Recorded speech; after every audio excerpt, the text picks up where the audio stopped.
Chapter 101. Half an hour later, the dragon learned to deal with corpses and make stews by itself. It excitedly brought a chair and stood on it to be self-sufficient.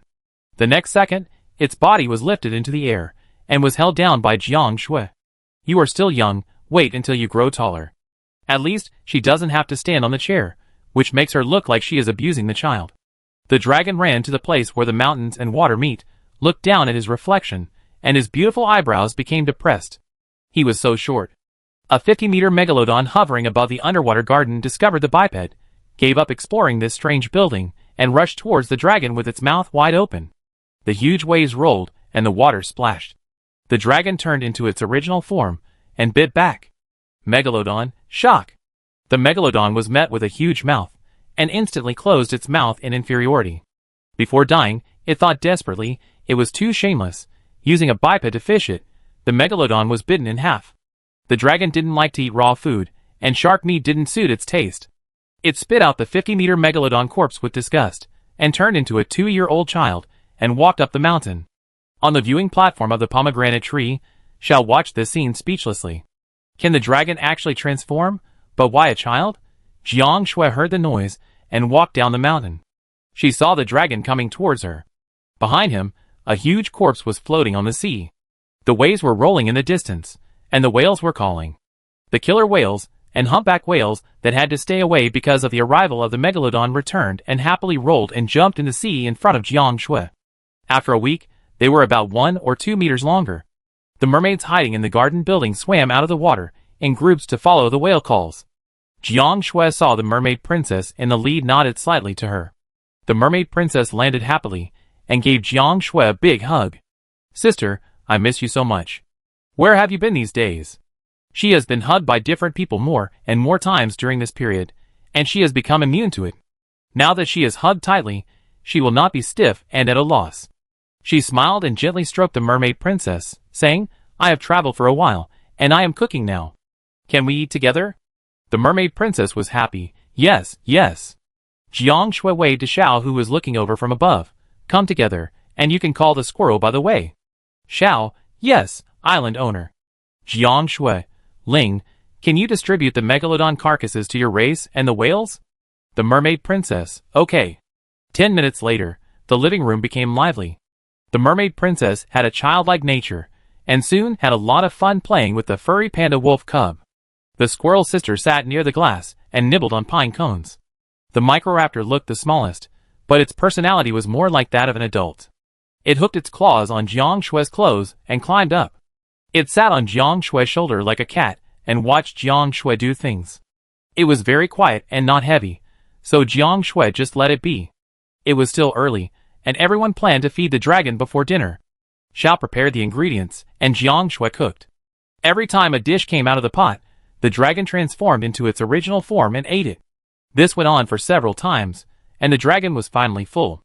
At this time, Jiang Shui began to use the food workbench to make stir-fried dishes and soups. The mermaid princess and Xiao helped her. After dinner at 10:30 p.m., Xiao returned to the tree house. The mermaid princess begged Jiang Shui that she wanted to live in the villa. Jiang Shui, "Okay, let's go to the shark pool on the 2nd floor to take a bath later. Tell the squirrels that they will eat, live, and work on the 3rd floor from today." The mermaid princess, "Okay." When she settled the squirrels and came back from taking a bath, Jiang Shui had already taken a bath and was drying her hair by the fire on the 1st floor. The mermaid princess lay on the rocking chair next to her and rocked herself to sleep. Jiang Shui covered her with a blanket, returned to her chair and sat down, put her wet hair on her shoulders to dry, and turned on the Dragon Kingdom World Channel. "Ingxingyu, wondering you, come out and fight me. I will kill you. Ingxingyu, coward." On the island, Yu did not react to this, but just quietly used the small food workbench to cook. High mountain, small, in the villa on the top, a woman was tied up and gagged and placed on the sofa. The woman stared at Yu with hatred. This was the white moonlight she had pursued for many years, but now she hated the most. When they met on Zhongzhou Island, Yu teamed up with other countries to attack her and Ingxingyu's team, resulting in several casualties. Not only that, he kidnapped her. The team's combat effectiveness was greatly reduced due to casualties, and they were attacked by wild beasts, resulting in only 3 people left alive in the 10-person tribe. When she was teleported back to the island by the outing, when Ringyue issued a designated teleport card to her, and then used a battle card to trap her on the island, forcing her to leave the tribe. Originally, Yingxingyu and another girl were left in the tribe, but the girl saw the current situation and betrayed her original intention of never leaving them, and broke off her friendship with them. When Ringyue did not react to Lu Yi's hateful gaze, and calmly brought the prepared food over, and pulled the cloth out of her mouth. When Ringyue, eat, if you die, I will kill Yingxingyu immediately. On the island, Jiang Shui was silent. Yingxingyu was her friend, maybe she should show some concern? She had just started to learn to get along with others normally recently, and after a long time of trying to figure out the words, she opened a private chat. Jiang Shui, what happened? In the end, she couldn't say the words of concern in her mind, but asked directly. Yingxingyu, when Ringyue killed people from my tribe and kidnapped my best friend. Jiang Shui knew about this, the diplomatic etiquette of the former imperial tribe. Jiang Shui was about to send a message, and Yingxingyu had already sent a message. I will handle this matter. Thank you for your concern. Jiang Shui was puzzled. She didn't send a message of concern. After a moment of silence, Jiang Shui said, if you need help, you can find me. Yingxingyu, okay. The Dragon Country World Channel is very active, and soon the information about when Ringyue was pushed to the front, and everyone began to talk about what they saw and heard after returning to the island today. Qishan, one family tribe 991. It rains when it rains, and there are strong winds. The waves are so strong that my house on the low mountain is almost washed away by the waves. If the rain doesn't stop, the low mountain will definitely be submerged. I'm worried. Zhouyu, Longwu tribe. Yes, I am now living on the low mountain middle, arranged by the tribe. I am a little scared. The water level is rising all the time. Lu Yexin, Jiuxiu Yuncheng tribe. My friend caught a low mountain high today, but unfortunately this is the island owner's sea area, and the supplies have to be handed over. When will the days of living under someone else's roof end? Duan Qiushou, Big Farm tribe. Oh my god, I was just lying in the house watching you guys talking, and guess what? I looked outside and saw a plesiosaur. Zhouyi, Dragon Country tribe. Is this true? Is this a prehistoric creature? Lin Yunwan, Jiuxiu Yuncheng tribe. There are prehistoric creatures in Zhongzhou, and being chased by dinosaurs is not uncommon. In my opinion, this Zhongzhou outing is to improve our combat effectiveness and adapt to the giant beasts in advance, because returning to the island will be more difficult. Zhao He, Longwu tribe. Even if we improve our strength, it's still very scary to fight against a creature like the plesiosaur. We dare not go out. Jiang'an, Jiangjia tribe. The difficulty will continue to escalate. If we stagnate because of fear, we will have to bear the consequences of falling behind and being beaten. After half a year of survival, haven't we learned a lesson? Qingye, Daoren tribe. Everyone, don't hide. Our tribe tried to kill a 50-meter giant beast. Its meat has a slight attribute bonus. Not only that, the probability of fishing for mountain blueprints and micro workbenches is also increased. In addition, our tribe fished for the invitation letter to the archipelago. He put the introduction of the archipelago invitation letter on the world channel. Archipelago invitation letter. After using it, you can choose anyone and move your island to the vicinity of the other party's island. The world channel immediately caused an uproar. For a time, Qingye received countless friend requests, all asking if he would sell the archipelago invitation letter. Your rainbow shark and great white shark have returned with a full load, and the supplies are waiting for you to collect. Jiang Shui closed the virtual screen and came to the island.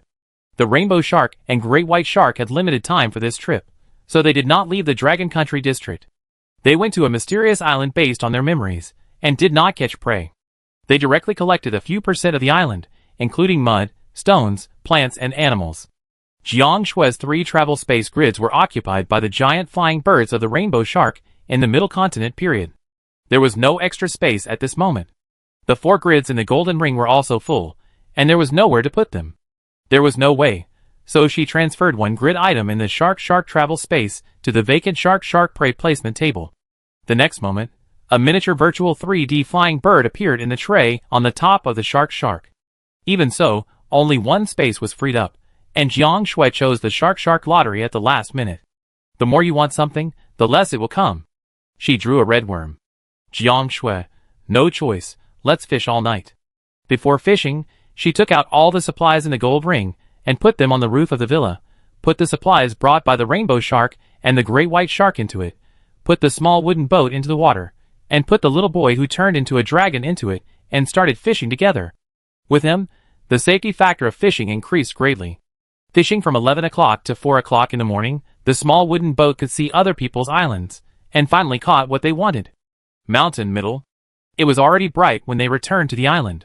The dragon was dozing off, and sleeping with its original form wrapped around the phoenix egg. Jiang Shui started a new day of work. Mountain, small, was not demolished. She used all the stones and soil in stock, and sold most of the materials in stock. Finally, she built the mountain middle before nightfall. Mountain, middle 200 meters high and 100 to 1 meters wide. She was too sleepy to have time to cook for the dragon.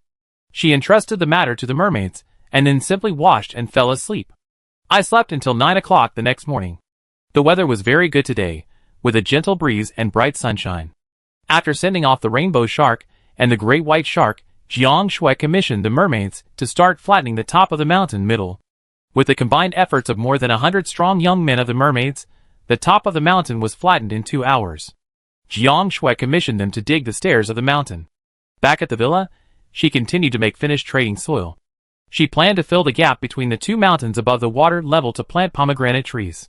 After several days of waves, the pomegranate tree was tilted and might collapse in a few days. Jiang Shui's action lasted for 5 days. At that time, a huge platform 20 meters above the water was artificially built, and the pomegranate tree was successfully planted on it with the help of the dragon. The pomegranate tree once again became the highest point on the island, and the squirrel was sent there to work again. Lu Han felt that his injuries had been healed. When he was teleported again in the morning, he saw 2 mountains connected, with mysterious plants growing on the platform in the middle, and a pomegranate tree standing tall in the middle. Lu Han was stunned for a moment, then he retracted his attention and looked at Jiang Shui. "I make breakfast." Jiang Shui, "Your injury is not healed yet." Lu Han, "It's healed." Jiang Shui, "You only took care of it for a few days." Lu Han, "It's mostly healed, no big problem." Jiang Shui drove him away speechlessly. "Go play with Panda, Little Wolf and Microraptor, I do it." After dinner, Lu Han followed Jiang Shui to fish for supplies. Now that spring has begun, the killer whales and humpback whales are very active. They don't go out hunting, but are active around sea beasts. Since Jiang Shui began to fish diligently every day, the island has been attacked by large marine creatures 2 to 3 times a day. The whale and Jiang Shui fought side by side. Jiang Shui got the island attack here, and the whale got the buffet. Today's luck was not good. Jiang Shui and Lu Han had just rowed out 20 to 30 meters in the big wooden boat.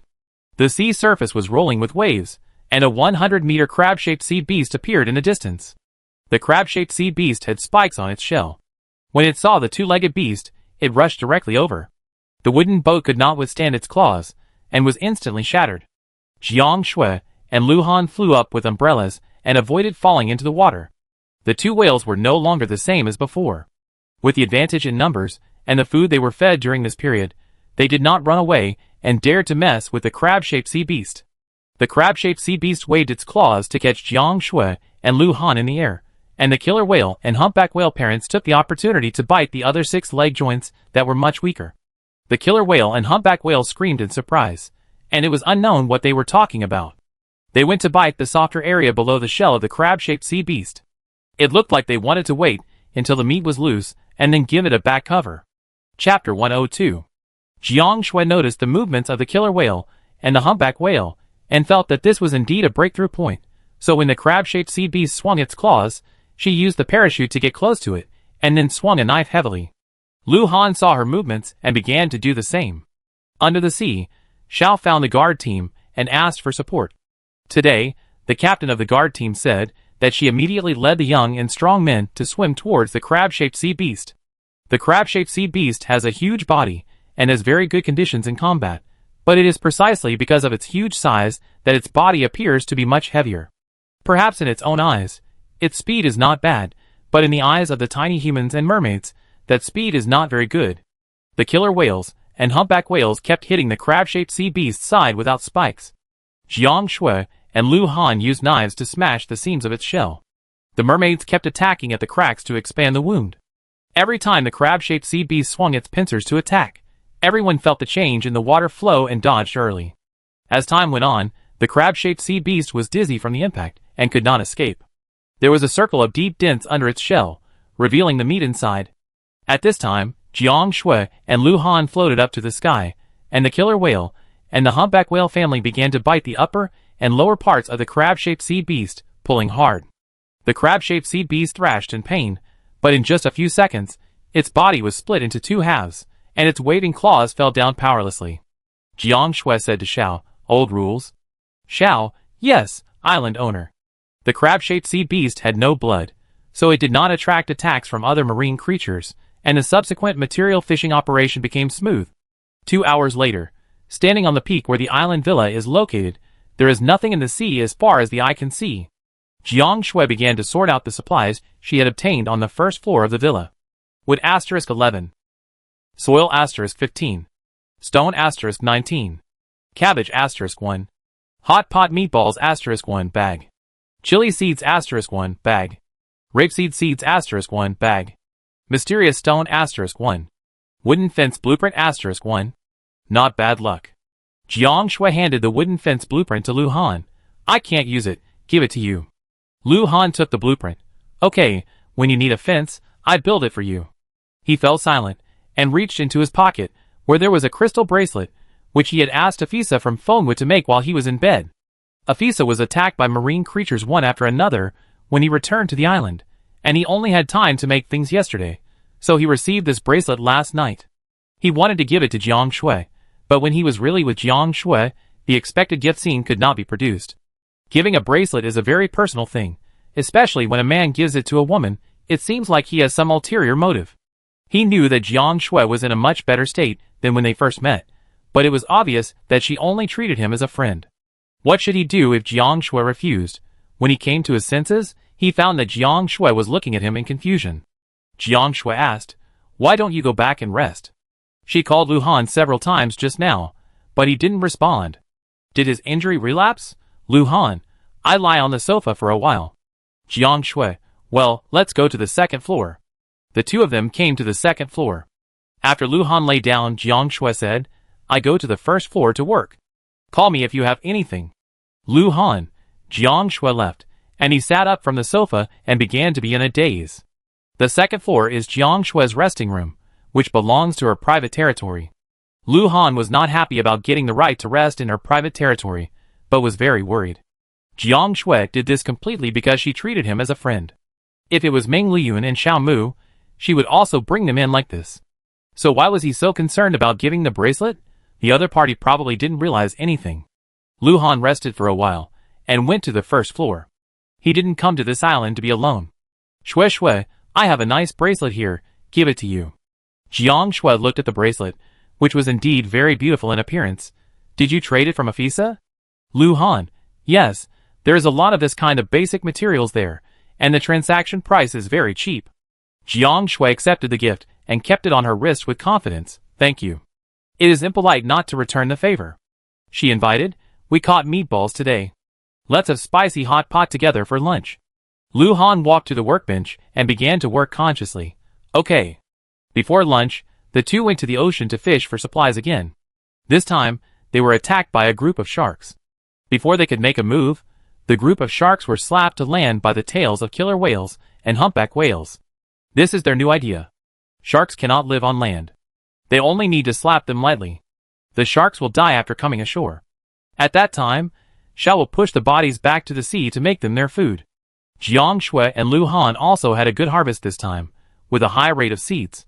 With the arrival of spring, the supplies in the survival world also follow the season. The two returned to the first floor. When Jiang Shui sorted out the supplies, Lu Han asked, "Do you want to put a sofa and table on the first floor? There is still a lot of space in the living room on the first floor." Jiang Shui, "Not for now. The larger the space, the more convenient it is for the pandas to play." Lu Han, "Yes." He began to open the trading house while Jiang Shui sorted out the supplies. After a while, some food materials were piled in front of him. Jiang Shui saw it, but didn't say anything. Even if she did, Lu Han would find an excuse. She quietly came to the food workbench, took out a bone, chopped it into small pieces, and began to simmer the soup over low heat. Half an hour later, the thick white soup was served. At this time, the ingredients were also cleaned and started to make spicy hot pot. Jiang Shui made a lot, with 2 large pots. She and Lu Han shared one pot, and the panda, wolf, and microraptor shared another pot. After dinner, Jiang Shui thought about planting. The mountain behind, middle, I have nothing to do. The plain above is bigger than here. Should I move to a new place? Then she thought, let's move the mountain. The mountain is ready, just move the front and back positions. She likes to live near the coast. So the two mountains were exchanged, and she still lived on the mountain near the coast, but the peak small became twice as high as the peak middle. The villa was ready, and after she moved it over, she looked at the bare peak middle, and thought that the top of the mountain was very wide, and she could build a small farm. Before that, she decided to dig bamboo shoots from the peak small.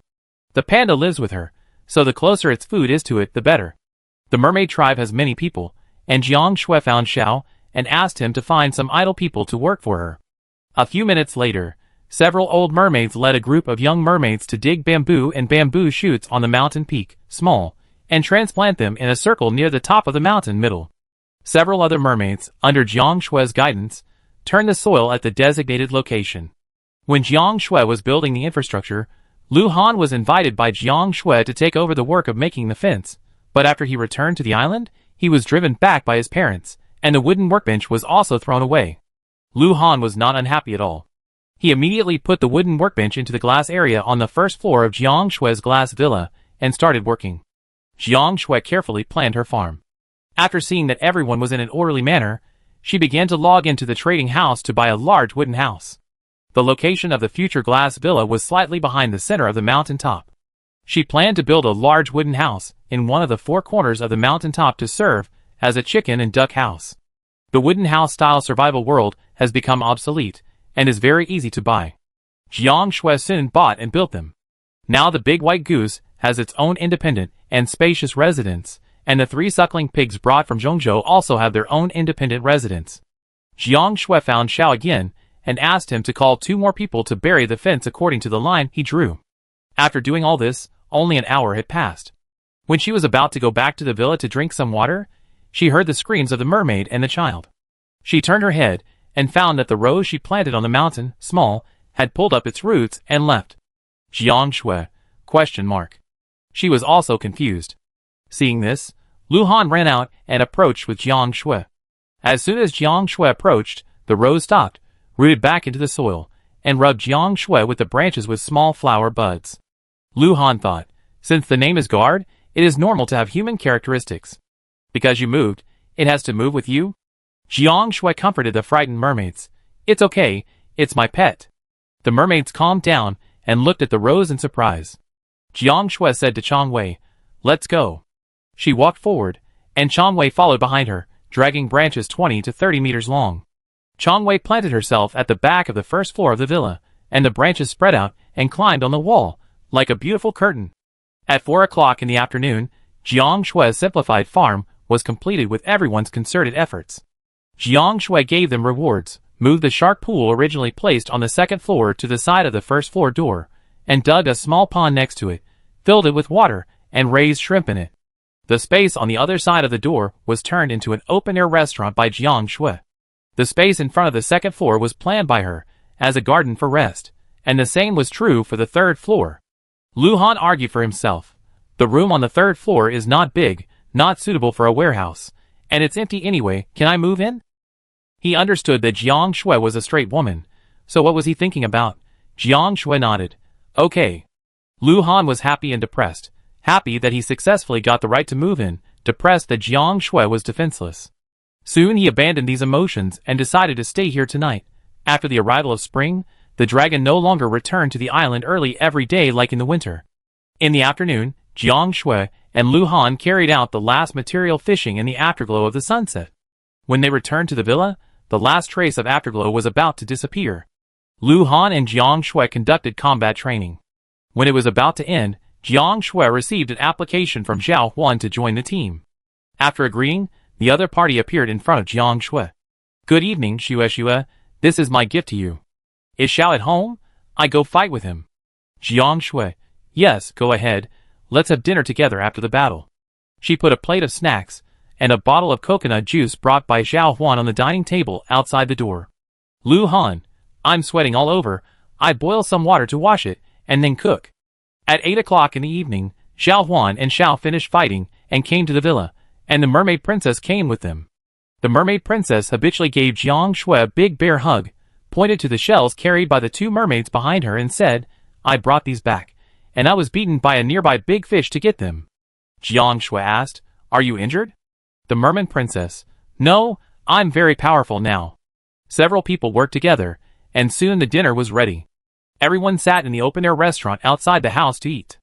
After dinner, they enjoyed the night view together before going their separate ways.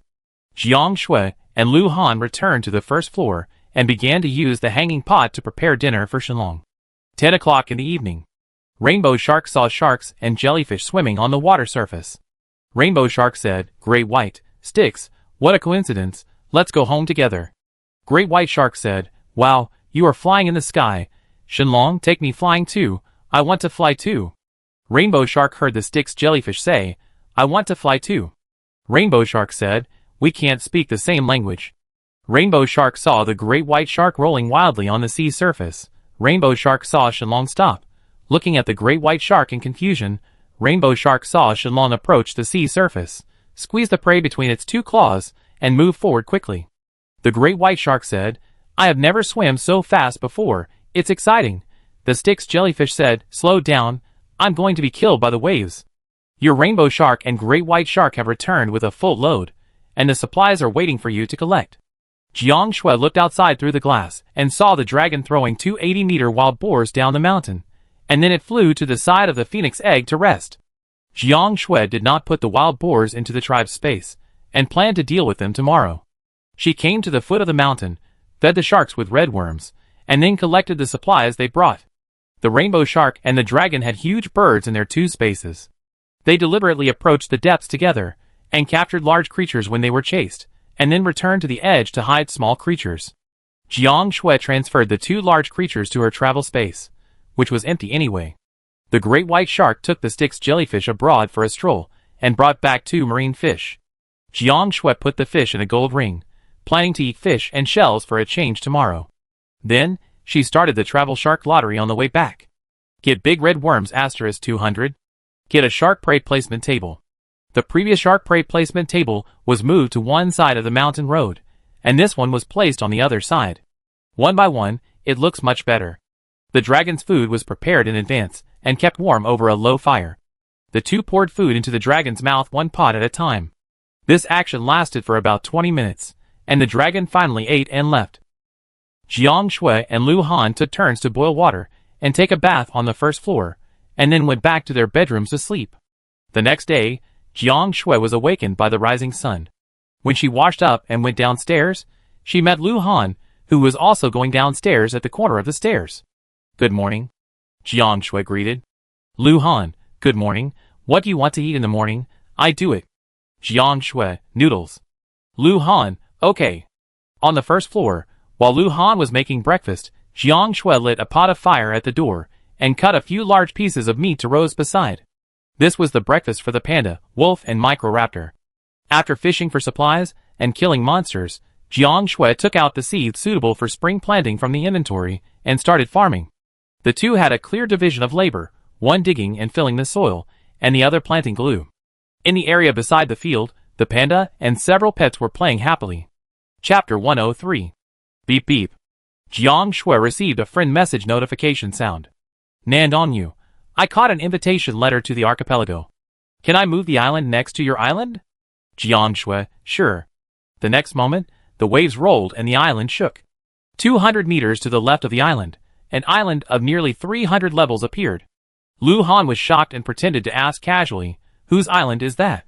Jiang Shui, "Yu." Lu Han, "Fortunately, she is a girl." At the same time, he was in a hurry, and had to get the invitation letter to the archipelago as soon as possible. He needed to occupy the position on the right side of Jiang Shui's island. The two islands were 200 meters apart, not far away.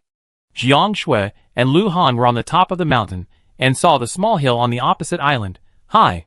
A person appeared on the corridor, on the top of the tower on the top of the mountain. She waved to Jiang Shui vigorously, and a shout came over. Shui, I'm here." Nandong was very happy. Finally, she was no longer living alone in the vast ocean. When she had nothing to do, she could row a boat to visit Jiang Shui. Jiang Shui waved to Nandong, and she saw Nandong rowing down the mountain quickly. In the waterway of several hundred meters, she saw several killer whales and humpback whales swimming on both sides, and several mermaid children also surfaced and looked at her curiously. Nan Dongyu was not afraid. He had worked here before, and had met Jiang Shue's pets many times. Nan Dongyu was very fast, and soon came to Jiang Shue's side. She looked at the environment of the island and sighed. There are already 2 big mountains, and so many plants are planted. Are you running a farm now? Jiang Shue, yes. Nan Dongyu, I've done it over there too. My tower has 5 floors. The bottom one is empty. The rest is covered with soil for domestication and planting. But it grows slowly without sunlight. Do you need help?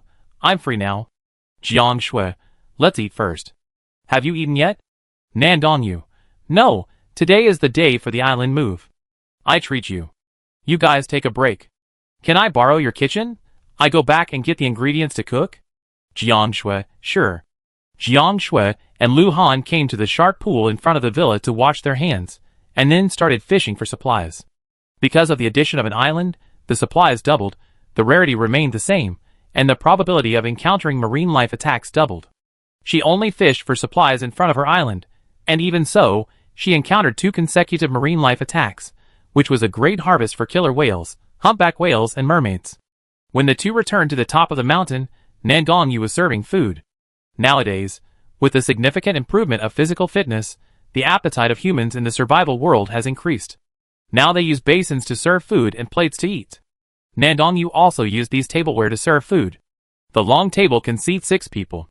Nan Dongyu placed tableware for Panda, Little Wolf, and Microraptor, so that each of them could occupy one side of the table. After dinner, Nan Dongyu planted with everyone. With one more person, the efficiency was improved. An hour later, all of Jiang Shue's seed stocks were planted. She took out 3 bottles of soil nutrient solution and gave one to Lu Han.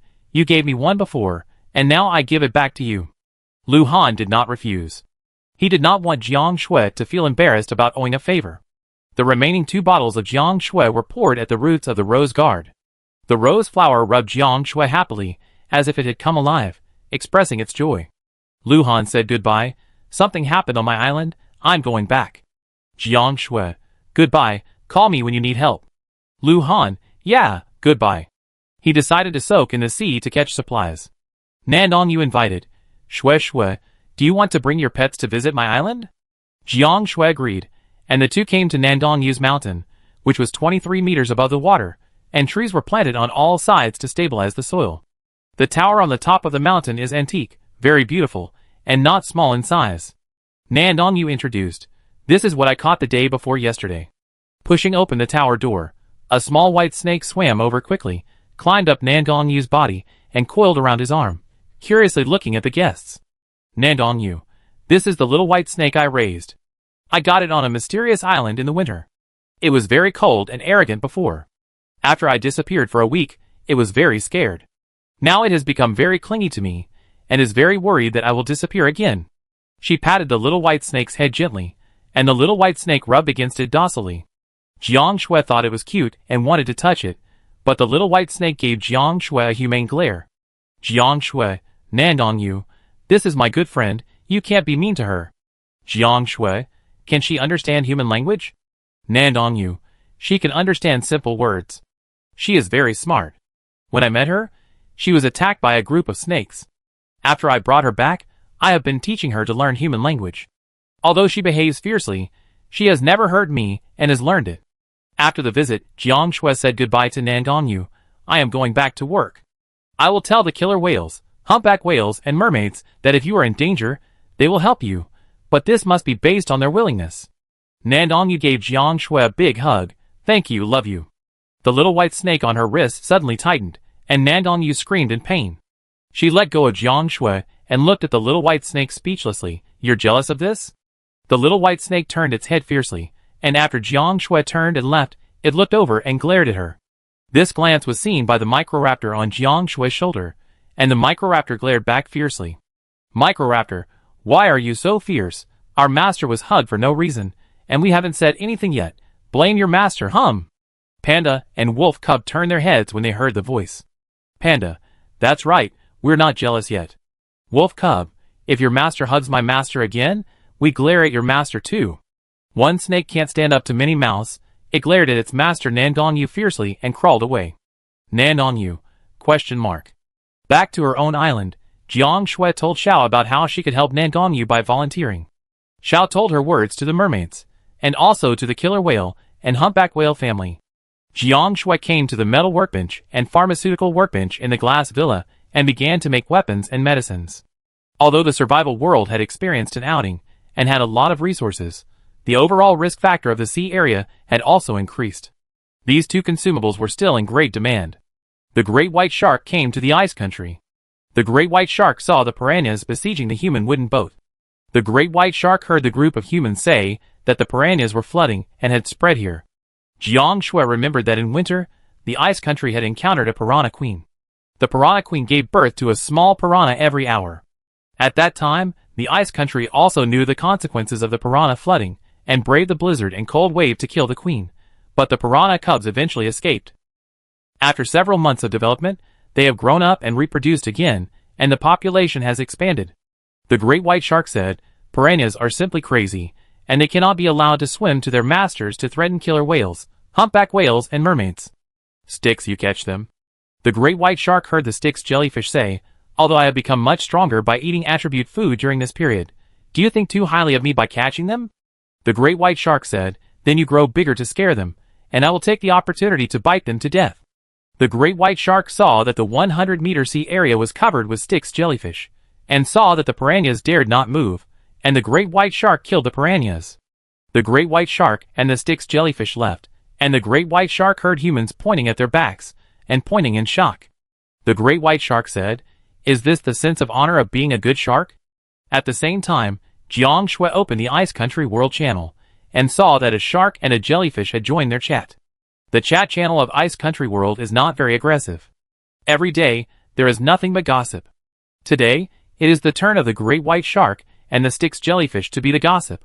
Full screen. Good shark. Good jellyfish. Highly intelligent creature. Next time I see it, I will show my favorability. What if it becomes my pet? Soon, this gossip was replaced by another gossip. Jiang Shui switched back to the Dragon Country World channel. In comparison, the aggressiveness here is a bit more serious. When facing the outside world, Dragon Country is very united, but there are still many termites inside. They are opportunistic and bully the weak and fear the strong.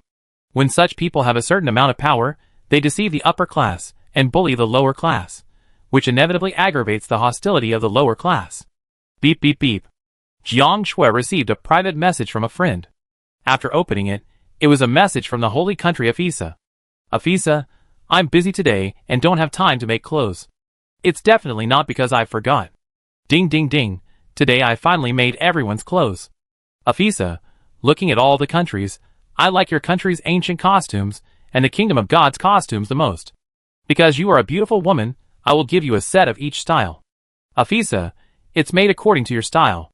Jiang Shui received 2 sets of dresses, one of which was a moon-white dress suitable for the current weather, with a phoenix pattern in gold thread, a golden headband, a simple forehead ornament, and a bracelet. The other set of lavender clothes in the style of the goddess of the Kingdom of God was suitable for summer wear, and it had many more accessories than this set. Jiang Shui put the clothes in the closet on the 2nd floor. She had never worn such gorgeous clothes since she was a child, and she felt inferior that she was not worthy of the clothes. She came to the food workbench and made 2 delicacies for Afisa. Thank you. Afisa, dear Ms. Jiang Shui, you are so kind, thank you so much. On the island, Afisa gave away all the clothes he made and received various thank you gifts. These thank you gifts were all delicious food, but the food was different. The 2 phone people looked at the food on the table and excitedly bought wine on the World Channel. Let's start the meal. Let's get drunk today. Brother, let's get drunk. Brother, wait, I invite someone first. 1 minute later. Afisa looked at his brother with a smile on his face and said, don't be depressed. It's hard to pursue women from Longwa, let alone Luo Ning who has experienced many years of indifference. Come on, you will succeed one day.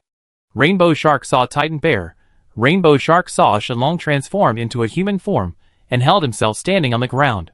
Rainbow Shark saw Titan Bear holding Shenlong human form holding himself on his shoulders and sitting. Rainbow Shark said, we can't communicate in the same language. What are they talking about? I want to learn dragon language too. Jiang Shui, arrange it, talk to Shenlong tonight. However, after learning Shenlong's language, can I communicate with other national guardian beasts? Nandongyu ran over like a butterfly. Shua Shua, look at the clothes that Afisa gave me, is it good looking? Nandongyu was wearing a red outfit, with a delicate hairstyle and various accessories and tassels, looking very cute. Jiang Shui commented seriously, it looks good. Nandongyu, it would be better if there were cosmetics, but this is also good. I ate a lot of attribute food, and my skin and complexion are very good. I can barely hold on. She changed the subject. Afisa also gave you a gift. Where are your clothes? Why don't you wear them? Jiang Shui felt a little uncomfortable and evasive, in the closet. Nandongyu, put it on quickly, I want to see it. Jiang Shui couldn't resist the cute woman's starry eyes, so she had to go to the second floor. After a while, she came down and stared at the tip of her shoes uncomfortably. Nandongyu, beautiful, looks like the noble and cold princess. Jiang Shui, I go change my clothes. Nandongyu held her back. Come on, wear it like this, how can you bear to let such a beautiful dress get dusty? Sit down, I match you with a bun. When Lu Han teleported over, Nandongyu was taking pictures of Jiang Shui. Jiang Shui looked at Nandongyu calmly, thinking how bad she was for not smiling when taking photos. Nandongyu saw Lu Han next to Jiang Shui. You're here? Do you think Shua Shua's new clothes and the hairstyle I matched for her look good? Lu Han came to the opposite side of Jiang Shui, his face a little red. Looks good. Jiang Shui's appearance was above average, with a cold aura. After dressing up, her appearance improved a lot, and her temperament was still the most outstanding. Jiang Shui's face turned red when she heard this. She was not used to being praised directly. Nandongyu had embarrassed her just now, and now being praised by a man, she felt embarrassed to death. She fled. I'm going to work. Nandongyu whispered, you're shy, hey, take back your gaze, our Shua Shua needs to be boiled in water. Lu Han withdrew his gaze, feeling a little uncomfortable, and the atmosphere was stagnant for a while. Nandongyu took the initiative to ease the atmosphere, and after a while, the atmosphere finally eased. Lu Han had calmed down at this time, and said to Jiang Shui, I got the invitation letter from the archipelago. Can I move the island here? Jiang Shui, yes. Lu Han returned to his own island. The next moment, the seawater shook, the island vibrated, and a 400-level island appeared on the right side of Jiang Shui's island. The killer whale, humpback whale, and the mermaids surfaced again and looked at everything curiously. After realizing that this was Lu Han's island, they happily circled around the island. The peak of the island, short, in a modern villa on the top, Lu's father and mother looked at them curiously. Are these Shua Shua's pets and the mermaids? Shocked. It's already an archipelago, why is it still so far away? It was originally 200 meters away. Now that the island land is submerged, the distance is even farther. I go to the trading house to see if there are any architectural drawings of particularly long bridges. Don't rush into this, let's say hello to the neighbors, and invite them to come and celebrate the island move. The three of them took a small boat to the island in the middle that belonged to Jiang Shui, escorted by killer whales and humpback whales along the way, which felt very wonderful. The Lu Han family first visited Jiang Shui's island, then went to Nandongyu's island, and finally invited the two to visit their island. Other people from the unnamed tribe were also invited. Chapter 104. When they heard that Lu Han and Nandongyu's islands were moved to Jiang Shui's side, everyone in the unnamed tribe was very happy and shouted in the tribe group chat that they would come to visit in advance with their families. The elders of the Lu family welcomed them. Jiang Shui had met these people before and had dinner with them several times. The elders were not arrogant and did not preach, so it was quite comfortable to get along with them. Father and Mother Lu had already gone to the trading house and started to buy ingredients. Jiang Shui said to Lu Han, Can I bring my food workbench over to use temporarily? With so many people, Lu Han only had a hanging pot, and the ingredients she could make were limited. Then, she also planned to prepare some gifts for visiting. Lu Han, okay, I go with you. Nandongyu followed, I'm going back, can we go together? Jiang Shui, yes, let's go together. Jiang Shui and Lu Han quickly prepared the things. Nandongyu's island was farther away, so the two took a boat to the foot of her mountain and waited. A few minutes later, Nandongyu boarded the boat with a little white snake wrapped around her wrist. When the three returned to Lu Han's island, everyone in the tribe had already arrived with their parents. The three put the gifts in the house. A group of elders stayed on Lu's island to greet and chat, and the young people took their pets to visit and play. Soon, humans walked together, and pets walked together, except for the little white snake. After the visit, everyone returned to Lu's island and asked to help cook together, but was driven away by the elders. They were enough here, so the young people went to play. The party lasted until 10 p.m. When Jiang Shui was walking to her own island, Shenlong came back. Lu Han originally wanted to offer to escort her, but Jiang Shui and Nangong Yu were on the same road. If he only escorted Jiang Shui and left Nangong Yu behind, it would be too ungentlemanly. But if he really had to escort them together, he felt that he was unfaithful to Jiang Shui. Shenlong came at a very timely time. Lu Han said, "You go back with Shenlong. Be careful on the road." After saying goodbye and leaving, Jiang Shui returned to her own island and asked Shenlong to escort Nangong Yu home. Half an hour later, Jiang Shui said to the dragon, "Let's eat."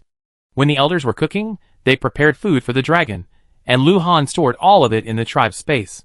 Jiang Shui poured the food into the dragon's mouth one by one, and the feeding lasted for more than an hour. The great white shark returned with a full load, and the supplies are waiting for you to collect.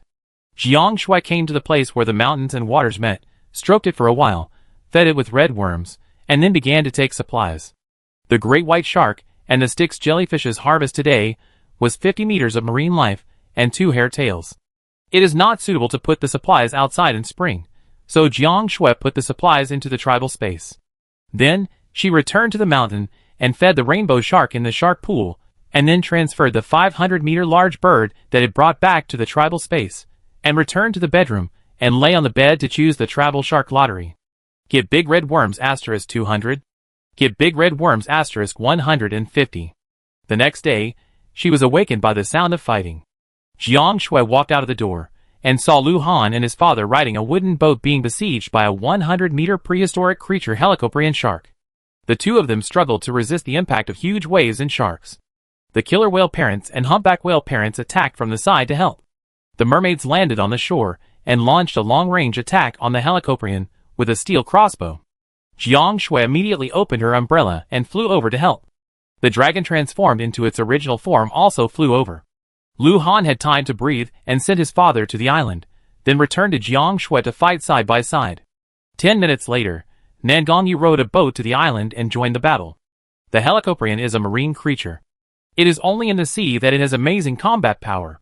Facing the human dragons and mermaids on land, and in the sky, it has no means of attack at all. Soon, it began to lose patience, and made shark sounds to leave. The great white shark said, "Stop it quickly, it wants to go back and call its parents for help."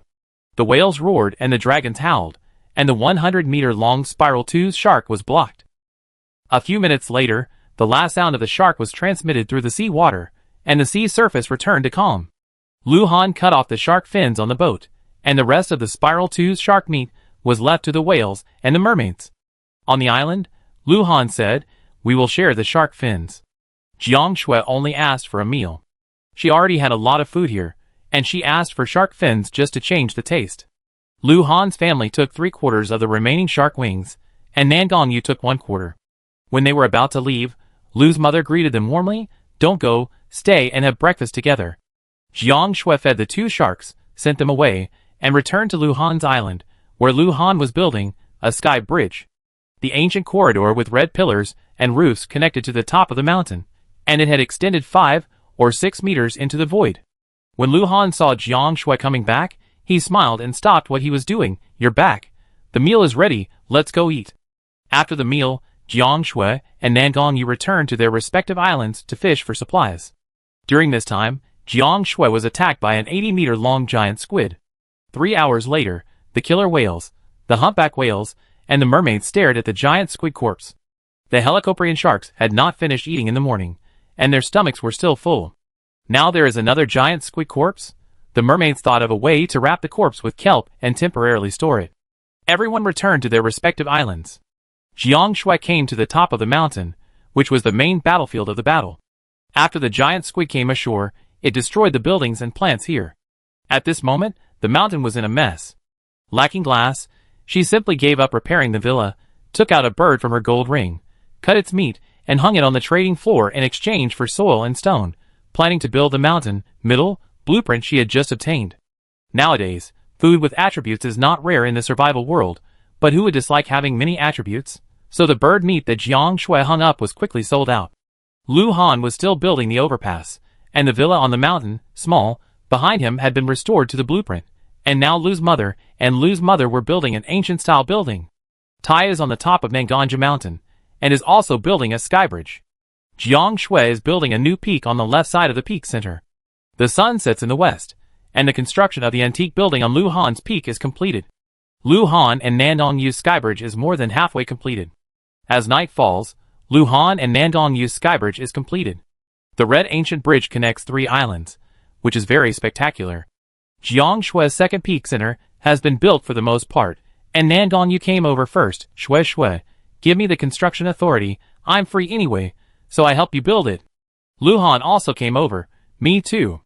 With the help of the two, before 10 o'clock in the evening, not only the mountain building work was completed, but also the filling work was completed. During the break, Jiang Shui continued to shout on the World Channel.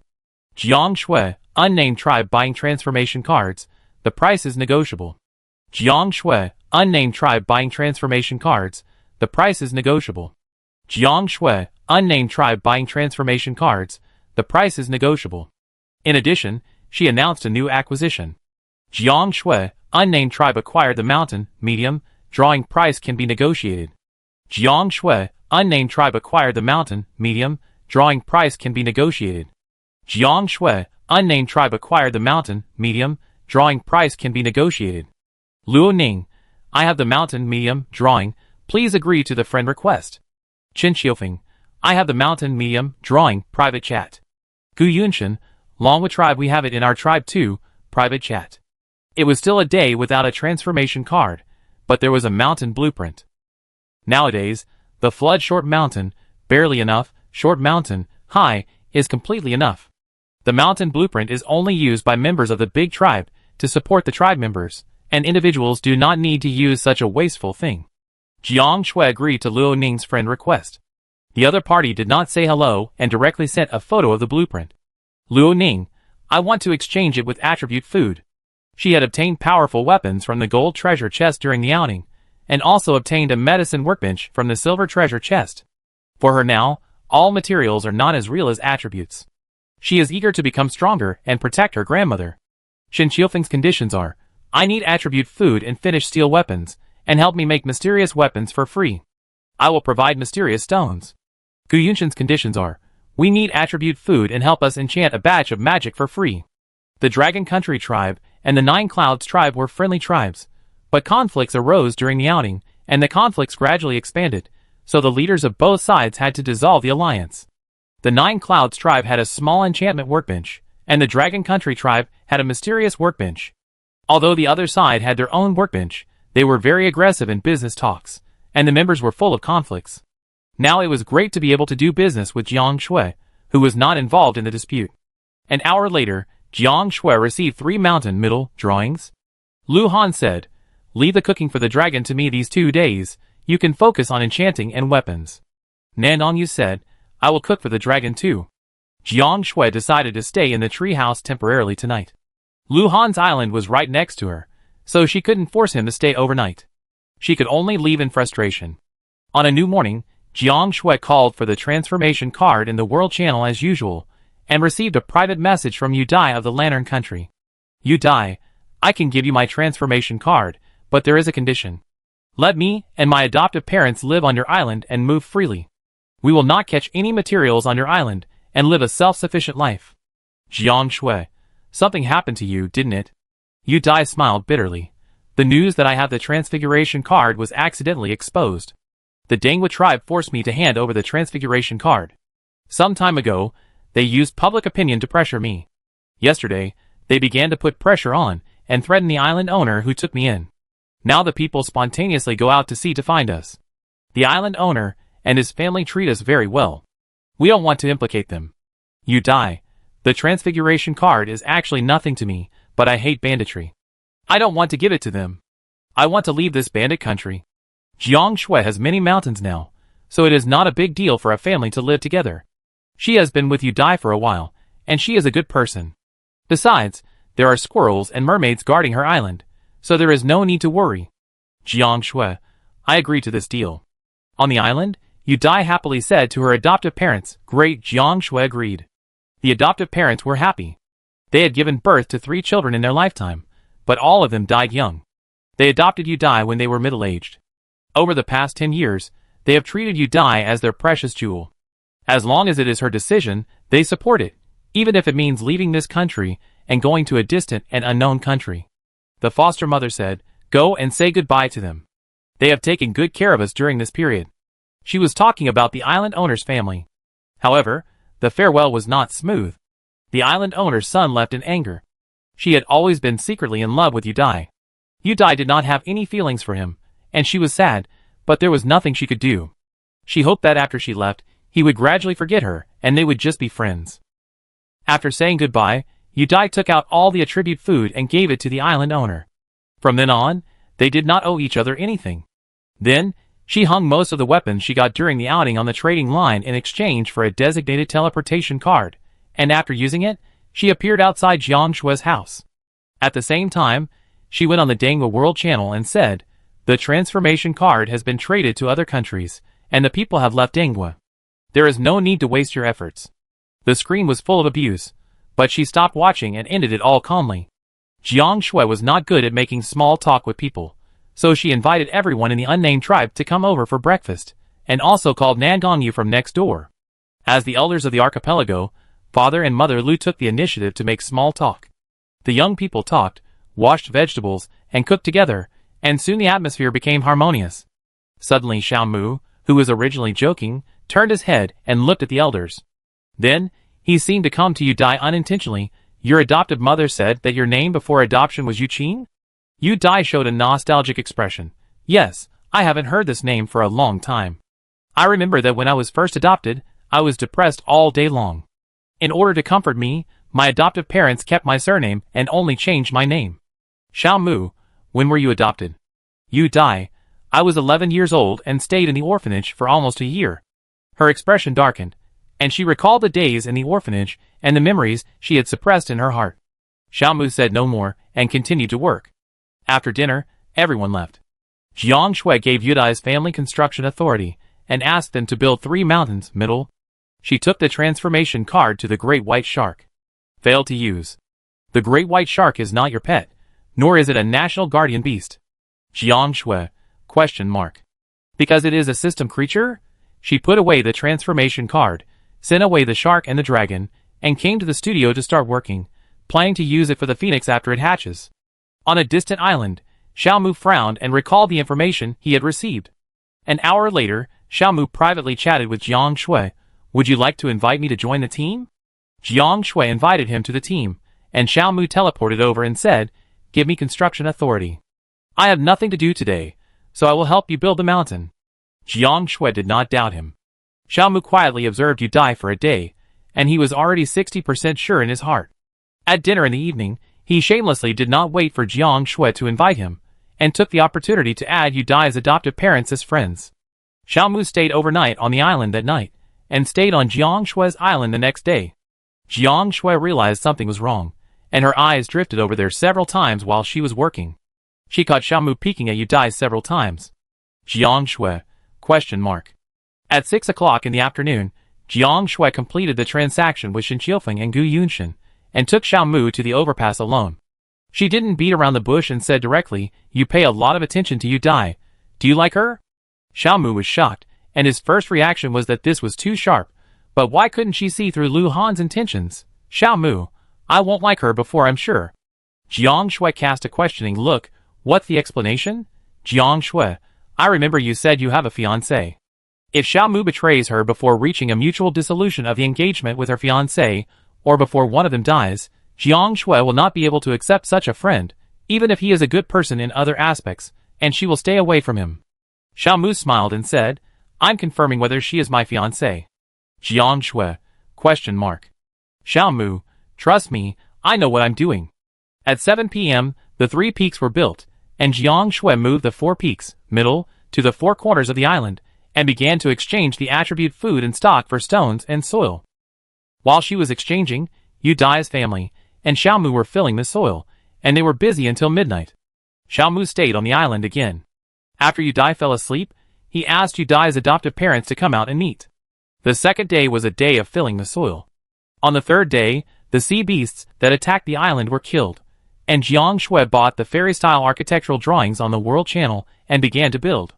Lu Han and Nan Gongyu came to help, and when Yu Dai was about to help, Xiaomu called her and her adoptive parents away. When Jiang Shui was building, Nan Gongyu gossiped, "Xiaomu has been particularly diligent in coming to you these days. Is he going for Yu Dai?" Jiang Shui, "I don't know." Before things were confirmed, she pretended not to know. An hour later, the adoptive parents came back, but Yu Dai and Xiaomu did not come back. Another hour later, the two came back, but their expressions were a little awkward. Yu Dai's eyes were red. Xiaomu originally wanted to stand next to Yu Dai, but Yu Dai ran to the other side. Xiaomu, others, ?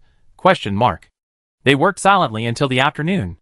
With the joint efforts of everyone, the magnificent building with an area of tens of thousands of square meters, which was composed of different drawings, was completed. It was already 11 o'clock in the evening. Everyone temporarily lived in the tree house, and planned to move the next day and hold a moving party. On Xiaomu's side, Xiaomu explained the matter to his family. The family was so excited that they did not sleep all night. The next morning, they invited all the people and parents of the unnamed tribe to gather on Jiang Shui's island, saying that there was a big announcement. Chapter 105. On the top of the mountain, Xiaomu pulled Yu Dai to his side. "Let me introduce you to my fiancée." Yu Dai blushed and lowered her head. Everyone was stunned. Zhao Huan asked, "When did it happen?" "It's too well hidden." "Xiaomu, I mean, she is the fiancée I have been looking for." Everyone, shock. Then there was a polite congratulation, and then Xiao's father and mother came to Jiang Shui. Xiao's father said, "The elders of the Xiao and you families are good friends, but unfortunately things are unpredictable. Xue, since Xiao Qing is my daughter-in-law, I should take them to my island. Please agree." Jiang Shui, "Okay, I agree." Mother Xiao smiled. "Come to my house for dinner tonight. We will treat you to a return banquet." Jiang Shui gave Yu Dai the return blueprint of the fifth mountain on her island. "Use it as your residence." Yu Dai was very grateful. "Thank you." In the tribe group chat, Zhao Huan and Meng Liyun started to make trouble. "Zhao Huan, tell us about your sweet past." Meng Liyun, "I didn't expect that you were the first one among us to fall in love." Xiaomu, "At that time, she and I were only 10 years old. Where did the sweet past come from? We are just friends, and we haven't even started dating yet." Meng Liyun, "You are already engaged, so it's okay to date at any time?" Xiaomu, "Pursuit is essential." Jiang Shui, "I'm having a moving party tomorrow night. Can you bring Yu Dai to play with us?" Xiaomu, "Okay." Lu Han, "I bring wine, and we won't leave until we're drunk." On the island, Jiang Shui bought dyes, and started moving and decorating, with Lu Han and Nan Gongyu helping.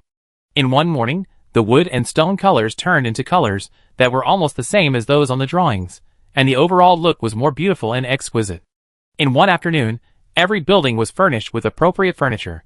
In the evening, everyone went to Xiaomu Island with gifts for a banquet. At the banquet, Jiang Shui drank about half a bottle of wine.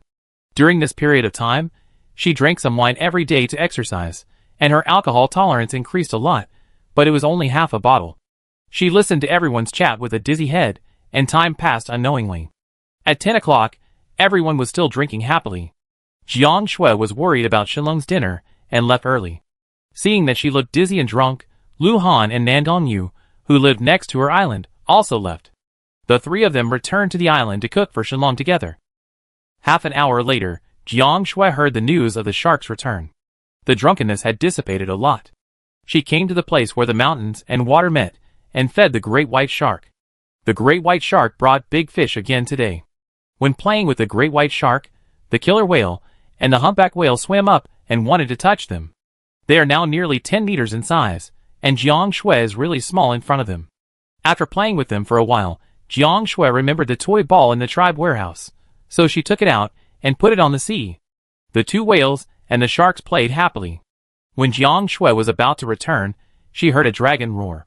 The dragon found Jiang Shui and turned into a child beside her, holding a bucket with a rainbow shark in it. Rainbow Shark said, "I want to play too." The rainbow shark jumped out of the bucket and fell into the sea, but it was too small to play with everyone. Jiang Shui took the depressed rainbow shark back to the barrel, took out the supplies to feed it, and then took it back to the shark pool. The dragon turned into its original form. Lu Han and Nan Gongyu took the initiative to feed it. Jiang Shui sat on a rocking chair and chose to draw a travel shark lottery. Get shark pool *1. Get little red bug *100. Jiang Shui's house was on the top floor of the most central building in the filling area between the 4 mountains. There were 3 rooms on this floor. The middle one was used as her bedroom, and the other 2 were bedrooms for the panda and the little wolf. The little raptor didn't like rooms, so he built a nest under the eaves and consciously took the bird's egg that had never hatched to hatch. When Jiang Shui woke up the next day, she came to the bottom with an umbrella and woke up Shenlong to transplant the pomegranate tree with her. The pomegranate tree was planted behind the mountain on the island. Today, Jiang Shui's task was to transplant trees and rebuild the farm. She recruited the mermaids to work, and she went out to sea to catch supplies. As expected, they were attacked by sea beasts again. When she finished the battle, Lu Han started to catch supplies, and was attacked by sea beasts again, and then Nandongyu. There were too many corpses, and the killer whales, humpback whales, and mermaids could not eat them all. If they were left there, they would be easily attacked. Before they knew it, a month had passed since the arrival of spring. There were still 3 islands that had not passed the 400-level breakthrough task, but the number of island attacks had been completed. The weather was bad today, with dark clouds and heavy rain. Nandongyu was alone on the island and felt very lonely, so she brought the little white snake to Jiang Shui to play. The little white snake had grown twice as long due to the feeding of special food during this period. When she arrived, Lu Han and Jiang Shui were playing with the panda wolf in a pavilion on the top of a mountain. In addition to Jiang Shui's wolf, there was another wolf next to him, which was Lu Han's. There were snacks, fruits, and tea on the wooden round table. Nandongyu sat down and didn't hesitate to put a piece of fruit into his mouth. Nandongyu, it's raining heavily today, and I have nothing to do. It's nice to eat, drink, and have fun here. She looked at the rain. It's raining heavily, and there's something special about it. Beep beep beep. At this time, Jiang Shui received a private message from her friend. Xiaohuan, ha ha, I caught the invitation letter for the archipelago. It's worth it for me to go out to sea in the rain. Shua, please agree to my island application. I want to move there. After Jiang Shui agreed, the seawater shook and the island also shook slightly. A new island appeared next to Nandongyu's island. Nandongyu looked over there curiously. Who's here? Jiang Shui, Huan. Nandongyu, yeah, there's a new neighbor. But today is not a good day for visiting. On the island, Zhao Huan chatted with Jiang Shui privately. Team up and drag me over. Jiang Shui agreed, and the next moment, there was one more person in the pavilion. Zhao Huan, oh, they're all here. She poured herself a cup of tea and sat down.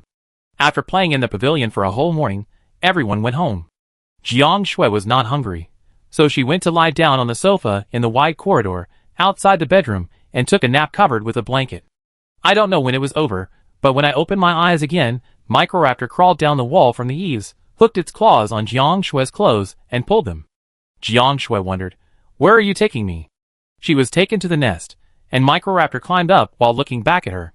Jiang Shui seemed to have sensed something, so she flew up with an umbrella, and her sight was slightly higher than the nest, and she saw a small group of white bird cubs.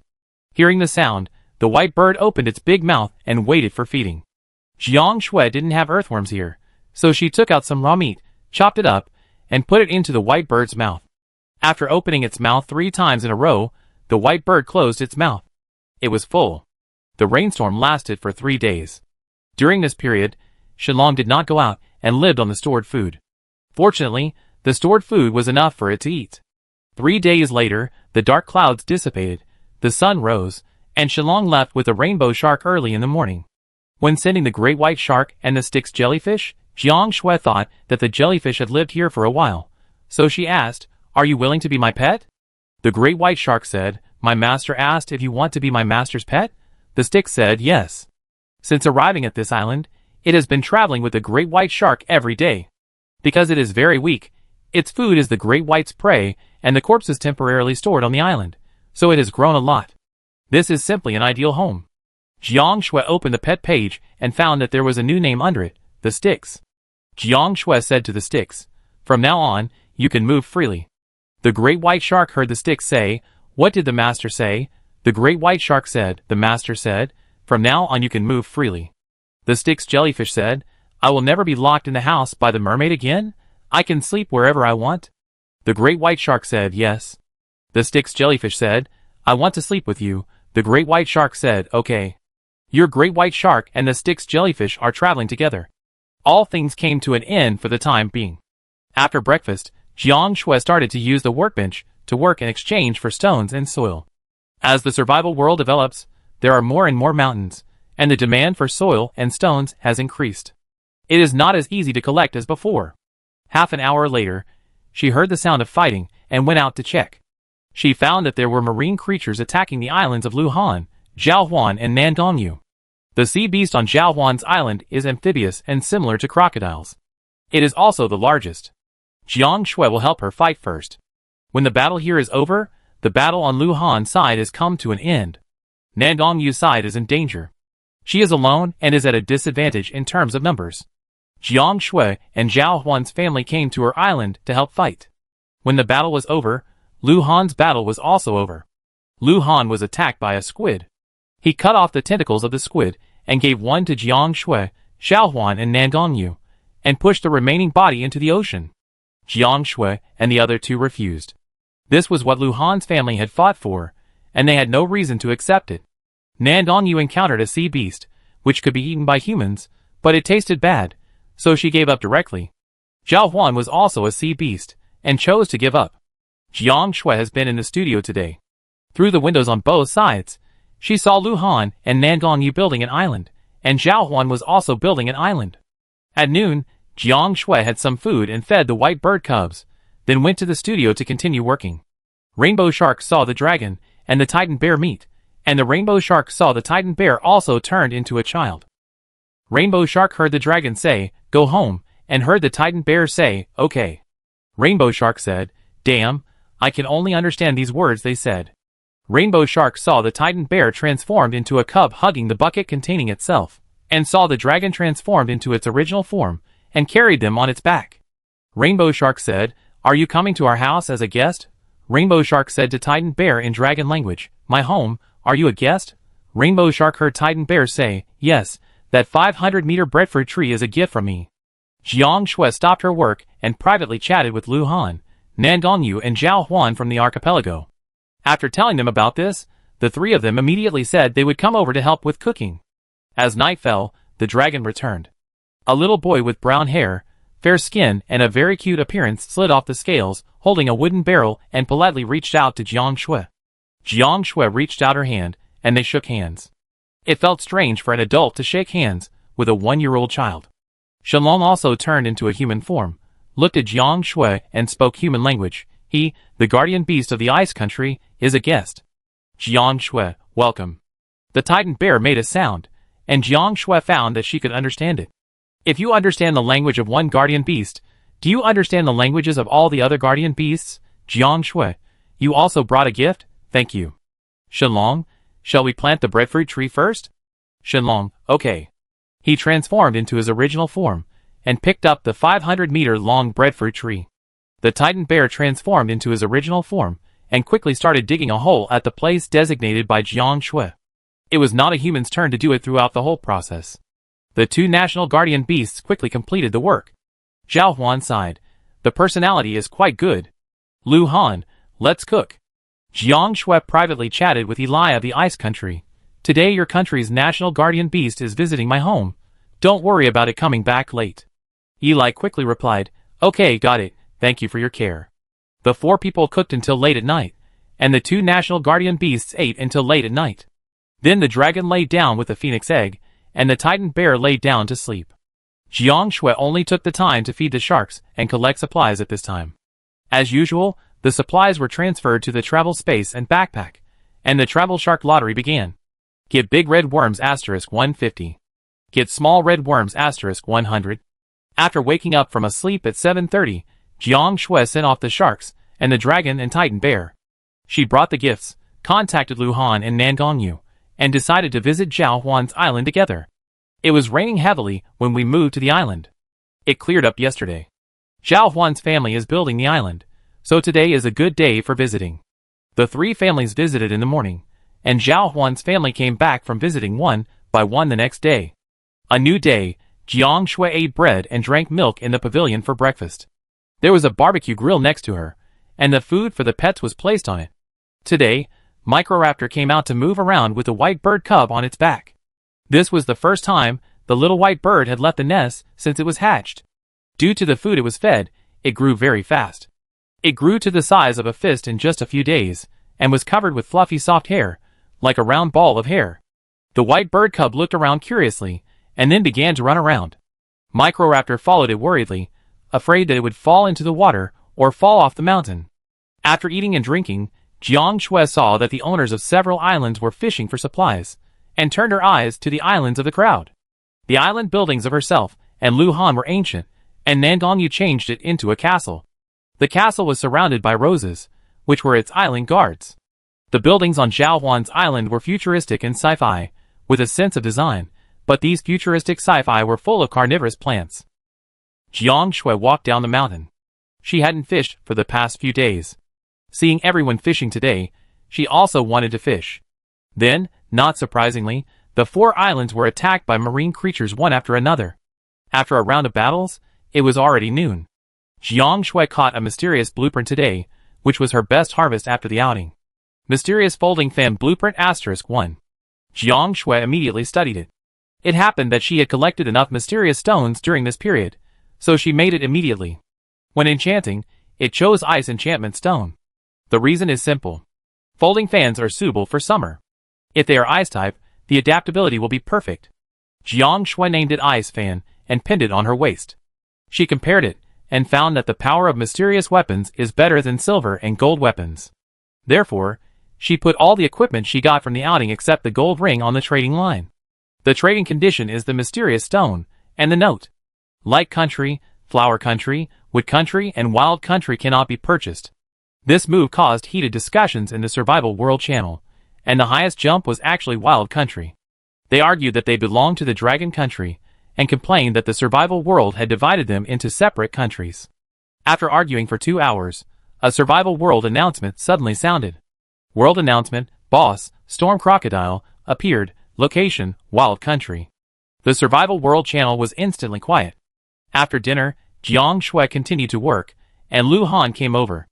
Lu Han, recently you have been preparing soil and stones, and I have nothing to do anyway. If I make more things, I can get them in exchange faster. Jiang Shui, thank you. Lu Han, what are you thanking me for? Anyway, I have time. My parents are enough on the island. Great White Shark came to Flower Country. Great White Shark said, no one here is as pretty as I think. Let's continue our journey. Your Great White Shark and the Styx jellyfish are traveling. Great White Shark came to Ice Country. Great White Shark came to God Country. Great White Shark saw a human with long blue hair walking on the seabed. Great White Shark said, Styx, I'm moved. He's so pretty. Jiang Shui's heart was startled. Don't bring him back, okay? The Great White Shark said, no, I can't take him away. I want to bring food to my master, yes. I want to bring food to my master. Bring food to my master. The Great White Shark heard the Styx jellyfish say, why did you go over there? Come back. Don't carry him. The Great White Shark said, why would such a beautiful human hit me? The Great White Shark saw the human staring at him indifferently, and the Great White Shark danced in front of the human. The Great White Shark saw the human looking at him in confusion. The Great White Shark turned his back to the human, turned his head and hooked his tail, and saw the human walking towards him, and the Great White Shark swam forward for a distance. The Great White Shark said, even if Rainbow was in front of me, I would say that I didn't steal anyone, he followed me by himself. Jiang Shui, The Great White Shark saw the human following it for several thousand meters, swam to its side, lowered its body, and swung its tail. The Great White Shark heard the human say, I came up. The Great White Shark saw the human sitting on its back, and said to the Styx jellyfish, you saw it, he came up by himself, I didn't steal him. The Styx jellyfish said, you clearly seduced him. Your Great White Shark and Styx jellyfish are going home. Jiang Shui, okay, I have to spend money to buy a designated transmission card. The Great White Shark went at full speed, and at 4 p.m., he brought a person to the place where the mountain and the sea met, and threw the human onto the mountain. The Great White Shark said, we haven't hunted yet today, Styx, let's go to the mysterious island. Jiang Shui, you left me a stranger, and you ran away? Jiang Shui stopped working and walked out the door. Lu Han was puzzled, what's wrong? Jiang Shui, I have a feeling that something went wrong on the island. As he spoke, he saw a squirrel hopping over, pointing down the mountain, and squeaking anxiously. Chapter 106. The handsome man with blue hair brushed off the dust on his body and looked at the mermaid in front of him indifferently. Xiao looked back in silence, and no one spoke first. When Jiang Shui and Lu Han went down the mountain, the man looked at them. His expression was still indifferent, calm and composed. His appearance was really beautiful. Standing next to Xiao from the mermaid tribe, there was a kind of beauty that was evenly matched. Jiang Shui's first thought was that he was not human. No wonder Dabai couldn't control his instinct. Lu Han took a step forward, stood in front of Jiang Shui, and tried to ask, "Who are you?" The man was speechless. Jiang Shui asked in the language of the mermaid, "Who are you?" He answered that his language was different from that of the mermaids, but Jiang Shui could understand it. She said to Lu Han in human language, "Mysterious race." The man's voice was very light, and his overall temperament was cold and oppressive. He stated coldly, "Tell me the purpose of instructing the pet to bring me here." Jiang Shui, "There is no purpose. Dabai is a face control, that's all." Lu Han couldn't understand the conversation between them, and was anxious. He thought about starting to find Xiao tonight to learn the mermaid language. The man obviously didn't believe it. He raised his arm, and a trident formed by water emerged, attacking Jiang Shui without hesitation. Xiao immediately blocked the water with a steel machete and fought back against the man. The man rode the water, and the water swirled around him like a veil. Weak. He suddenly turned into water, avoiding a fierce attack, and looked at Lu Han. "It's a bit powerful, but far from enough." A majestic water column attacked, and Lu Han dodged sideways, but saw the water column turn halfway and suddenly attacked Jiang Shui. Jiang Shui hurriedly held her umbrella to block the blow. Bang! She flew backwards under the heavy blow and hit the hard rock, her stomach churning. Lu Han and Xiao attacked him together, and the panda and wolf beside them also came to help. The noise of the battle was loud enough to attract other people from the archipelago. Everyone rushed over and saw that Jiang Shui was injured and Lu Han was being beaten, so they joined the battle without saying a word. The sea was boiling, the mermaids surfaced, and the killer whale and humpback whale family appeared and began to interfere. At this time, after the man knocked Lu Han away, he suddenly stopped. He stood on the water, looked at the creatures fighting side by side with humans, and left silently after a moment. What does he mean? Why did he leave suddenly? Are there such powerful humans in the survival world? No, the top 3 in the world combat power rankings are still Shui, Wan Ringyu, and Lu Han. Jiang Shui and Lu Han stood up with each other. They were the main targets of the man's attack. Although they were seriously injured, the man also had a few minor wounds on his body, so he was not invincible. Jiang Shui said, "He is not a human, but a mysterious race." Nandong Yu was puzzled. How could the mysterious race come here and attack us? Jiang Shui, "He was brought back by Dabai." Zhao Huan understood immediately. Dabai's character of robbing a beauty is really terrible. Fortunately, the other party did not fight to the death and finally left. She came to Xiao and looked him up and down. That person only attacked humans, and no one else was injured. After she said this, everyone checked the mermaids and pets and found that only humans were injured. Jiang Shui talked to Xiao. "You will tell Dabai about this tonight. It must understand the seriousness of the matter." Xiao, "Yes, Island Master." Nandong Yu supported Jiang Shui, and Father Lu supported Lu Han. This place was closest to Jiang Shui's house, so they came to the pavilion on the top of the mountain together. Father Lu hurried back to get medicine.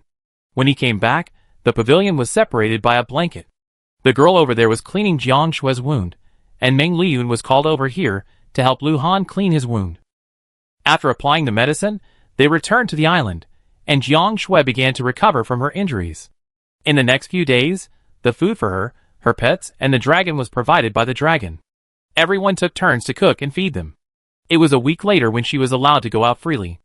Although she could move freely, she was not allowed to participate in the battle. Lu Han's situation was the same as hers. These days Jiang Shui and Gu Yunshan reached a deal with Shen Qiufeng. She sold the whole prey brought by Shark, and the other party provided soil and stones. The transaction with Gu Yunshan was completed 2 days ago. That day, Gu Yunshan said, "The tribe has no inventory and can no longer trade." This morning, Jiang Shui ended her last transaction with Shen Qiufeng, and the other party also said that the transaction would be temporarily suspended. Jiang Shui didn't care. She now had enough stones and soil, and the number of island attacks had long been enough. Jiang Shui chose to break through the island. There were only a few of the materials piled up in the mountain, and the island had completed the breakthrough. A new message appeared on the island page. The island surface can be raised. Raising the island surface requires a lot of soil and stones. Jiang Shui is more accustomed to living on flat terrain. In the next few days, she decided to cooperate with various tribes for trading. The weather was not good today. Jiang Shui came to her senses and saw a drizzle. Soon, Lu Han came over with breakfast. Good morning, my parents made pork chop noodles today. Jiang Shui, I am fine now. I will not bother you anymore from today. I can cook and take care of the pets myself. Lu Han, you are not a problem for us. And my parents found a miniature food workbench yesterday and are in the mood to make all kinds of food. Just accept it with peace of mind. Jiang Shui, but we can't continue to trouble everyone with the dragon's food. Lu Han sighed, looked at Jiang Shui, and unconsciously rubbed Jiang Shui's hair. You always feel that you are bothering everyone, but those who really regard you as a friend will never think you are a trouble. He knew that Jiang Shui had experienced a lot of bad things. It doesn't mean that if there are many people who agree with you, their ideas must be right. If in a relationship, one party is entangled in what he has paid, but has not received anything from you, then this is a calculated relationship, not a sincere one. This is my opinion. When you have been helping us, have you ever thought about our return? Jiang Shui shook her head, no. Lu Han, we are the same. Lu Han, before I met you, everyone in the unnamed tribe was not this kind of character in the previous life. We have encountered setbacks, quarrels and breakups, and walked through all the dark roads before we met each other and became friends.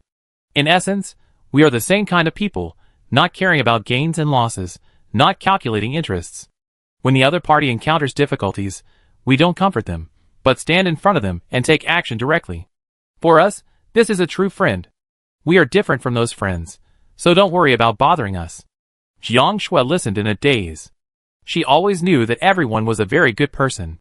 They were different from everyone she met in her previous life. Lu Han smiled and said, speaking of which, the world is so big. After so many years, I can only find a few people who can become my true friends. You know, in the previous life, everyone's reputation was not very good. It can be said that they were used as negative examples. We also accidentally got together in the same team. Next, he talked about the past life and everyone's past. Jiang Shui unknowingly listened to the mystery, which was also a story of mutual redemption between fierce lone wolves. The two talked in the pavilion for a whole morning, and Jiang Shui finally walked out of the last psychological defense line, and all the haze in her heart dissipated. So far, she has truly come out of the disease. Thank you, Jiang Shui said sincerely. Being able to meet this group of people is the good luck she got in exchange for all her bad luck. She completely reconciled with her past self and reshaped her true self. Lu Han rubbed her hair. Be yourself freely, it takes a long time, and people who love you will naturally love you. He suddenly froze. He had been paying attention to other things before, and didn't notice it. Now that the matter was resolved, he realized what he had done. Lu Han quickly retracted his fingers, and saw that Jiang Shui didn't react at all, and he couldn't help but feel a little annoyed. Jiang Shui came back to her senses, and caught Lu Han's fleeting annoyance. Jiang Shui, what's wrong? She wouldn't say much before, but at this moment, she untied her knot and relaxed, so she said whatever she wanted. Lu Han quickly explained, nothing. Jiang Shui propped herself up and moved closer to him. You lied to me. Lu Han, Jiang Shui has become much more popular than before, but he feels like he has shot himself in the foot. When asked like this, his face became red. How could he possibly say such a thing? Jiang Shui was puzzled. Why did he blush for no reason? Fortunately, Jiang Shui let him go. Jiang Shui, it's noon. Do you want to eat together? Jiang Shui took the initiative to invite him. Of course, Lu Han would not miss this opportunity. Okay, what do you want to eat? Jiang Shui thought for a moment. Barbecue. There weren't many people, so Lu Han moved the grill and ingredients directly to the pavilion, and the two of them cleaned the ingredients and marinated the meat and skewered it together. Afterwards, Jiang Shui wanted to barbecue with Lu Han, but Lu Han pushed her shoulders and pushed her to the chair. He joked, how can you let a girl work all the time? You sit down and wait for the food, and I do the barbecue. Jiang Shui sat on the chair, a little absent-minded, thinking back to the touch of her shoulders and the top of her head in the morning. She always felt that Lu Han today was very different from usual. Because I was not open before, he didn't dare to get along with me casually. Now that I have come out of the shadow, does he treat me like a real friend? But, can friends touch each other's heads? Jiang Shui thought, is he the same to Zhao Huan? Ah, I can't think like that. It's too mean. We are friends. It's not something intimate. It's reasonable to do this. Lu Han roasted Jiang Shui while eating, and took time to feed the panda wolf and microraptor every once in a while. The little white bird was unexpectedly interested in cooked meat, so Jiang Shui fed it as well. After one round, Lu Han still didn't have enough for everyone to eat. Jiang Shui wondered what Lu Han hadn't eaten yet, so she handed him a bunch of meat. Do you want to eat too? Jiang Shui, who had been secretly in love with him for a long time, finally took the initiative to approach him. Although the other party didn't have that intention, Lu Han did. He had finally made some progress, so he had to strike while the iron was hot. So he said, I can't take care of it for now, you guys eat first. The more he said this, the more guilty Jiang Shui felt. After thinking it over again and again, she said, then, should I put it next to your mouth? Lu Han acted very honest. That's fine. So, he enjoyed the feeding from Jiang Shui. After the end, Jiang Shui quickly returned to her seat. She always felt strange. Is it really okay for friends to get along like this? She decided to ask Zhao Huan. Zhao Huan is also Lu Han's friend. If she says it's normal, then it's normal. Lu Han didn't know that Jiang Shui was chatting privately behind him. He was very happy at the moment. He thought that if there was a first time, there would be a second time. Soon Jiang Shui would get used to feeding him. But after waiting for a long time, he didn't see Jiang Shui coming, so he deliberately made a noise. Jiang Shui didn't look up, staring at the table, and asked dryly, what happened? Lu Han, I was accidentally burned by a spark. I go get you some medicine. Then he ran away quickly. Lu Han, ? I always felt something was wrong. At this time, he heard another sound of footsteps, and saw Zhao Huan running over with a malicious smile. Hey, are you having a barbecue behind our backs? Lu Han was speechless. Why are you here? Zhao Huan, I'm here to watch the fun. Lu Han, Zhao Huan, I don't care, take me with you anyway, I want to eat barbecue too. Lu Han, no food at home. Zhao Huan, wow, different treatment, so sad. Lu Han, go away. Zhao Huan, I won't go, Shue, I came here to eat, but Lu Han won't let me. You talk to him. How can a friend be so hypocritical? Jiang Shui's face, which had just calmed down, suddenly turned red. Zhao Huan said as if he knew nothing. Why is your face red? Are you sick? Jiang Shui stuttered a little. Yes, a little. Lu Han walked forward and said disapprovingly, your face is so red. This is not a cold but a fever. Why didn't you tell me before? You are still blowing the wind here? You go back to the room first. I go to boil the medicine. Don't eat the barbecue. Eat something light later. Jiang Shui was in a dilemma and handed the medicine over silently. Your hand is injured. Here, medicine. Then he pretended to be nothing and walked back. After eating and taking the medicine, Jiang Shui thought that the matter was over, but she didn't expect Lu Han to stay and take care of her. Jiang Shui immediately looked at Zhao Huan for help. Zhao Huan, I remember I have something else to do, so I leave first. Lu Han, you have to take good care of Shui Shui. I come to check on her in the evening. Lu Han felt that Zhao Huan was a little bit crazy today. Yeah. Jiang Shui, After tormenting until the evening, Jiang Shui ate her meal and took her medicine and went back to her room to sleep. She regretted her decision to pretend to be sick. She was also very depressed. What was she so flustered about? How could she become so different from usual because of a few words from Zhao Huan? Anyway, from all aspects, Lu Han treated her as a friend. Probably because he had counseled her, he had some kindness and tolerance towards her. It was definitely not the situation Zhao Huan said. Don't think too much. It's not easy to have a friend. You can't push him away because of your own wild thoughts. Jiang Shui convinced herself and gradually calmed down. Downstairs, Lu Han and Zhao Huan were making food for Shilong in the evening. Zhao Huan smiled and said, Why don't you thank me? You can stay overnight tonight. Lu Han, you are inexplicably sick today? Zhao Huan was unhappy. Hey, I helped you. Lu Han looked at her quietly, without saying anything, with an expression of watching your performance. Zhao Huan felt his teeth start to hurt. I decided not to tell you. Chapter 107. Lu Han slept outside Jiang Shui's door at night. Spring had arrived for more than a month. The night was not cold, but it was a little damp because of the drizzle. Jiang Shui knew he was outside the door. She tossed and turned for a long time. She felt that she couldn't let the other person get sick because of her lie. Finally, she got up and opened the door. What's wrong? Lu Han opened his eyes and asked. Jiang Shui looked normal, It's damp outside. Move the bed in and sleep. Lu Han, it's okay. I'm in good physical condition. Jiang Shui looked at him in silence. Lu Han, okay, I move the bed in. Jiang Shui turned sideways and returned to the room. The room was divided into an inner room and an outer room. Lu Han moved the bed to the outer room and asked, "Is there anything I can do?" Jiang Shui, "No, go to sleep." The next morning, Jiang Shui said she was well. Seeing that she was in good spirits, Lu Han said, "Then take the medicine today to consolidate it. What do you want to eat this morning?" Jiang Shui, "Pork chop noodles." The way they get along with each other returned to the way they used to. While he was cooking, the boy transformed by the dragon came to see Jiang Shui. The dragon spoke more fluently. "The creatures of Zhongzhou have arrived in the country area. I will patrol the sea in the future and cannot come back on time. Jiang Shui, it will be very dangerous. Take the rainbow with you. It can help you when necessary." The dragon, "It's yours." The rainbow shark exists to bring prey to feed Jiang Shui. If he takes away the rainbow, it means taking away Jiang Shui's help for himself and the people in the Dragon Country area. The creatures from Zhongzhou are a disaster for humans. Killing Zhongzhou creatures to protect the Dragon Kingdom is his mission, not Rainbow and Jiang Shui. Jiang Shui said, "We have been together since the resurrection. Are we considered a family?" Shalong, yes. Jiang Shui, that's it. Protecting the Dragon Kingdom is your mission, but protecting the family is the family's mission. Take Rainbow. Besides, there are many creatures in Zhongzhou that can be eaten. If you take it, it can still help me. Shalong was silent for a while, and finally nodded. "I will take good care of Rainbow, and try to bring food back every day." Jiang Shui, "Just do what I can." The shark pool is on the side of the first floor door, and Rainbow Shark can hear her conversation with the dragon.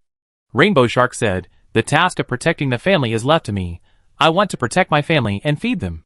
Jiang Shui stroked Rainbow Shark, fed it 2 small red worms, put it in a bucket, and handed it to the dragon. "Go." After sending Rainbow Shark and the dragon away, Jiang Shui came to the place where the mountains and water meet. The great white shark floated to the surface with the Styx jellyfish. Jiang Shui touched the great white shark, and the Styx jellyfish came over, so Jiang Shui also touched it. After feeding them bloodworms and sending them away, Jiang Shui returned to the first floor. Lu Han complained, "You are still sick and have been out for so long." Jiang Shui, "I am recovered." She was fine to begin with, and was not sick at all. Lu Han, "If you say so, I have to keep an eye on you today to prevent you from running around again." Jiang Shui changed the subject. "Is the meal ready? I'm hungry." Lu Han, "Okay, the pot is ready, waiting for you. Sit and wait, I serve the food."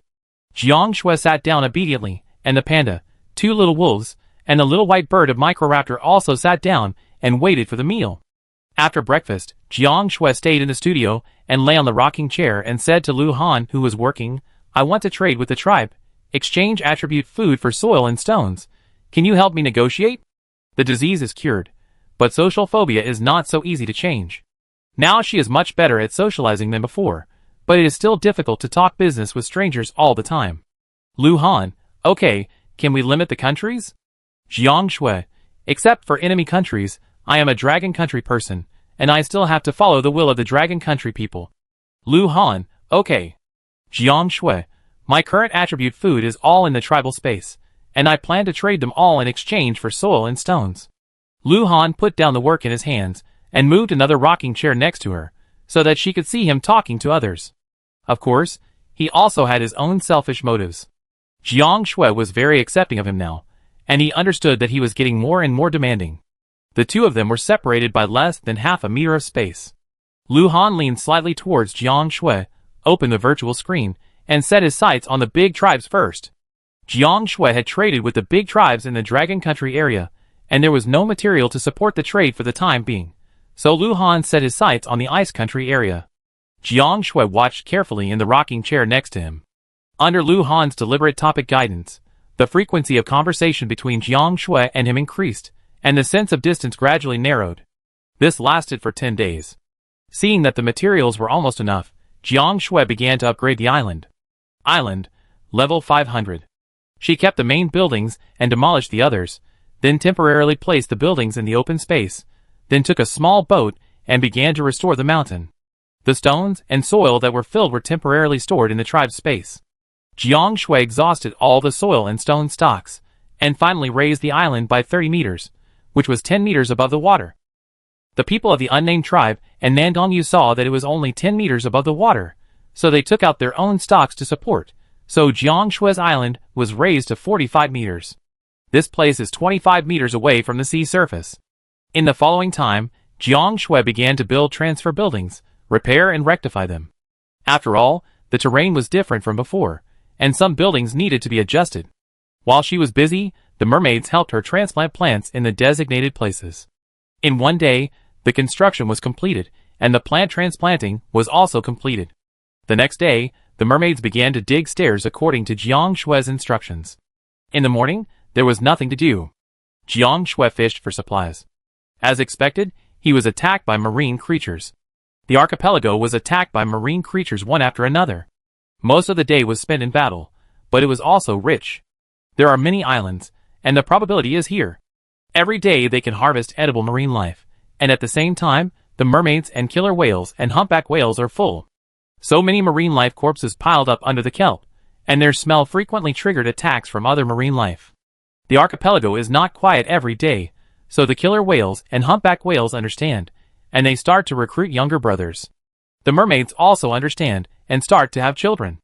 As the springtime gets longer, the national beasts of various countries awaken on their own. Coincidentally, the creatures of Zhongzhou come, and the national beasts of various countries begin to patrol the sea and fight. The national beasts of several countries, like Longwa, that have revived their national beasts in advance are better. After a period of human food feeding, these national beasts have a sense of happiness and growth, and they grow well, but the national beasts of other countries are not so lucky. Once revived, they have no place to stay, eat raw meat and drink blood, and fight endlessly.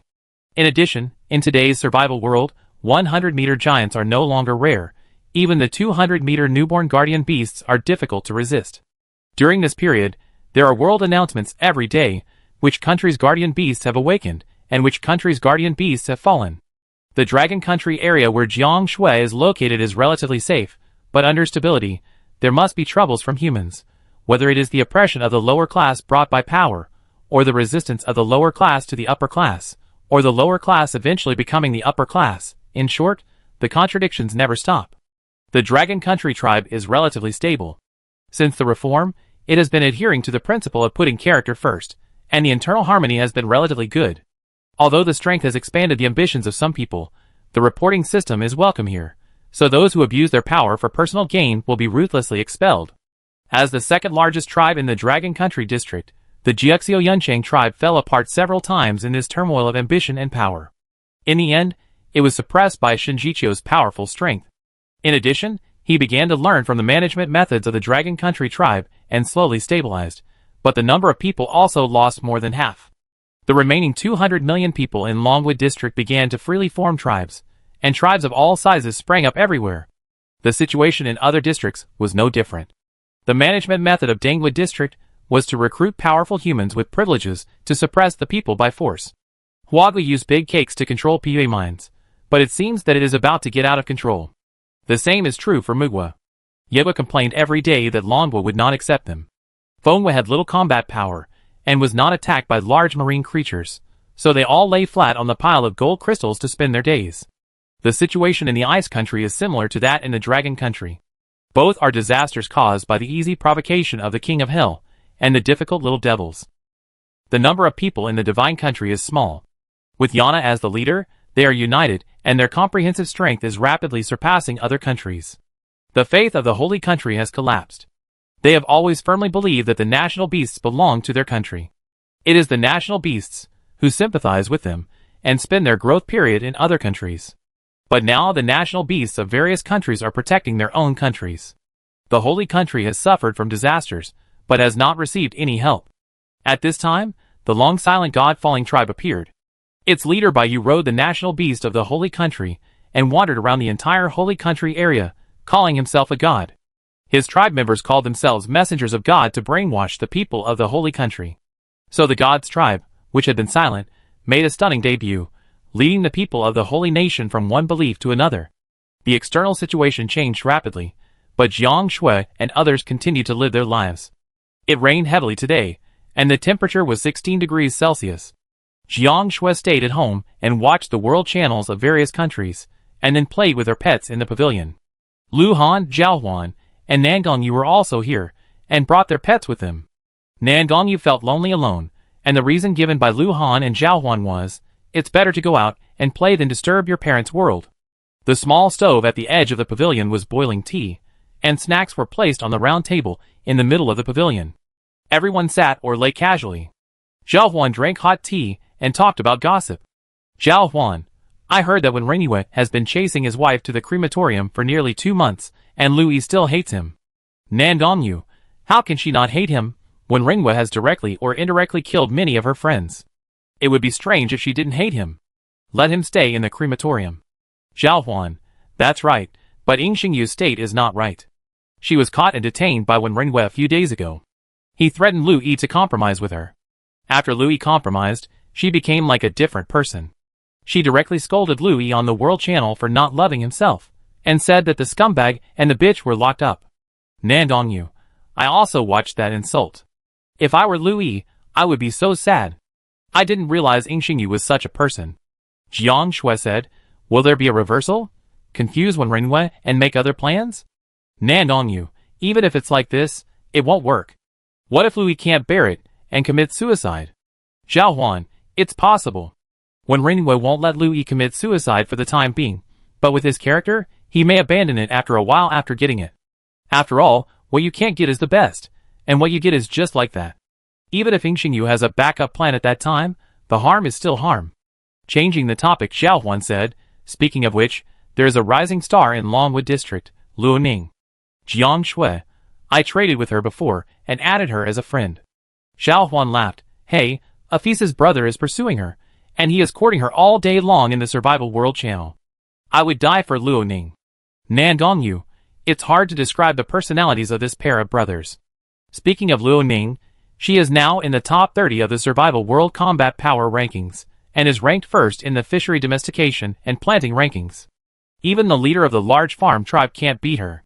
She is definitely a life player." Everyone was chatting in a mess, and time passed unknowingly until noon. The original drizzle turned into a rainstorm, and the raindrops hit the ground with a crackling sound. The air was very humid, and everyone moved to the hall on the first floor. Jiang Shui invited, "It's noon, let's have lunch together." Everyone was not polite, and stayed on the spot to order dishes and pick ingredients together. Jiang Shui opened up many vegetable fields here. After this period of time, the growth is gratifying, and there are all kinds of seasonal vegetables. Everyone stayed here in the afternoon. The rainstorm continued, and everyone simply checked in on the second floor. Anyway, the room on the second floor was empty. The rain seemed to be unstoppable, and the water level kept rising. The next night, everyone had to return to the island to build a new mountain. They had spare blueprints in stock, so it was not difficult to build. Jiang Shui began to sell the various materials she had caught in the past few days at the trading house, and still exchanged them for soil and stones. Then, she supported everyone with what she got in exchange. The heavy rain continued for 6 days. Jiang Shui saw that the sea was less than 15 meters away from her island, and she couldn't help but worry. Jiang Shui's island has been gradually raised to 50 meters to date, but it is still more than half submerged. It is hard to imagine how difficult it would be for humans to live on islands with mountains, when the low mountains have lost their function. When the seawater was level with Jiang Shui's island, the heavy rain turned into light rain, and there was an occasional strong wind. A wave could rush into the house. During this period, Xiao Mu and Meng Liyun also moved the island here. They invited Jiang Shui to live there, but Jiang Shui did not agree. Today the rain stopped. Jiang Shui stood on the third floor. The sea water slightly submerged the island. Fortunately, there was no wind, so the building was not hit by the waves. Jiang Shui took out the stones and soil that had been accumulated during this period and chose to raise the level of the island. The next moment, a shallow layer of seawater was drawn out and fell 6 meters. At the same time, the long-lost sunlight collided with the clouds. Jiang Shui bathed in the sun for a while, and took out all the clothes and quilts to dry. Chapter 108. The temperature slowly rose. Jiang Shui came to the shark pool to feed the rainbow shark, then sent it and the dragon away, then went to the place where the mountains and water met to send away the great white shark and the Styx jellyfish, and finally returned to the house to cook for her and her pets. The panda has now grown to the same height as Jiang Shui, The wolf cub is half a person tall, and even the microraptor, whose height should have been fixed, has broken through the gene and grown a little. Now the wingspan is nearly half a meter, and the little white bird has grown to 20 centimeters. The fluff has turned into smooth feathers, dragging a few long tail feathers, very beautiful. As they grew up, their appetite increased by nearly 2 times. Jiang Shui could finish each meal in half an hour, but now it takes her 1 hour. During the rainstorm, Jiang Shui was either cooking or exercising, and the workbench was not used much. After dinner, she spread a carpet in a sunny place and basked in the sun with her pets. A few cheerful wolf howls came from afar, and the little wolves and other pets from the archipelago ran over. Soon Jiang Shui's place became a zoo. Lu Han and Nandong Yu were the closest to Jiang Shui's island. The two came here one after another through the sky bridge to bask in the sun with Jiang Shui. Zhao Huan followed closely behind. Other island owners took advantage of the good weather to start building sky bridges and new houses. The blood and tears of the outside world were isolated, and this place seemed like a paradise. Everyone chatted in the sun until noon and decided to have lunch at Jiang Shui's place. Vegetables were ready, and there was also meat, and then everyone started to work together. After lunch, everyone lay down for a while. Jiang Shui opened the world channel of various countries. In addition to internal strife and war, the topic of national beasts was also about each country. She focused her attention on the Dragon Country district. The continuous heavy rain for many days made all disputes worse. The turbulent situation created many short-lived heroes. The situation was changing every moment, but everyone in the archipelago was still living a relatively easy life. After a short break, everyone returned to their own islands to start fishing. Not surprisingly, it soon triggered an attack by marine creatures. The killer whales and humpback whales brought their recruits to assist in the battle. Although the war was extremely dangerous, it was still resistible until Jiang Shui just finished the battle and triggered a 200-meter plesiosaur. The plesiosaur is the largest marine creature encountered so far, and not only that, it can live both on land and in water. Although it was besieged by a small group of killer whales and humpback whales in the sea and caused some wounds, after forcibly landing, the killer whales and humpback whales had no way to stop it. The mermaids floated on the water and launched a long-range attack on the plesiosaur with a steel crossbow, but the damage caused was nothing to the plesiosaur. On the island, everyone gathered here with Jiang Shui to besiege it, and the plesiosaur was completely killed with varying degrees of injuries. The body of the plesiosaur was pushed into the sea, and Jiang Shui and others cleaned the wound on one side of the ruins. Jiang Shui's injuries were not serious. With the help of the parachute, he avoided the attacks from the plesiosaur many times. After watching everyone return to the island, Jiang Shui began to repair the building. The ruins were returned to wood for reuse, and Lu Han, who was also not seriously injured, assisted in the construction. The great white shark saw a good-looking human. Jiang Shui, shock. The great white shark said, "Isn't this the human I carried home last time? He also attacked my master and ran away." The great white shark saw that he was caught, and the great white shark said, "What are you going to do? Don't kill me, it was my fault for bringing you home last time." The Styx jellyfish said, "My lord, I know I was wrong, and I will never rob you again." The great white shark said, "That was not robbery." The Styx jellyfish said, "I will never seduce you again." Jiang Shui. The great white shark heard the human say, "Take me to the island." The great white shark said, "I won't." The other party said, "I have no ill intentions." The great white shark said, "I won't." The great white shark saw himself being released. The great white shark was running away, with the Styx jellyfish on his back. The rainbow shark saw the dragon killing a marine creature that attacked the island. The rainbow shark heard the island owner invite the dragon to dinner, and the rainbow shark saw the dragon landing on the island. The rainbow shark saw the human take out 1/3 of the corpses of the creatures in the middle continent to cook, and put away the rest. Rainbow shark said, "Shenlong saved your life," and the creatures in Zhongzhou were also killed by Shenlong. Rainbow shark saw Shenlong taking him away, and saw the island owner showing a happy expression, and collecting the 1/3 of the corpse. Rainbow shark said, "Damn it." Jiang Shui couldn't help feeling depressed. Shenlong was dedicated to protecting the people, but he was disappointed. Rainbow shark saw a man named Yingxing fighting a 20-meter sea beast, and saw a 100-meter flying bird in the distance flying towards another island, and saw Shenlong flying towards the flying bird. Rainbow shark heard Yingxing calling Shenlong, "Shenlong, I am Jiang Shui's friend, help me kill the sea beast." Rainbow shark saw Shenlong pause slightly, and finally flew towards the 100-meter flying bird without hesitation. On the island, Yingxing was stunned to see the scene, and was shocked. Why did the dragon ignore me? She didn't consider me a friend. It had such a perception, which meant that Jiang Shui didn't consider her a friend either, right? While she was in a daze, she was hit by a sea beast and flew out with severe pain in her stomach. She gritted her teeth and got up to fight. After finally finishing the fight panting, she immediately sent a message to Jiang Shui, and the words were very friendly. Yingxingyu, how have you been recently? Jiang Shui didn't lie or hide anything. It's not very good. The island is about to be submerged. I encountered a sea beast at noon. The building became a ruin and I was injured. Yingxingyu had a smile on her face. Yingxingyu, it's okay, the house can be repaired. I have the blueprint of the mountain here, I give it to you. Jiang Shui, no need. Yingxingyu, you're welcome, I don't need it, I give it to you if you need it. Jiang Shui, really, I can solve it here. Yingxingyu, oh, we are all friends, why be polite? I packed the blueprint and medicine for you, please accept it. Jiang Shui did not refuse under such kindness, although she did not need it, but she could not let down the other party's kindness. Jiang Shui, thank you. Yingxingyu saw Jiang Shui accept the gift and warmly invited Jiang Shui to visit her island. Jiang Shui said she would go after her injury healed. Yingxingyu, my dear, I wait for you. Rainbow Shark saw the dragon, and the human helped kill the 100-meter bird.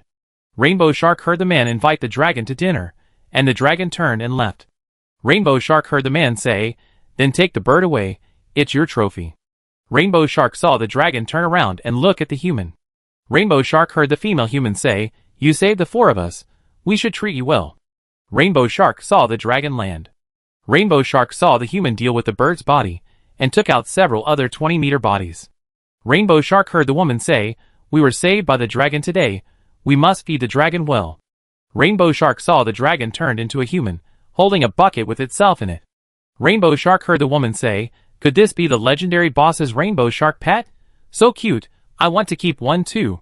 Until 9 o'clock in the evening, Jiang Shui was washing clothes, quilts and blankets. They were originally hung outside in the morning. Who would have thought that they would be attacked by a plesiosaur and become dirty? Jiang Shui washed all night, and Lu Han accompanied her to wash all night. After hanging the wet clothes under the eaves, the moon rose a lot, and she heard the notification sound of a great white shark. The moon was as cool as water, covering the earth with a layer of brilliance. Jiang Shui walked in the moonlight, and her shadow was stretched very long. While she was looking for the great white shark, Lu Han started cooking on the first floor of her house. Jiang Shui played with the great white shark and the Styx jellyfish for a while, and just as she was about to leave, she saw a familiar figure appearing from the sea. Jiang Shui looked at the great white shark with a questioning look. Didn't you bring him here? The great white shark said, why are you here? Don't hurt my master. Jiang Shui saw that the sea surface with gentle breeze and light waves suddenly became boiling, and the killer whales and humpback whales, with their fellows, surrounded the man with a covetous look. The man still looked indifferent and spoke calmly. He looked at Jiang Shui and said, Sea God tribe. This was probably a self-introduction. Jiang Shui saw that he didn't say anything else and asked, then what? Eat. Jiang Shui, he, I am interested in the food of the human race, but I only know you, so I came to try it. In return, I will offer a gift. He traveled in the sea for many years, and passed by many islands. He was interested in their food with tempting smell, but he did not trust the human race. Last time on this island, he saw these people living in harmony with marine and land creatures, and he thought he could try to communicate. Jiang Shui, last time, you seriously injured me and my friends. I will offer an apology. Jiang Shui, I will discuss with my friends before making a decision. A few minutes later, Jiang Shui brought the young people of the archipelago to the stairs. Come on. If a fight really breaks out, this side will not get any good, so it is better to follow his wishes and wait and see. Before the meal, Jiang Shui invited Xiao and the mermaid princess to sit together. The meal was relatively peaceful, and the sea god was quiet throughout the meal. Halfway through the meal, the dragon came back with the rainbow shark. The sea gods, who had been quiet and indifferent, looked at the dragon's intimacy with Jiang Shui, who had turned into a child, and seemed to be thinking about something. After the meal, the sea gods left on the pretext of looking for a return gift. Today, the dragon came back full and satisfied, but seeing everyone eating, he could still eat. After eating for a while, in the form of a child, he turned into his original form, and rested around the phoenix egg. Jiang Shui sent everyone away, transferred the prey brought by Great White Shark and Rainbow Shark into her own golden ring, and began to travel and draw sharks. Get Shark Transformation Card *1. Get Little Red Bug *10. Jiang Shui, shock, immediately took the card and went to the stairs connected to the water, without hesitation, calling to the ocean, Great White. The Great White Shark surfaced. Great White Shark said, "What's wrong, master?" Jiang Shui used the transformation card on the Great White Shark, and the next moment, the Great White Shark disappeared, and a cute but wild girl appeared in front of him. The water automatically covered her body, forming a set of short skirt clothes with a special style. The Great White Shark said, "Wow, I have become like my master. I can rest on land, and I can let the dragon take me to the sky." The girl tied a high ponytail, with a big bow on the hairband, and a Great White Shark hairpin on the front of the hair, which was very beautiful. Even though she became a human, Jiang Shui was still restricted by the system, and could not communicate with her directly. The girl was happy for a while, hugged Jiang Shui, and began to kiss, hug and lift her up high. Great White Shark said, "Wish fulfilled?" Jiang Shui became like a toy. Jiang Shui broke away from the enthusiastic Great White Shark and walked towards the shark pool. Great White Shark rushed into the pool, picked up the Rainbow Shark, hugged and held it high. Rainbow Shark slapped the Great White Shark and said, "Who are you? Let me go." Great White Shark said, "I am Brother Great White." Rainbow Shark said, "How did you become like this? You can actually live on land?" Great White Shark said, "Yes, so take me with you when you go out with Shenlong tomorrow. I can hold you in the sticks." Jiang Shui saw Shenlong flying over. Jiang Shui said, "She is Dabai, Rainbow's sister. It's not nice to call a girl Dabai. You should call her Baisha in public from now on." A girl, a 2-year-old child transformed by a dragon, and a rainbow shark chatted in the shark pool. The next morning, Jiang Shui fed the sharks with red worms. The dragon transformed into its original form, and waited for takeoff. The Great White Shark transformed into a girl and hugged the wooden barrel, which contained the rainbow shark. Then, she walked towards the sea and put the Styx jellyfish into the bucket. Jiang Shui stopped the dragon from taking off, bought a small glass water tank at the trading house, and replaced the wooden barrel.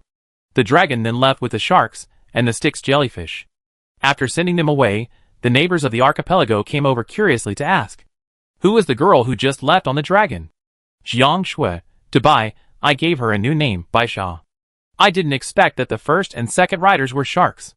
Today, the dragon is still patrolling the sea, but with the Great White Sharks, the journey is much more joyful, and Jiang Shui can often hear their laughter.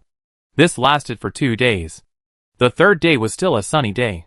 At noon, the sea gods appeared on the island, and brought 2 golden treasure chests. He was seriously injured, and didn't know how he managed to hold on all the way. After putting the treasure chest on the shore, he fainted. Although he was a mysterious race, there was a difference between men and women. In the end, Jiang Shui provided medicinal materials, and called Lu Han to treat his wounds. He woke up again in the afternoon. After walking out of the room, he found Jiang Shui and Lu Han in the studio by his breath, thanked them, and said that the golden treasure chest was a gift. Jiang Shui invited him to dinner, and then settled him in Zhao's next door to recuperate. He and Xiao are both mysterious races. Xiao is a good person, and it is reassuring to entrust him to Xiao. At dusk, Xiao Huan came to fight Xiao, and found the sea gods resting in the rocking chair in the living room, and couldn't help but look at them a few more times. The sea gods have good looks, but their aura is too strong and aggressive, but this does not prevent Xiao Huan from appreciating them.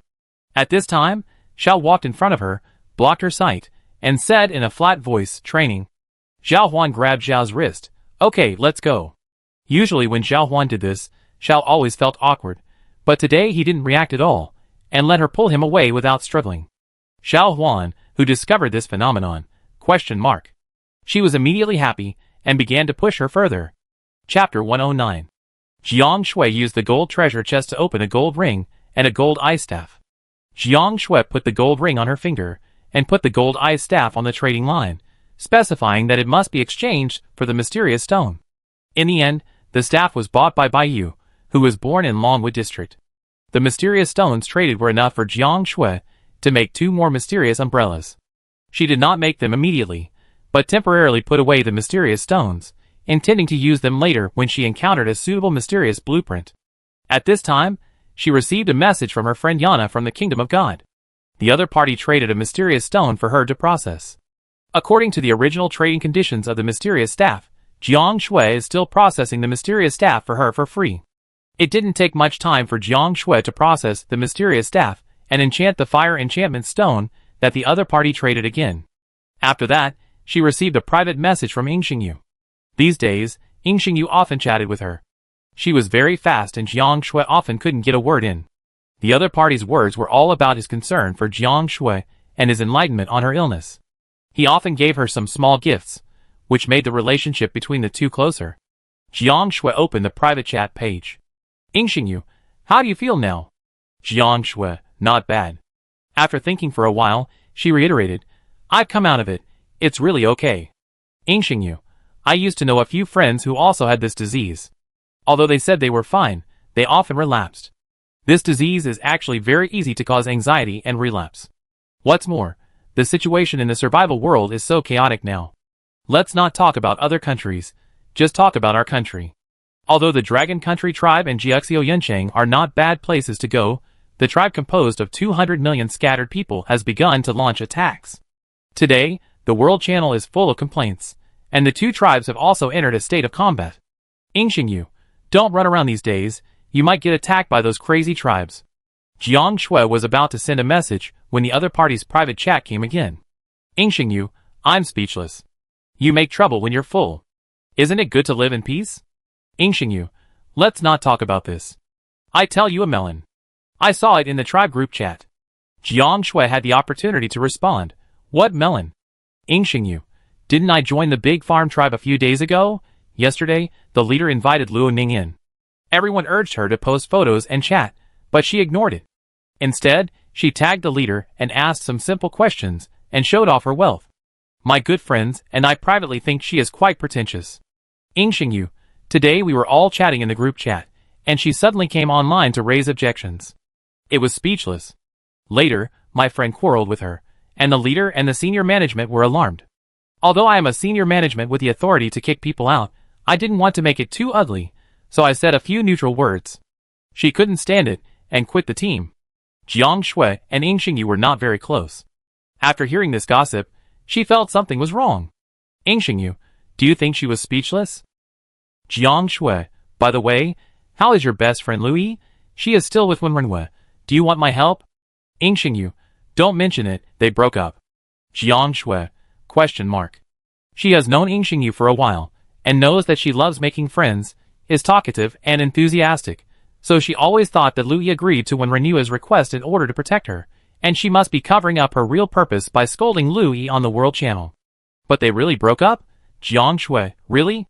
Ying Xingyu, really you don't know? I was so sincere to her before, and I teleported to Wenrenu's island, but she actually scolded me.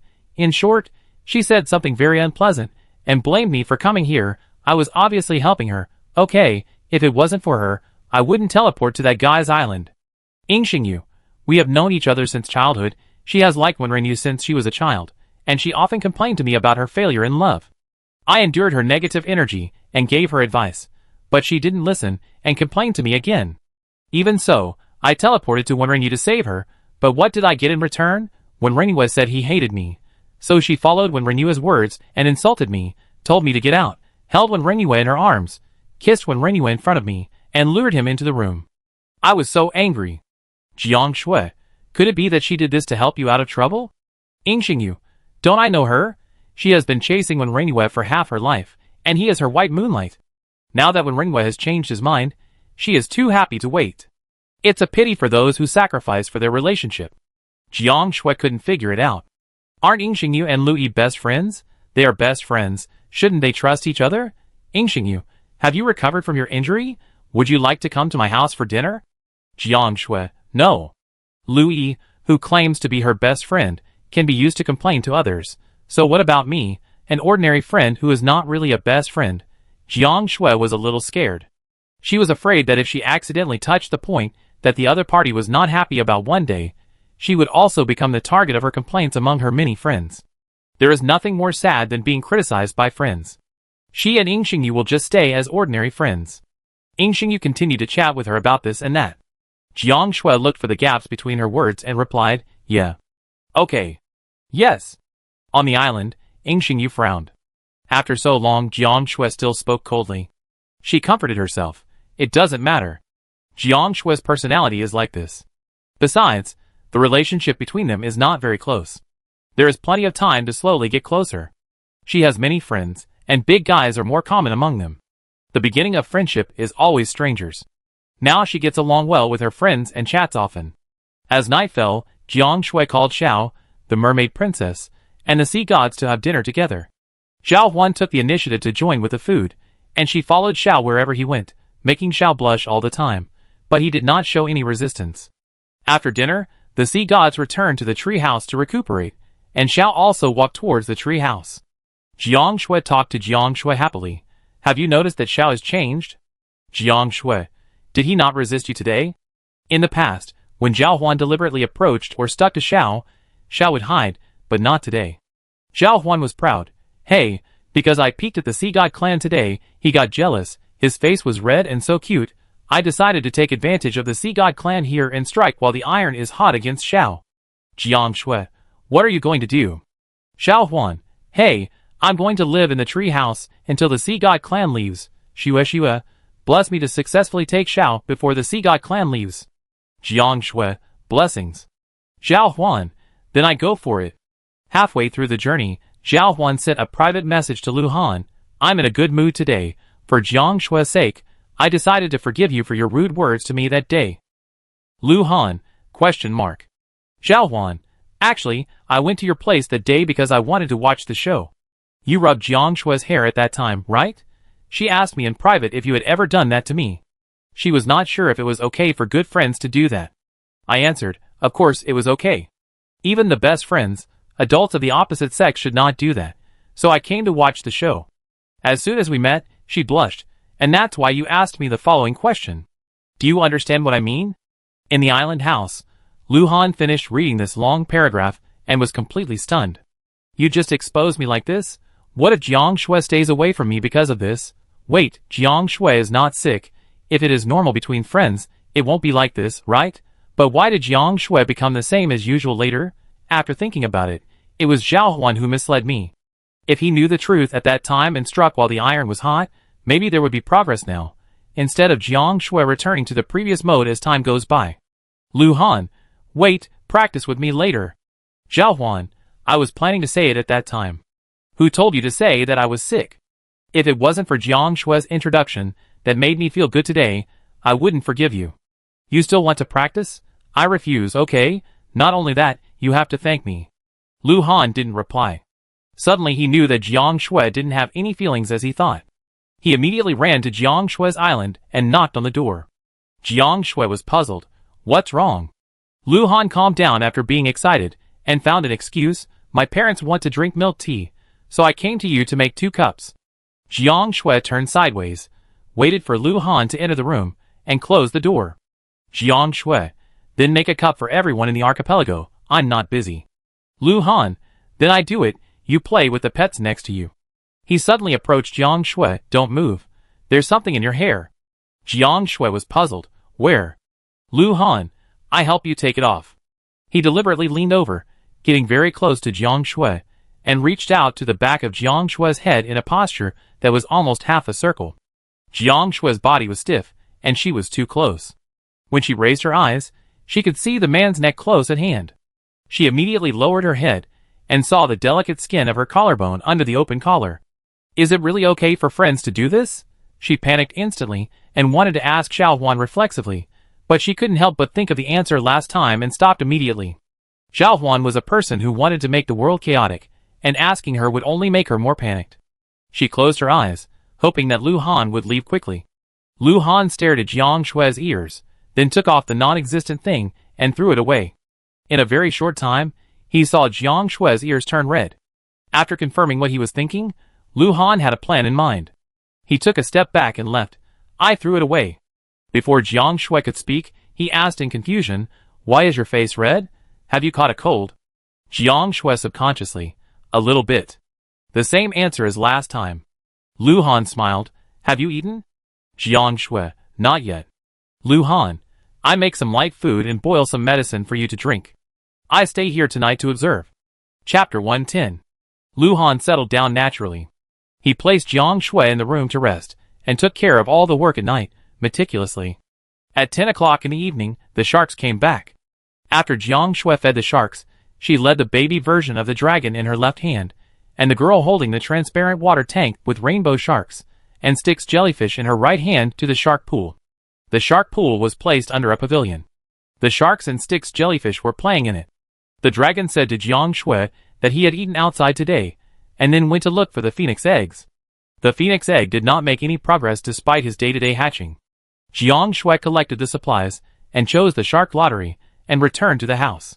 At this time, Lu Han came out of the bathroom and said, "I prepared the bath water and clothes for you. Go quickly." This was not the first time.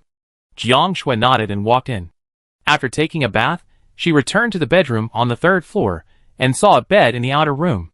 Not surprisingly, because of her illness, Lu Han had to sleep here to watch over her today. Although this was not the first time, she had just started to feel embarrassed about Lu Han in the afternoon, and she felt a little embarrassed living together at night. She quickly stepped over the bed in the outer room, walked into the inner room, and lay on her own bed. She had been thinking about it for a while, and actually couldn't sleep. When Lu Han came up to sleep, she was still awake, but in order to avoid embarrassment, she chose to pretend to sleep. There was a very light sound coming from the outer room, and it became quiet after a while. After a while, there was a sound of turning over. Jiang Shui was awake the whole time. She heard someone turning over every once in a while, and wondered if Lu Han had trouble sleeping. She had not paid attention to it before, but only discovered it now. After thinking about it, Jiang Shui opened the trading channel and searched for incense on it, but found nothing. After Lu Han turned over again, he saw Jiang Shui lying flat on her back, and a virtual light screen appeared in front of her. He thought, did he wake her up? So he calmed down. After a while, Jiang Shui took out some herbs. Although they were not incense, these herbs also had a calming effect. She watched secretly in the dark, and when she heard no more movement over there, she closed her eyes. After she fell asleep, Lu Han opened his eyes. He smelled the soothing herbal scent in the air. Jiang Shui didn't blame me for waking her up. Did she think I didn't sleep well? The feeling of being cared for made him happy, and he fell asleep unconsciously. The soothing effect made Lu Han sleep until he woke up naturally. When he opened the window, it was already noon. Lu Han subconsciously looked into the room, and Jiang Shui was still asleep. So he quietly got dressed, opened the door, and went out to cook. After he left, Jiang Shui opened her eyes and looked outside. There were still traces of him outside. She sighed, wondering if something was wrong with her since last night. He treated her as a friend, but she had all sorts of messy thoughts here. After getting herself in a good mood, Jiang Shui dressed and went downstairs to wash up. Afterwards, she fed and sent the sharks away and returned to the kitchen. She saw that breakfast was ready, and Lu Han was waiting for her. During the meal, Lu Han said, "Since you have a criminal record, I will stay here until you recover." Having said that, after Jiang Shui recovered from her illness, Lu Han had no intention of leaving. He didn't say anything, and Jiang Shui didn't ask because of the inexplicable embarrassment, so it continued for the time being. Thrilling attacks from marine creatures still occurred every day on the archipelago. With the increase of marine creatures and the abundance of food, the killer whales and humpback whales often went out to abduct younger brothers, and the tribe gradually grew larger. The number of newborn babies of the mermaid tribe is also increasing. They use attribute food from birth, which makes their growth process very smooth. The sea god tribe has not recovered from their injuries, and still lives in the treehouse. Xiaohuan regards it as his home, and lives there every day. He only returns to his island once when fighting. Ying Xingyu chats with Jiang Shui every day without fail. The topic is either gossip or counseling Jiang Shui about depression. Even though Jiang Shui doesn't talk much, she still enjoys it. After rejecting Ying Xingyu's invitation to be a guest again, Ying Xingyu took the initiative to ask Jiang Shui to be a guest. These days, Jiang Shui has been treated so warmly that she gradually doubts herself. Am I being petty and overthinking? Ying Xingyu always has reasons for her complaints, but she feels that she is not suitable to be a true friend. Is it her problem? After all, she has no friends and does not know how to make friends. She can become friends with Lu Han and others because they have always approached her actively, and she gradually opened her heart. Ying Xingyu has many friends. When she talks on the World Channel, many people will chat with her directly. She remembered her first impression of Ying Xingyu.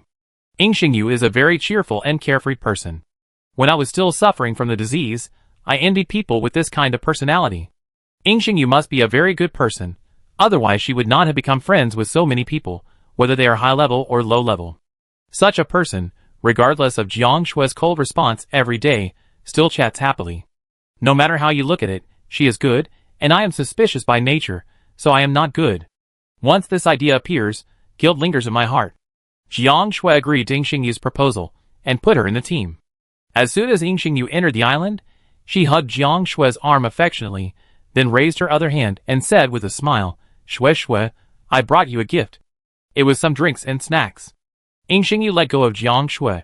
"Wow, your pets have grown so big, can I touch them?" Jiang Shui, "Yes."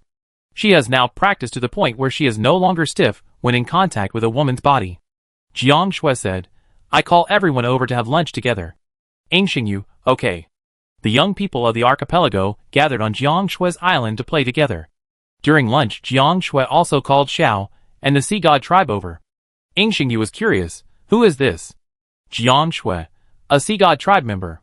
Ying Xingyu, "She is so pretty, Shui Shui, you are so lucky, there are so many handsome guys around you." As soon as she said this, everyone looked at her, especially Lu Han, whose expression had turned cold. In the corner, Yu Dai whispered to Xiao Mu, "Is it okay to joke like this between friends? Why do I feel like Cha-Cha?" "Xiao Mu, there is something wrong, so you should be careful of her. You can make friends, but you can't talk too much about your own affairs, and you can't give your heart to her." Yu Dai worried, "But Shui Shui seems to have regarded her as a friend?" "Xiao Mu, it doesn't matter, we are all here to protect her, and she has Lu Han by her side." Yu Dai, "Okay." Everyone withdrew their eyes from Ying Xingyu, and didn't pay too much attention to her. In their opinion, this was Jiang Shui's business, and they couldn't interfere with their friendship. But they would not let Jiang Shui suffer this grievance, even if Jiang Shui did not notice it. Lu Han spoke first, "We are all friends, why talk about good luck?" His words were quite aggressive.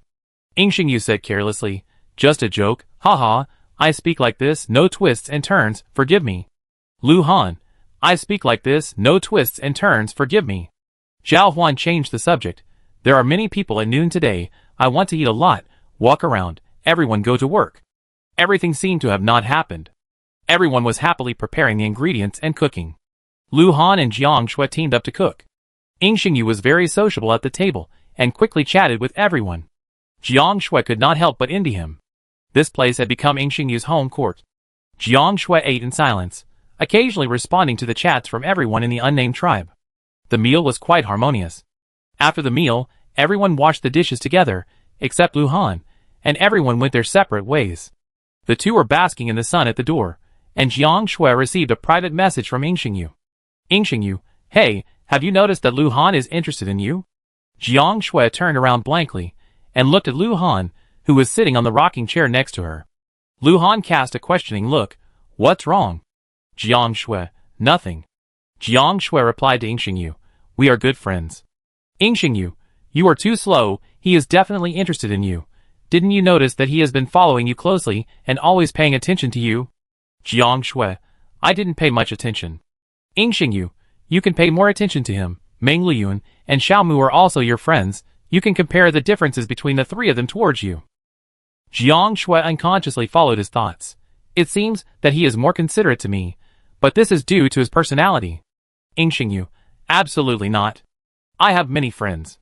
I have heard that in Lu Han's previous life, he was cold and hard. He never got close to anyone.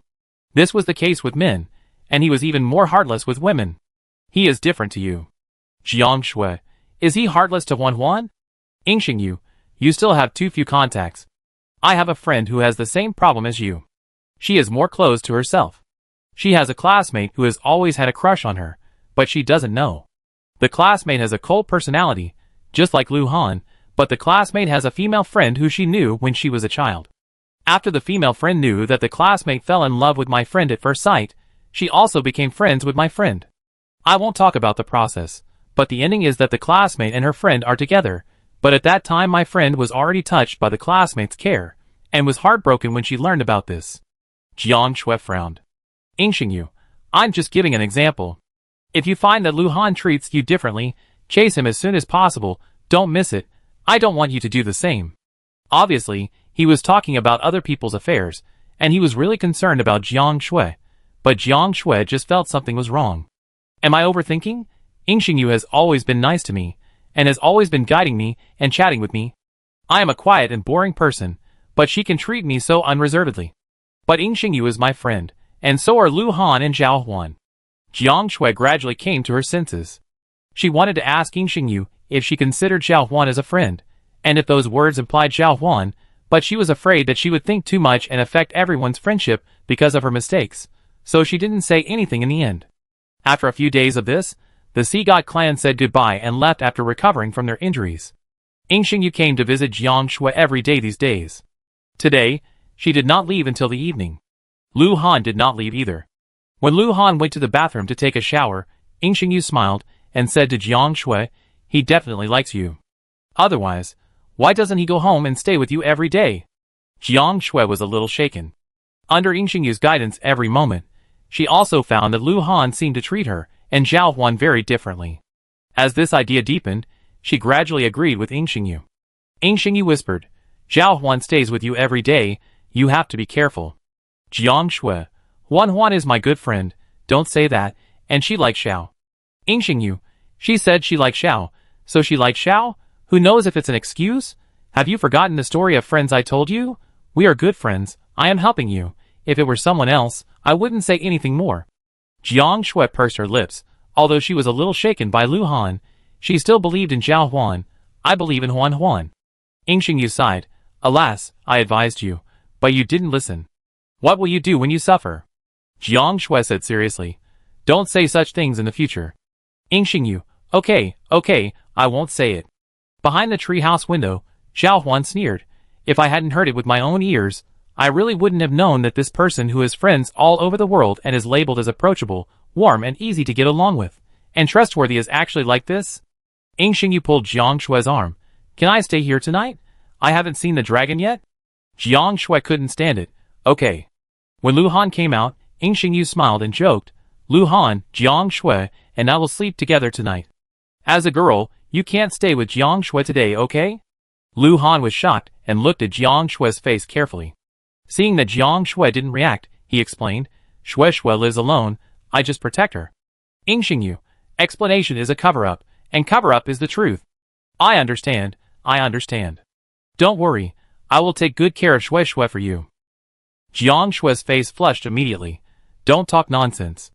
Xingyu, okay, I won't talk nonsense, let's go in and sleep. Lu Han would never allow Xingyu and Jiang Shui to be alone, and continue to deepen their friendship. The more Jiang Shui treats her as a friend, the more hurt she will be in the future. Immediately pulled Jiang Shui over and said lightly, Huan told me that she asked me to ask you to sleep with her tonight. Today she and Xiao had a conflict, and I want you to help discuss countermeasures. Jiang Shui apologized. I'm sorry, Xingyu, I have to go to help Huan.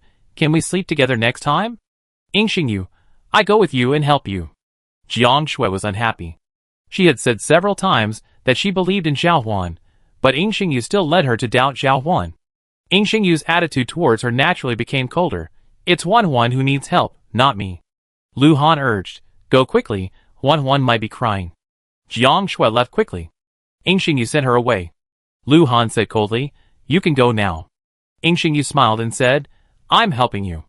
If Jiang Shui doesn't understand your thoughts, do you plan to wait forever? Lu Han, your method makes me feel uncomfortable. Xingyu, so you admit it? Lu Han, it has nothing to do with you. Xingyu said nothing more and returned to her island. As soon as she returned to the island, she stomped the ground angrily. Why did her social skills always run into a wall with the island owner of Jiangsu Archipelago? She could feel that they talked to her and looked like friends, but in fact they were just talking to each other for Jiangshua's sake.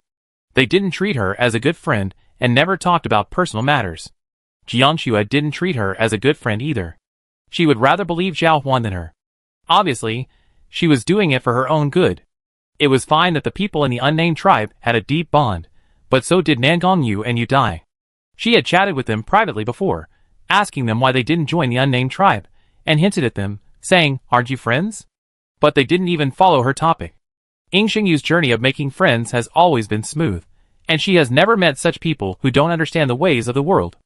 Among these people, only Jiang Shui has some real friendship for her. However, she is a little tired. She has always been giving without seeing any return. She planned to make one last attempt. If Jiang Shui still thought about someone else, then that was it. She had many friends, and many big boss friends, so there was no need to be a licker. So the next day, Ying Xingyu came again. Ying Xingyu found an opportunity to cry to Jiang Shui. Shui, after you left yesterday, Lu Han scolded me. Before she finished speaking, she heard Jiang Shui affirmatively, he is not that kind of person. Ying Xingyu looked unhappy. Can I still lie? Jiang Shui looked guilty. I'm sorry. She felt a little tired. They were all her dear friends. Why did she have to make a choice? Seeing this, Ying Xingyu left the island in anger. Not long after, she waited for Jiang Shui's apology, but Ying Xingyu was cold and perfunctory. Jiang Shui became more and more uneasy, and her mental state was visibly getting worse. Although her friends from the archipelago had been eating and living with her for the past few days, she still couldn't be happy. She apologized to Ying Xingyu every day and racked her brains to find topics to talk about. At first, Ying Xingyu responded coldly, and finally did not reply at all. Until noon today, Ying Xingyu replied, but it was not a good thing. Ying Xingyu, are you done yet? Don't you want to talk to me even if you don't see me? Ying Xingyu, friends should benefit each other, but what about you? Every time I say a lot of words, you only reply with a few words. Ying Xingyu, I have always provided you with emotional value, often gave you gifts, and advised you, but you never listened. If that's the case, why do you come to me? Ying Xingyu, every day when I get along with you, I feel like a dog, really without dignity. I can only say that there must be something hateful about pitiful people. It seems that you have a disease now, and it is your own fault. I really shouldn't feel sorry for you, and be friends with you, because you have no friends and a disease. Really, it's really tiring to get along with you. Ying Xingyu, you have no value to me, and I don't want to see you again. A red exclamation mark appeared on the page, which was a sign of being deleted. Jiang Shui was stunned. Lu Han noticed that something was wrong with her. What's wrong? Jiang Shui looked up at him, tears welling up in her eyes. Are Ying Xingyu and I friends? Lu Han's face was serious. What happened? Jiang Shui opened the private chat left in the friend chat channel in a daze. Everyone was immediately furious. Zhao Huan shouted that he wanted to buy a designated transmission card to beat people, and so did the others. They knew that Ying Xingyu was not suitable to be friends with Jiang Shui, but they didn't want to spoil Jiang Shui's fun, so they didn't intervene. They didn't expect that the other party would break up so quickly, and in such a hurtful way. Zhao Huan, you are so sick. People treat you as a friend, but you treat others as tools. You take help that others don't need, and think it's help. How can you be so shameless? Zhao Huan, Lu Han, Shui, I leave it to you, let's go. Jiang Shui was still in self-doubt, and said quickly, no. Lu Han held down her hand that was trying to stop her. Yes. Everyone disappeared, and Jiang Shui finally couldn't hold back her tears. She didn't understand why things turned out like this. Lu Han sat beside her and analyzed her bit by bit, letting her understand what mental control was. Then he said, you must understand that she never treated you as a friend. At first, she was in a bad mood and complained to you about her negative energy, but when it was your turn to be in a bad mood, she would annoy you and scold you for making her feel bad, and she would take out those comforts and guidance that had no practical use before as a favor. Even if you didn't need them, she would force them on you as a favor. Those insignificant gifts are a great favor to her, but the value of the food you treat her to is far greater than that, but she never mentioned it. As for those suggestions and advice that she didn't listen to, it's nonsense. They are all self-righteous instigation. You are right not to do it. Don't be sad, it's not worth it. You deserve better. You have us. Look, everyone has taken practical actions to avenge you. Jiang Shui gradually calmed down. Thank you. But this shadow has been formed in my heart. If I feel uncomfortable in the future, I must break off the relationship immediately instead of letting it develop out of softness. This is her fault. When I first felt something was wrong, I didn't break off the relationship. Instead, I hesitated and let him get close to me, and I spent my feelings on him. I deserve this consequence. She understood that she was not suitable to be friends with people who put interests above all else. Although this is how people get along with each other, interests are above all else, and friends are hard to come by, she didn't want to be like that. She just wants to live peacefully and happily, so in her eyes, only sincere people can be called friends, and the rest are cold partners. Whether she is self-contained or not recognized by the world, she doesn't live to be what others want her to be. Jiang Shui smiled, which was her growth after the disease was cured and reshaped. Now her heart is full of strength, enough to face all the ups and downs. After Zhao Huan and his group came back, they found that Jiang Shui's social phobia was cured in one day. Everyone didn't ask much, and they were sincerely happy for Jiang Shui. Jiang Shui was no longer expressionless and cold, she was smiling all the time, and her whole body was flowing with a gentle temperament, becoming more and more calm. At night, everyone stayed at Jiang Shui's place. Jiang Shui knew that everyone was still worried that she was depressed, so they didn't counsel her or ask if she felt better, but just kept playing with her and talking about some interesting suggestions for the future. Afterwards, Lu Han got a few beds and placed them in the inner and outer rooms. The girls slept in the inner room, and the boys slept in the outer room. This lasted for 2 or 3 days. Seeing that Jiang Shui's complexion was getting better and better, they returned to the island. Lu Han was about to leave, but Jiang Shui stopped him. Wait a minute. Lu Han stood quietly beside her. After everyone left, Jiang Shui looked at Lu Han with a gentle look, her eyes firm. I have something to ask you. Lu Han didn't realize the seriousness of the matter. Jiang Shui asked, Do you like me? Lu Han, ? This was too unexpected. His eyes dodged instantly, and his face became hot. It was too foul. Jiang Shui, who had always been pure and indifferent to all emotions other than friendship, suddenly asked such a straightforward question. Jiang Shui was in a calm mood, without the previous anxiety and embarrassment. She was living a good life now, and did not want any misunderstandings to affect the harmonious and cheerful atmosphere among everyone. Lu Han was stared at like this, thinking that if he stuck his head out, he would be stabbed, and if he hid his head, he would also be stabbed, so he simply admitted it. Lu Han controlled himself and looked directly at Jiang Shui. Yes, I like you. After saying that, he looked at Jiang Shui anxiously. Jiang Shui still looked at him with a gentle smile. Is that so? She said, I have thought about it carefully. I am not against you. I can even say that I have adapted to your existence. If you like me, I can like you, but if you no longer like me, I will no longer like you. This is the growth she has gained since that incident. She is sober, decisive, able to take on and let go. Chapter 111. Lu Han felt like he was hit by a huge pie, and he was in a daze. No, Jiang Shui is not that kind of person. Yesterday, he was still thinking about how long it would take to boil the frog in warm water, but he didn't expect that Jiang Shui would be the first to break it. Dreaming? He pinched himself several times, but the scene was still the same. Jiang Shui couldn't help laughing, and thought Lu Han was quite cute at the moment.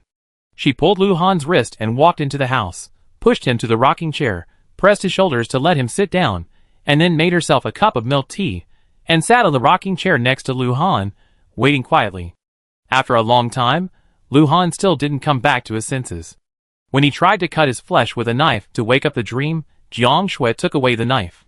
It's been an hour, and you still haven't come back to your senses? Lu Han looked at Jiang Shui with complicated eyes, his thoughts swirling. Jiang Shui reminded, You just woke up in the morning 3 hours ago. It's impossible to fall asleep again and dream. Lu Han's eyes suddenly became clear, and he stuttered, So you are with me? Jiang Shui, yes. Ah! He stood up suddenly. Why do I feel it's so unreal? Jiang Shui, because I think there shouldn't be any misunderstanding, so I asked you. Lu Han, but you actually agreed? Jiang Shui, why not? For me now, I don't resist this, so I made a decision according to my heart. This is what makes me feel happy at the moment, so I did it. Lu Han looked at Jiang Shui carefully, and finally realized intuitively that Jiang Shui had really changed a lot, and was completely different from when he first met her. However, his love for her remained unchanged, and even more so. How could it be so good? Lu Han accepted the fact that he was with her. You said that as long as I like you, you will like me. Jiang Shui, yes. Lu Han smiled widely and hugged her. Then, I will always like you. The emotions above faded away with the passage of time, and Lu Han found out what he was doing awkwardly. He let go of her hand embarrassedly, and thought, It's already this kind of relationship. What's there to be embarrassed about? He put his hands together again and whispered, Now, we are boyfriend and girlfriend. Jiang Shui's face was hot, and she felt her body was stiff. She didn't know where to put her hands and feet, and whispered yes. Lu Han, then is it reasonable for me to live here? Jiang Shui. Are you climbing the pole so quickly? You should go back to the state you were in just now. Lu Han began to persuade. It is normal for a boyfriend to worry about her safety when your girlfriend is alone at home, and it is so dangerous outside, right? If I don't do this, I don't care about your safety, I'm a scumbag, and I'm not a qualified boyfriend at all. Jiang Shui, are you this kind of Lu Han? Lu Han kept a certain distance from Jiang Shui, put his hands on her shoulders, bent down and looked at her directly. I'm a good person, you know. Jiang Shui, reasonable. Lu Han smiled and let her go for the time being. It's still early. Do you want to go fishing for supplies? Jiang Shui was really worried that Lu Han would continue to say something that made her feel uncomfortable, and when she heard about fishing for supplies, she immediately agreed. So after a few minutes, as expected, the battle turned from fishing for supplies. With the improvement of combat power, the marine life encountered every day became stronger, and with everyone's help in the battle, the marine life encountered was all 100 meters long. Just after a battle, another 200-meter sea beast came. The previous battle was very tiring, so this battle was much more difficult. When the battle was over, everyone was injured. Everyone treated their wounds on the nearest Jiangshu Island. After the battle, everyone supported each other and left, but saw that Lu Han and Xiao Huan were motionless. Xiao Huan and the others understood that he must be trying to act pitiful to Xiao. But what about Lu Han? How come he suddenly became so thick-skinned after not seeing him for a day? Lu Han saw everyone's puzzled eyes, smiled, and was about to speak, but suddenly his arm hurt, and he looked down and saw that it was Jiang Shui who was pinching him. He immediately understood. Although Jiang Shui had changed a lot, it would be embarrassing to say it out loud with so many people watching. Lu Han thought, first get used to being with Jiang Shui, raise her threshold, and then tell everyone. Everyone saw Lu Han first smiled, then suddenly became serious, and said calmly, goodbye. Everyone, ? How come Lu Han, who used to be the most stable in their team, has become crazy? If you say so, don't blame your friends for being mean, right? The elders saw the clues, smiled knowingly and left, leaving the young people here to make a fuss. Meng Liyun put his arm around Lu Han's shoulders. Brother Lu, is there something wrong? Tell everyone. Lu Han tried to get up, but Xiao Mu held down his other shoulder. Why are you leaving? What did you want to say just now? You were smiling like a flower. Why did you suddenly stop talking? Are we still good friends? Why are you so distant? Yu Dai's voice came from the side. Hey Shueshua, are you sick? Why is your face so red? Xiao Mu, Yu Dai asked Shueshua, why are you blushing, Brother Lu? Jiang Shui asterisk Lu Han. Jiang Shui quickly stood up and walked into the house. I remembered that I still have something to do, so I leave first. Sorry, Lu Han, I leave the pressure to you. Lu Han watched Jiang Shui disappear with a sad look on his face, and was turned around by Meng Liyun and Xiao Mu the next second. Xiao Mu, leniency to those who confess, severity to those who resist. A few minutes later, everyone recovered from their shock. I didn't expect that she would actually speak up. I really didn't expect that she would do such a thing. Lu Han, you are not good enough. Congratulations. Shouldn't you two treat us to a meal? I treat you after you recover from your injuries. You also need to give Shueshua and I some time to adapt, right? Okay, I do as you say. Come on. Jiang Shui heard their conversation in the room and covered her face.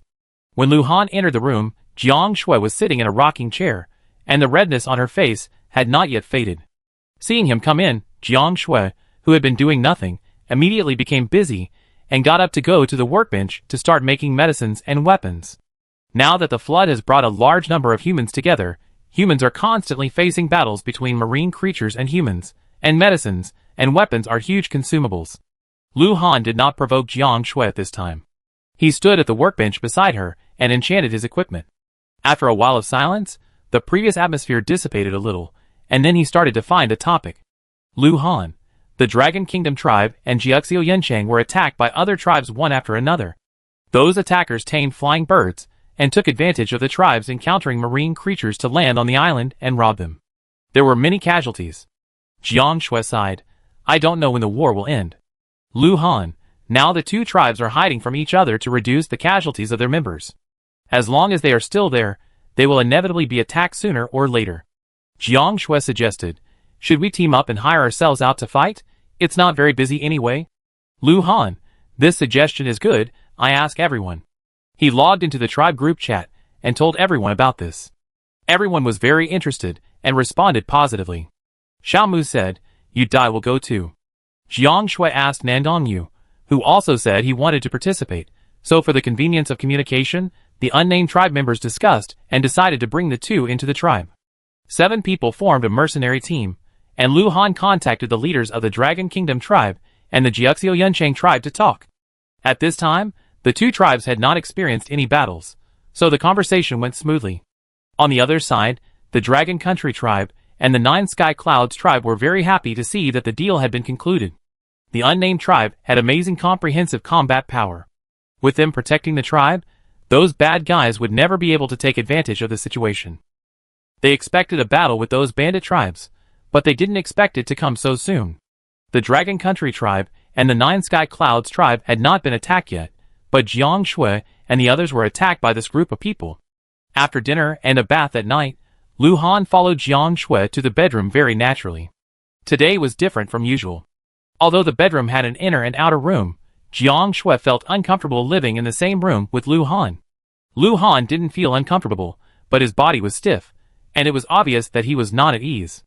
For the sake of his future happiness, he blushed and said to Jiang Shui's disapproving eyes, "I said I would protect you." "Jiang Shui, there is an empty room downstairs." Lu Han refused. "It's too far, and it's not like I haven't lived there before." Jiang Shui was speechless. "Far? If you really encounter danger, with your ability, you can reach me in an instant." At this point, it was already obvious. Jiang Shui realized that Lu Han looked cold and silent, but he was actually a gentleman. In fact, he had been saying one thing and doing another. She had let the wolf into the house without knowing it for so long. It would have been better if they hadn't said it before. Now that they have confirmed their relationship, the other party has completely exposed his ambition. Lu Han ignored Jiang Shui's gaze, lay on the bed, and pulled a quilt to cover himself. "Good night." "Jiang Shui." She took a deep breath and held it in. "I was the first to break the window paper, and I was also the one who said that as long as he likes me, I will like him." Jiang Shui helplessly lay on her bed and forced herself to sleep. Outside, Lu Han smiled silently. It was fine before they didn't have a special relationship, but now living together in this relationship, they couldn't help but think about it. Both of them were insomniac. Because of this, they caught the sound of fighting at the first time. Jiang Shui immediately got up and hurriedly put on clothes and walked out with Lu Han, and saw Xiao fighting with several humans who landed on the island. There were hundreds of small sailboats behind those humans, and hundreds of humans were heading towards the island. The comber was not friendly. Jiang Shui and Lu Han immediately rushed over. Jiang Shui said to Xiao, "Quickly wake up the killer whale humpback whale group, and your group to fight." Xiao immediately jumped into the water, and swam quickly to the bottom of the sea. Chapter 112. When these people saw Jiang Shui and Lu Han, their excitement about seeing the archipelago disappeared. They were the pathfinders jointly recommended by the bandit tribes in Longwood district. They were originally just wandering in the ocean looking for the Longwood tribe and the Jiuxiu Yunchang tribe, and accidentally ran into this small archipelago. With the mentality of not missing it when passing by, they chose to attack at night. Now that the mandatory battle card has been released, who knew that they would encounter mermaids just as they were about to land? At this time, they still had a fluke mentality. It couldn't be such a coincidence that this was the mermaid tribe bound to the boss, who knew that they would meet the big guys right after fighting with the mermaid, and there were two of them, and they were all in the top 3 of the world's combat power rankings. The leading humans immediately wanted to retreat. However, people's minds were different. Some thought they couldn't beat them, while others thought that all humans who could become pathfinders were strong. Could it be that so many people couldn't beat Jiang Shui and Lu Han? During the confrontation, a girl came over holding a glass water tank. She jumped into the water, and her figure disappeared. In an instant, the sea water rolled out waves, and a 10-meter great white shark appeared. "Oh, just a 10-meter great white shark. Do you think they are humans who just came to the survival world? Not to mention 10 meters. They have killed 30 meters. If the pet is only this, then the opponent is no more than this." When everyone was relaxing, they saw countless dim lights suddenly lit up in the entire sea area. Some humans with strong vision discovered huge jellyfish stretching for hundreds of meters in the sea water. These lights were emitted by jellyfish. With the light emitted by the jellyfish, they saw several huge figures rushing straight to the water surface. At this moment, their inflated confidence disappeared instantly, and they screamed and ran to the shore. Never mind if there were big guys on the shore, they were now in the sea, and could not fight against so many giants. Jiang Shui and Lu Han would not sympathize with the invaders. If they were ordinary people without help, they would probably have ended up miserably now. The two of them used their umbrellas to swing the wind blade forward, then brushed past the enemy's attacks and floated into the air to attack those who intended to land on the island. A human-sized panda and 2 half-human-sized wolves also joined the battlefield. The panda relied on its natural thick skin and great strength to slap a human away with a slap, and the wolf was amazingly fast, moving among the humans like lightning, biting a person's throat from time to time. Splash! The killer whales and humpback whales arrived at the sea surface. Before they launched an attack, the huge waves they created broke the sailboats, and caused a large number of humans, who were originally standing, to lose their balance and fall to the ground. The mermaids were surrounding the invading enemies with crossbows. The island screamed, and the invading humans ran around to avoid the attacks. The other people in the islands woke up one after another and joined the battle. Use the battle release card quickly. It has been used, but there is no escape. They used a new battle card. Xiao Huan swung her machete with great force, and flames burst out. She shouted excitedly, "Why are you running? You have come from afar to be my guests, so stay and have a feast." Xiao Mu smiled and shook the battle card in his hand. "You can use the battle release cards. I have a lot of them here. Let's see if you will be wiped out before we use up our battle cards or escape successfully." In just a few minutes, more than half of the enemies were killed by the sword and the deep sea. One person shouted, "If this continues, we will all die. Hurry up and bring people over. Ants can kill elephants." This word woke everyone up. They were capable of robbing, and they were not good people. They had no psychological burden in deceiving the tribesmen to come and fight with them. Many people landed on Jiangshua's island. They formed a team to recruit people. In a blink of an eye, the island was crowded with people, shouting and cursing, like a scene of slaughtering a boss. Even so, they still couldn't get anything good. When they came, they were deceived into thinking that there would be benefits, and they were not prepared to cancel the battle card. When they fled, they had to buy the battle card in the tribe group chat. They have their own way, and this side has its own way. Xiao Mu directly logged into the world channel to purchase battle cards. The reputation of the unnamed tribe is not bad, and it immediately received responses from members of the Dragon Country tribe and the Nine Skies Clouds tribe. The battle cards and battle release cards of both sides were clashing, and the battle could not be ended. At this time, the bandit tribes were anxious. Originally, it was just a loss of a Pathfinder team, and for each small tribe, it was only a matter of 2 masters dying. However, that group of idiots teamed up to deceive people to fight, and each tribe instantly trapped a dozen masters, and lost so many battle release cards. If the battle continued, it would definitely not be damaged. They had to beg for mercy on the Dragon Country World Channel. How could they be so unlucky that they robbed the islands of the unnamed tribe? Moreover, I know that your combat power is high, but this is too high. Not only that, they also have a huge tribe and a mysterious race to help them. How can they fight? They can't fight at all. The small tribes begged for mercy, and the big tribes were proud. Since the spring flood, they have been frequently harassed, and finally they have received retribution from the other party. The discussion of the ordinary night exploded because of this sudden incident, and the news was 999 plus per second. Not only that, the Survival World Channel was also occupied by various comments. This war was watched by all regions, which was related to the change of the relationship between the regions and the situation in the future. Friendly countries hoped that the unnamed tribe would win, and the enemy countries hoped that they would die. The Dragon Country tribe and the Nine Clouds tribe were very anxious at this moment. They also knew that this battle was of great importance, and called for joining the battle. Xiao Mu had been paying attention to the Dragon Country World Channel, and responded, "We can handle it." As time passed, the plea for mercy on the World Channel turned into a threat. "Let our people go. If you continue, we will definitely fight to the death with your unnamed tribe. No matter how powerful your unnamed tribe is, you can't defend against sneak attacks all the time. Why do you have to do it so decisively? Even if you win, what does it matter? We have suffered losses, but as long as we don't die, we have the opportunity to develop. The future is uncertain. Do you want to bet on this possibility? Let's stop here. Once this matter is exposed, we can pretend that nothing happened." The leader of the Dragon Kingdom tribe, Long Wenwu, was blown up. The unnamed tribe has eliminated harm for the people. To express gratitude, my Dragon Kingdom tribe is willing to unconditionally protect the unnamed tribe. Qin Jiqiu, Jiexio Yunsheng tribe. We, the Jiexio Yunsheng tribe, are willing to unconditionally protect the unnamed tribe. The threatening remarks on the Longwood District World Channel disappeared. At this point, they already understood the determination of the 2 major tribes in the Longwood District to eradicate them. They could only be angry, but there was nothing they could do. They knew that after this battle, the Longwood tribe and the Jiexio Yunsheng tribe would immediately send people to wipe them out. At this moment, there was no place for them in the Longwood District. Overnight, Jiangshui's island was filled with human corpses. The large and small tribes in Longwood district were afraid of being wiped out and fled abroad. The battle of the unnamed tribe changed the world situation. The enemy country understood that if they wanted to destroy Longwood district, they had to get rid of the unnamed tribe first. So the day after the battle, Jiangshui and everyone received various inducements and alienations from the enemy country.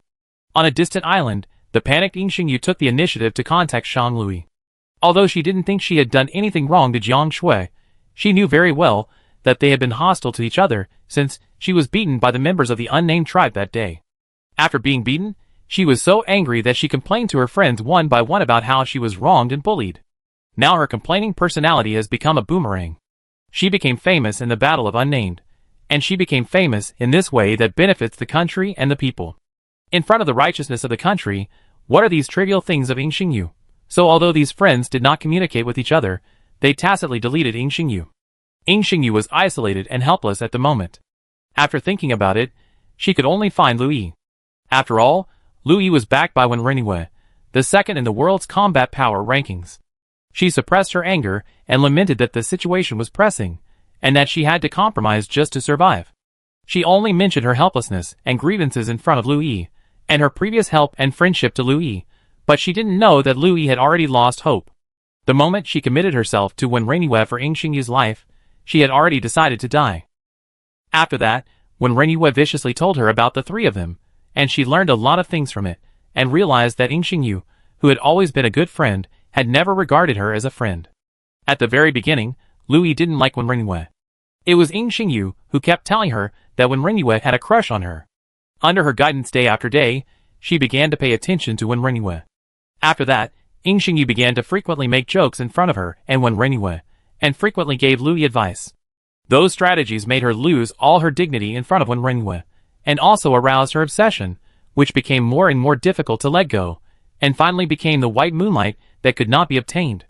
At the very beginning, Wen Renyiwei didn't hate Lui, but under Yingxingyu's interference, she gradually became disgusted with him. But in the end, Lui became the idiot that Yingxingyu complained to her friends. She was the negative energy in her mouth. She was the complaint in her mouth.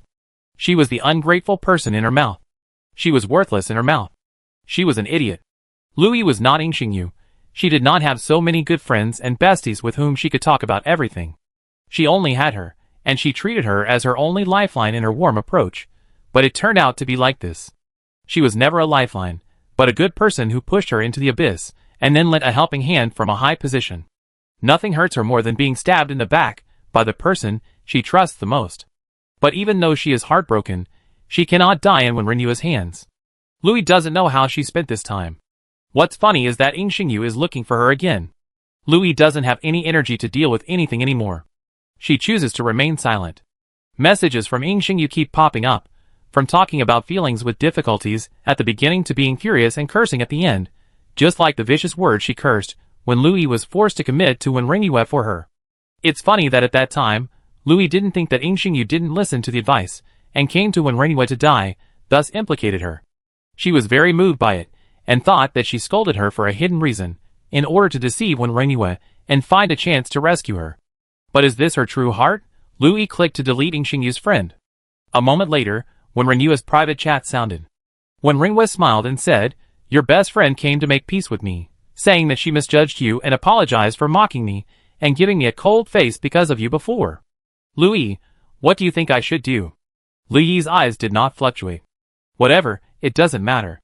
Last night's battle, Jiang Shui and his men were injured. Today, they had no fishing supplies and were recovering at home. They received many friend requests all day, which made them very annoyed.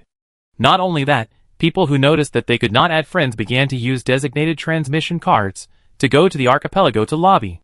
Most of them were people from enemy countries who used bribes to incite rebellion.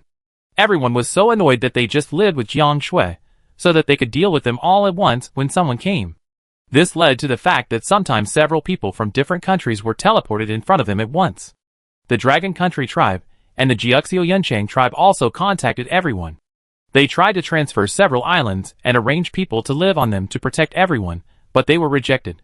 The lobbying of various countries lasted for 2 days, and the archipelago began to encounter assassinations. This is probably "you are too strong, since you can't get it, then destroy it. As long as this group of people who broke the balance of combat power are dealt with, then everyone with similar national strength can play normally as in the previous life. Whether it is day or night, it is really annoying to always encounter assassinations. After discussing, Jiang Shui and others decided to take the initiative. Okay, assassination, right? The country where the assassination is made will be visited by the people in that country. Chapter 113. First, they set their sights on the flower country and the wood country. From what they saw these days, these two countries were the most active, while the light country was relatively quiet. The flower country and the wood country occupied the chat channel of the survival world, clamoring to complain about the dragon country, asking the survival world to weaken the combat power of everyone in the dragon country. While they used the most vicious words to insult and complain, they also said people to assassinate them crazily. In the past 2 days, everyone in the Jiangsu Islands had to live on the first floor of the Jiangsu building and take turns to rest. Even so, it was difficult to rest well, as everyone had a strong temper. Everyone immediately locked the first target on the flower country area. In the past and present lives, this is an extremely disgusting country. If you like to jump so much, then I will pay attention to you as you wish. Everyone designated a battle plan. Because the survival world has a battle card, they must fight quickly, and complete the assassination, and kill within 3 seconds to return to the island. Lu Han said, then, I will contact Dragon Country diplomat Gu Yunshin and Jiuxiu Yunchang diplomat Mo Ryu to purchase the designated transmission card and battle card. In just a few minutes, a dozen people suddenly teleported in front of him, and the other party attacked without saying a word. Xiaomu also used the battle card without saying a word. He had been annoyed for the past 2 days, and had developed a conditioned reflex. Since the other party dared to come, they knew their fate, but they had a soft spot in their hearts, and were controlled by the top leaders. They had to use their lives to consume the members of the unnamed tribe until they were consumed to a certain extent, and there would always be an assassination that would succeed. This is the fate of the assassin. No matter how unwilling they are powerless to change it. In order to keep their family members under the control of the higher-ups alive, they had to go all out, otherwise their entire family would die. Jiang Shui and others dealt with this group of assassins, and Lu Han had already obtained the designated transmission card and battle card. The two major tribes knew the plan of the unnamed tribe, and they chose to help in this way without making a sound. In the Flower Country district, the Flower Country tribe encountered trouble. Among the 10 assassins they carefully selected and controlled through information integration, one of them learned that his family was controlled and would kill his family if he did not complete the assassination, and his defense was broken on the spot. This person was a high-ranking official in his previous life, and he knew the tricks of the Flower Country clearly. After all, he had often used that method before. He knew that as long as he participated in the assassination mission, if the assassination failed, his family would definitely not be left alive. So he used the excuse of going to the toilet to expose the Flower Country tribe's incident with a video. The Flower Country people had tried this method many times, and it had never failed. So they were not prepared for this Flower Country man to do this under the pretext of going to the toilet. When they found out, this Flower Country man had already committed suicide. The leader of the Flower Country tribe was furious. While doing public relations, he immediately tortured the imprisoned family of the Flower Country man to vent his anger, but found that his family had also committed suicide. Since the survival world, people's hearts have been in turmoil. When this happened, although the Flower Country people did not believe it, their bodies honestly began to be on guard. Some people who had contact with the dark side in the previous life, especially those who had feelings for their families, chose to return to their islands on the spot. Although the island was submerged by the sea, the inherent supplies were still there, and there were still some floating objects that could float on the sea. Besides, the catch on their own islands belongs to them, and they don't have to hand it in. It's impossible for marine life to find them, and kill them immediately, right? Now that floods, mountain drawings and high-rise drawings have increased in probability, in this time difference, maybe the current problem can be solved. Thinking in this way, some people succeeded in catching what they wanted and survived. Relatives brought relatives, friends brought friends, and for a while the number of people in the Flower Country tribe was decreasing every second. The top leaders of the Flower Country tribe were anxious, and the leader immediately gathered the top leaders to hold an emergency meeting to discuss solutions. At this moment, the space in front of the leader suddenly shook, and 7 people appeared in the next moment. Before they could see the faces of these people clearly, they used the battle cards without any martial ethics, and then, they used killing moves frequently in a flash. In just 3 seconds, this group of humans disappeared, but 3 people were killed or injured in the conference room, one of whom was the leader of the Flower Country tribe, and 2 high-level officials. Originally, these 2 high-level officials did not need to die, but when everyone teleported over, there were 3 people in their field of vision. Based on the idea of taking away as many as possible, they were solved together within 3 seconds. The leader of the Huagua tribe and 2 high-ranking officials were killed on the spot. The rest of the people ran away screaming, forgetting to use the battle cancellation card, and shouted as they ran, "The Dragon Kingdom is attacking! Kill them!" The island was in chaos immediately. At this time, Jiang Shui and others returned to their own island and used the designated transmission card again. This time, the target was the Mugwa area. The Huagua area happened suddenly, and other countries did not know the news. Therefore, the leader of the Mugwa was smiling confidently and sipping tea leisurely. He was followed by several high-ranking officials, who were flattering him with smiles on their faces. It's been 2 days. I think the members of the unnamed tribe must have been exhausted. As long as we send a few more assassins to continue to consume them, they will be exhausted and no match for us. Haha, as long as we deal with the unnamed tribe, what else does Longwood District have to fear? When all the countries join forces, won't Longwood District be easy to capture? I can't wait to see the leader of Longwood tribe begging for mercy for the people. If Longwood District and Huagua District have a big hatred and are targeting them, the Wood Country District is just pure envy and jealousy. In their hearts, they are the boss of the universe, and they don't even take Dangwa seriously, but they don't have the courage to show it for the time being. When the Mu Kingdom fantasized about a better future, it never thought about the possibility of the unnamed tribe coming to assassinate. After all, in the perception of many countries, the Long Kingdom is a country of etiquette. No matter how much it was bullied and suppressed in the past, it never received a counterattack. So with this mentality, they were caught off guard by the attack from the unnamed tribe. However, it was too late. The head of the leader of the Mu Kingdom tribe fell to the ground on the spot, and the group of flatterers were not spared. It still ran away in 3 seconds, not giving the other party a chance to react. When everyone in the unnamed tribe returned to the island, they were met with a group of assassins, who looked like people from the Wood Country. While they were fighting, news of the assassination of the leaders and high-level officials of the Flower Country and the Wood Country broke out in the chat channel of the survival world. When Jiang Shui and her group finished the battle, the stage of heated discussion had passed, and it had reached the point of condemnation. The people of the Flower Country and the Wood Country were indignant and escalated the matter to the level of a national war, asking the Dragon Country District to give an explanation. The Dragon Country tribe said that its members were honestly farming, hunting and fishing at home and knew nothing. Anyway, they just looked like they were staying out of it. No matter how crazy and insulting the Flower Country and the Wood Country were, the 2 major tribes in the Dragon Country area that could represent the Dragon Country responded to that sentence and never spoke again. No matter how crazy the Flower Country and the Wood Country were, what else was there to do except verbal lethality? Although the 2 major tribes were very quiet on the World Channel, they were madly praising the unnamed tribe in their own tribe. Jiang Shui and others knew that after the incident broke out, all countries were prepared, and it was impossible to carry out assassinations next time. Everyone was sitting on the first floor of Jiang Shui's building, with nothing to do. When they saw Huagua and Mugua's vicious remarks, they immediately laughed. "We are still angry. Since you are so angry, why don't you accompany us?" Xiao Huan spoke first in the Survival World channel. "Oh my, you have been trying to assassinate us for 2 days, but we are not angry yet. We just assassinated back once. Why are you so upset?" "Xiao Mu, Longwood District, calm down. You have been double-standard dogs for a long time." Huagua and Mugua were immediately upset and cursed even more fiercely. Ming Luyun said with a smile, "You can scold us. We won't lose any meat anyway, ha ha ha."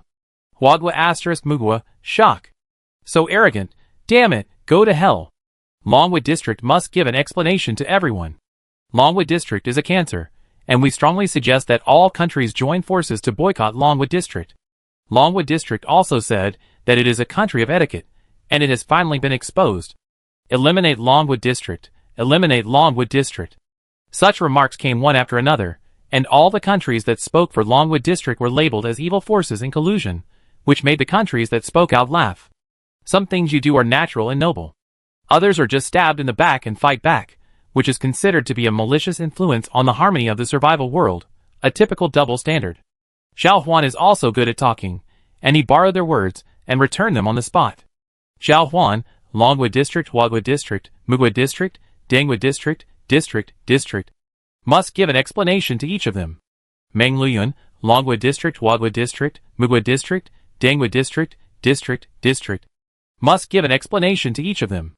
Xiaomu, Longwa District, Wadwa District, Mugwa District, Dangwa District, District.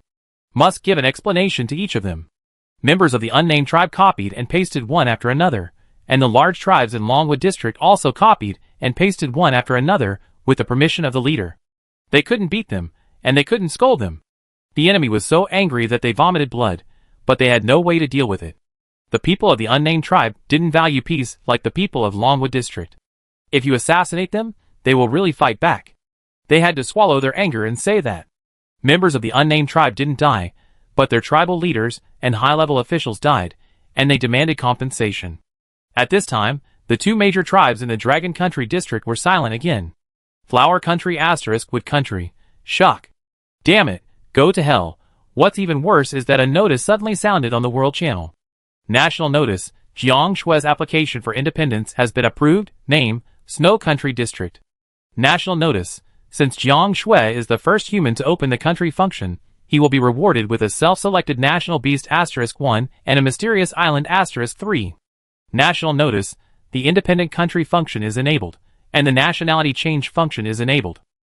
National notice, everyone has the function of freely changing nationality once, and the change of nationality requires the consent of the head of state. National notice, the head of state election function is enabled. A series of notices resounded in everyone's ears.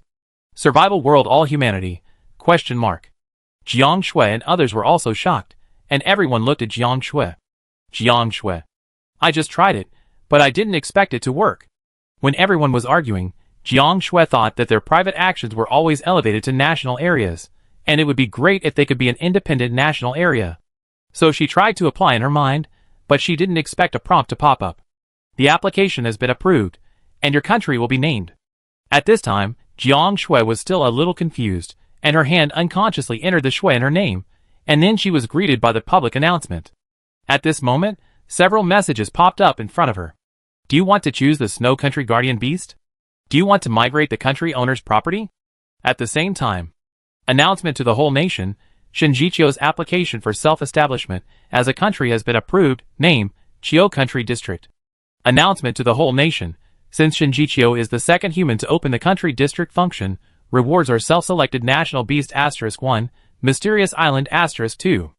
Announcement to the whole nation, by Yu's application for self-establishment as a country has been approved, name, Yu Country District. Announcement to the whole nation, since Bai Yu is the second human to open the country district function, rewards are self-selected national beast *1, mysterious island *1. Announcement to the whole nation, when Renua's application for self-establishment as a country has been approved, name, Yu Country District. Announcement to the whole nation, Luo Ning's application for self-establishment as a country has been approved, name, Ning Country District. Announcement to the whole nation, Xiangchuan Keiko's application for self-establishment as a country has been approved, name, Hui Country District. Announcements came one after another, and the survival world was in an uproar. The things that the unnamed tribe had done before were completely forgotten, and humans set off a wave of independent country areas. But soon after continuous attempts, humans discovered that only those who ranked in the top 10 of the World Comprehensive Ranking, the top 10 of the World Combat Power Ranking, the top 10 of the World Planting Ranking, the top 10 of the World Domestication Ranking, and the top 10 of the World Pet Ranking could meet the conditions for establishing an independent country. However, there are only a few people who can meet these conditions at the same time. The desire to establish a country was instantly relieved. On the other hand, Shinjichio and Bai Yu, who had the choice of self-selected national beasts and mysterious islands in the top 3, were stuck here. Since the rulers ahead of you have not yet chosen their national beasts, you cannot choose them at this moment. On the island, Jiang Shui said to everyone, because I applied, I automatically became the ruler. Do you want to stay here or go with me? Lu Han, I go with you. The others also agreed. They also wanted to go with Jiang Shui. Unexpectedly, Jiang Shui actually received a message from Xiesiner. She applied to join the Snow Country District. Jiang Shui asked, why? Xiesiner, if you want freedom, if we join, we will definitely unite sincerely, otherwise you can do whatever you want. Jiang Shui thought for a moment, and decided to agree. She and Xiesiner have known each other for a long time, and this person has never made her feel uncomfortable. Jiang Shui still has some intuition. Just like Yingxingyu before, She had intuitively felt that something was wrong with her, but was blinded by the other party's enthusiasm, and because of her soft heart, she had self-doubt, which led to the following events. Jiang Shui. Okay, I will agree to the application after I migrate.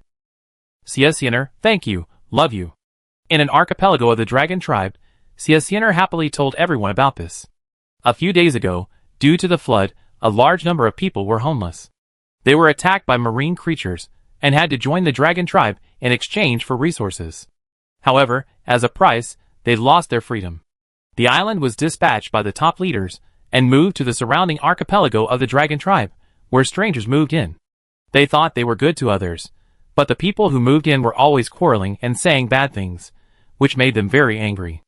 The most annoying thing is that some inexplicable relatives applied to the higher-ups to live on her island on the grounds of being relatives. These relatives are very good at making trouble, eating and drinking from them, and also saying bad things about them behind their backs. They thoroughly felt that people's hearts are unpredictable. Although no fighting occurred, these little things are really disgusting. At this time, Xiaxianer was talking to her family, and several aunts and uncles came to the door with a smile to flatter and ask for supplies. Seeing that Xiaxianer, as a junior, showed dissatisfaction, he immediately began to lecture her, and then changed the topic to matchmaking for her and Xia Jinghong. To put it bluntly, they just wanted to bind themselves to her family, and of course suck her blood and put on airs to teach her a lesson and raise themselves. Not only that, these distant relatives would also introduce relatives and friends to live on the island, urging them to get married every day, and from time to time they would bring young men and women to deliberately create solitude and ambiguous actions in front of Xiaxianer's parents. If this continues, sooner or later, misunderstandings will arise, the atmosphere will be chaotic, and the family will be disharmonious. While Xiaxianer and her family were perfunctorily dealing with this group of people, they were praying that Jiang Shui would finish her work quickly. On the island, Jiang Shui was choosing a national guardian beast. After choosing, she chose a national guardian beast named Spirit of Nature. This national guardian beast was a humanoid the size of a palm, with beautiful translucent butterfly wings on its back, and its clothes were made of vines with flowers. When her clothes and wings were made of such vines and flowers, the climate within a certain range would be spring. When it was white with ice and snow, the climate within a certain range would become winter, and when it was flame-colored, it would be summer. In short, it seemed to have no combat power, and was only used to adjust the climate. But if used properly, it can create all kinds of dangerous weather, such as thunderstorms, hail, blizzards, and heat stroke. In short, it is a pure elemental combat creature. Its body is very fragile, and needs careful protection during battle. It is equivalent to a full-system fragile mage. After selecting the national guardian beast, Jiang Shui began to choose to migrate all her belongings. The next second, everything that belonged to her disappeared, from the island to people and pets, as well as the mysterious race. In the void, Jiang Shui saw, automatically evaluating the comprehensive strength of the snow country. The current national strength of the snow country is weak, and the national area is automatically deployed to remote areas. The next moment, the scene reappeared in front of Jiang Shui's eyes. It was an endless sea. There was nothing else around except her island. The strange environment made the mermaids, and the killer whales, and humpback whales curious. In an instant, they whispered to each other, as if they were discussing something. Jiang Shui received the application for changing her nationality. After clicking agree, several islands appeared in the country, but they were automatically dispersed, and could not be seen. Everyone hurriedly used the island invitation card to get together again. Xiaxianer's family also moved to the island. At this moment, everyone appeared on Jiang Shui's island through the team function, and observed the small figure sitting on Jiang Shui's palm. Is this the guardian beast of our country? Yes, a pure elemental creature, relatively weak, and should be similar to the physique of ordinary humans. Isn't this a change from fighting to magic attack? What a fresh experience. Can she control the wind to make us fly? Jiang Shui was able to have a simple communication with the guardian beast, and under her words, everyone experienced various magic assistance. For example, flying, being struck by lightning, being buried in the earth, suddenly appearing on a high mountain, or being rained on. After a few attempts, this national guardian beast is an excellent combat assistant. With her, the enemy will be weakened by various negative factors, our overall combat power can be multiplied several times, and the fighting efficiency is effectively improved.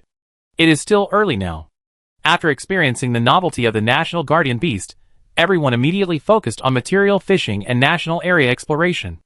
After all, The country has a small population and the national area is not large, so it should be possible to quickly find out the location of the adjacent national area and the mysterious island. Before that, they decided to feed the spirit of nature first, take a good rest, and conserve their energy to prepare for tomorrow's team exploration. Chapter 114. The nature spirit looks small, but she eats a lot. She eats as much as the 200-meter guardian beast eats. When she eats, her body becomes the same size as an ordinary human. She eats at a similar speed to humans, so she has to hold food all the time to eat, so as to maintain the basic needs of her body. Jiang Shui has 2 gold rings.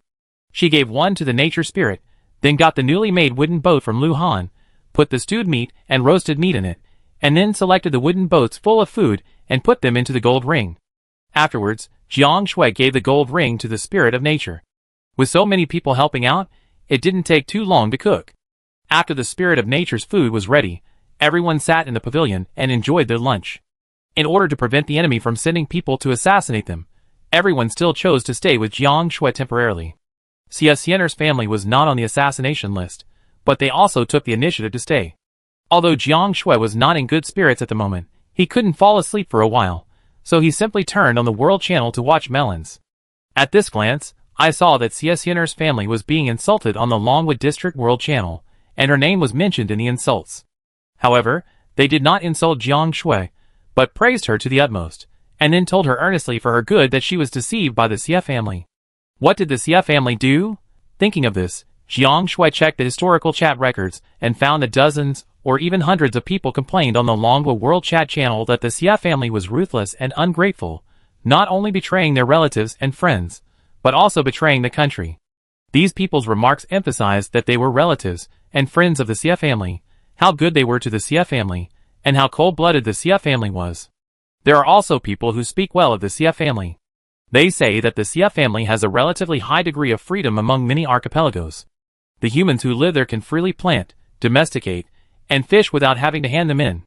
If such an island owner is cold-blooded, then what about those who oppress the islanders? It can only be said that people are greedy and want to swallow an elephant. You scold the island owner's family, but have you ever thought about how many people want to get the right to live there? This matter is very controversial. Most of the people who speak are from the lower class. They are all oppressed humans who temporarily live in various islands. Some people think that the Xie family is good at pretending, but they are actually cold-blooded. Some people scold these people, saying that they are afraid of ropes after encountering snakes for 10 years. They have no chance to live on the Xie family's island. But gradually, this part of the voice disappeared, because the Xie family was slow to respond. Jiang Shui was about to tell Xie Xianer what happened on the Dragon Country World Channel, and saw that they were also watching the World Channel and typing on the virtual keyboard. Jiang Shui switched to the Survival World Channel, and sure enough, she saw the Xie family's response. Xie Xianer, Snow Country, how dare you scold us? They live and eat for free on our island, and they force my brother and me to get married every day. If we don't agree, they will PUA and lecture us. Do you want to see what kind of people you introduce to us? They are either your relatives or your friends. You are so stupid. What's wrong? Do good people have to be bullied? Xie Jinghong, Snow Country, it's really speechless to have a bunch of blood-sucking relatives like you. You even drugged us and forced us. Fortunately, we were always on guard. In the end, your plan failed, and you still have the right to blame us for being picky. Please look at the ugly appearance of your relatives' descendants, okay? You are a toad who wants to eat swan meat. I have tolerated you for a long time. If it weren't for the fact that you are elders and relatives and friends, I would have let you go long ago. Xie Xianer, Snow Country, my brother and I are both single, so our reputations are not bad, but you hired someone to seduce my parents and destroy our family. Aren't you afraid of being struck by lightning? Most elders are very concerned about their reputations. After being slapped in the face by 2 younger generations, Xie Xianer and Xie Jinghong, those who once lived on the Xie family island, were furious on the spot, and they attacked and insulted them even more harshly. The Xie family was not polite either, and the family of 4 directly released several videos. The original insulter suddenly fell silent, and after a while, another group of people started a different rhythm. Oh my god, it's so terrible to be with you. You even secretly record videos. Wouldn't others be afraid to be with you? I'm really worried about the leaders of the unnamed tribe. What if one day, they maliciously record and misinterpret their words? Others are fine, but Jiang Shui's situation is special. If someone with this condition is betrayed, I feel sad for her. Boss, be careful of the Xie family. Your every word and action may be monitored. As the king of Shuegua, Jiang Shui thought he needed to say something. Jiang Shui, Snow Country. The people of Snow Country seek excellence rather than numbers. Our purpose is freedom, equality, unity and sincerity. We must not be double-faced, plotting behind the scenes, or slandering others. Otherwise, we will be expelled immediately.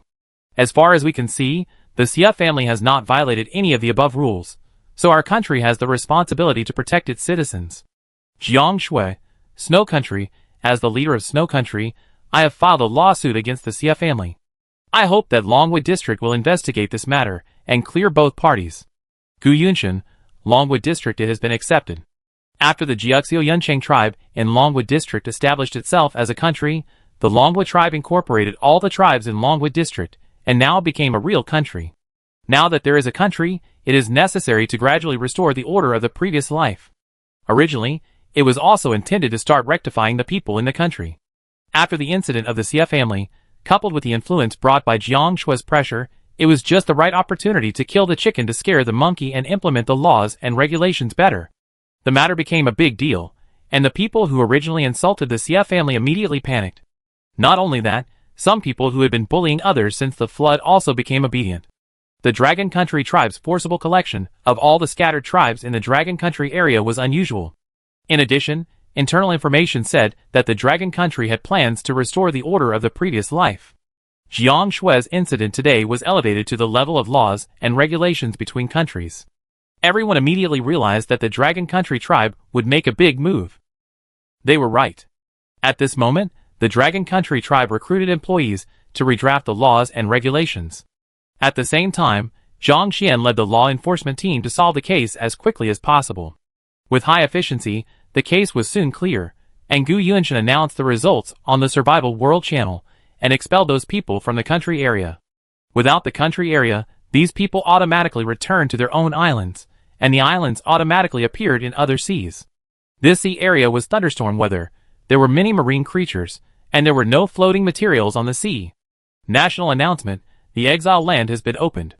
National announcement, the exile land is not suitable for human survival, and a special place is set up to accommodate people with no nationality.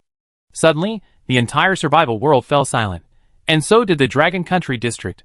This silence did not last long, as Longwood District announced a major criminal cleansing campaign on the Longwood World channel. Who would have thought that the people in Longwood District were still in dire straits in the morning, but in the afternoon, they were all harmonious and friendly and behaved like human beings? The changes in Longwood District triggered changes in all districts in the survival world, and a series of battles for the head of state began. The high-ranking officials, who were originally high up, had to lower their posture and pray for the people's election. After all, the head of state was elected by the people, and everyone had one chance to vote, so there was no way to manipulate it behind the scenes. For a time, the top leaders of countries that were more ruthless and didn't care about the lives of ordinary people were in chaos. All countries were caught in the frenzy of internal strife, and only the people knew what kind of leader they wanted. Among them, the most serious internal strife was in the Dengwa area. The Dengwa tribe, which had been in the limelight in the past few months, was bound to become a dog in this election frenzy. It seemed that the internal strife in various countries was so chaotic that there was no time to assassinate everyone. Jiang Shui and others felt relieved. When they relaxed, the accumulated fatigue broke out, and they felt sleepy and gradually fell asleep. In a half-awake state, Jiang Shui heard. Rainbow Shark said, "Shilong, our home is not in this direction." Rainbow Shark, my intuition tells me that our home is in that direction. Perhaps because I was too tired these days, and my body was weak, I actually slept until the next day. Without all the worries, everyone was refreshed. Early in the morning, Jiang Shui went out and found that everyone was washing up at the door. Jiang Shui looked around and found that Shenlong had come here and was sleeping with the phoenix egg. Rainbow Shark, Great White Shark, and Styx Jellyfish had also returned. She recalled the words she heard yesterday and wondered, all the things near the island will automatically move, but those outside the island will have an intuition of the location of the new home. Thinking this way, she took a bath after washing up and saw the Mermaid Queen and Mermaid Princess and a team of mermaids coming back. The Mermaid Princess came forward and hugged Jiang Shui, saying happily, "We've moved to a new home, which is great. There are not many marine creatures around, And you have to swim a long way to see the island. It's much safer than before," she said excitedly. "Is there a moving party tonight? We brought back a lot of prey." Jiang Shui, yes. As he spoke, the dragon changed into a boy, and Jiang Shui introduced them to the new member, the spirit of nature. At this time, everyone finished washing their bodies, changed into clean clothes, and came to Jiang Shui Island. Seeing that the spirit of nature and the dragon were there, they started cooking together.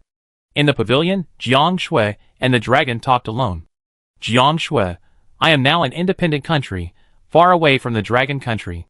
You are their guardian beast, and you have to stay there often, but as long as you come to visit, the snow country welcomes you at any time." Shenlong hugged Jiang Shui reluctantly, but because he was very short, he could only hug her to his knees, which was like a child's behavior of being spoiled. Jiang Shui rubbed his hair, which felt very good. No wonder Lu Han would rub her hair from time to time. "Jiang Shui, you will live with the Lord of Dragon Country in the future. Be careful when you go out. Don't eat food given by anyone. There may be spies who deliberately harm you, understand?" Shenlong, yes. "Jiang Shui, when you feel lonely, you can bring Rainbow and the others to play." Shenlong, okay. Although they unexpectedly established their own country, Shenlong is still everyone's belief in their bones. Everyone actively feeds Shenlong.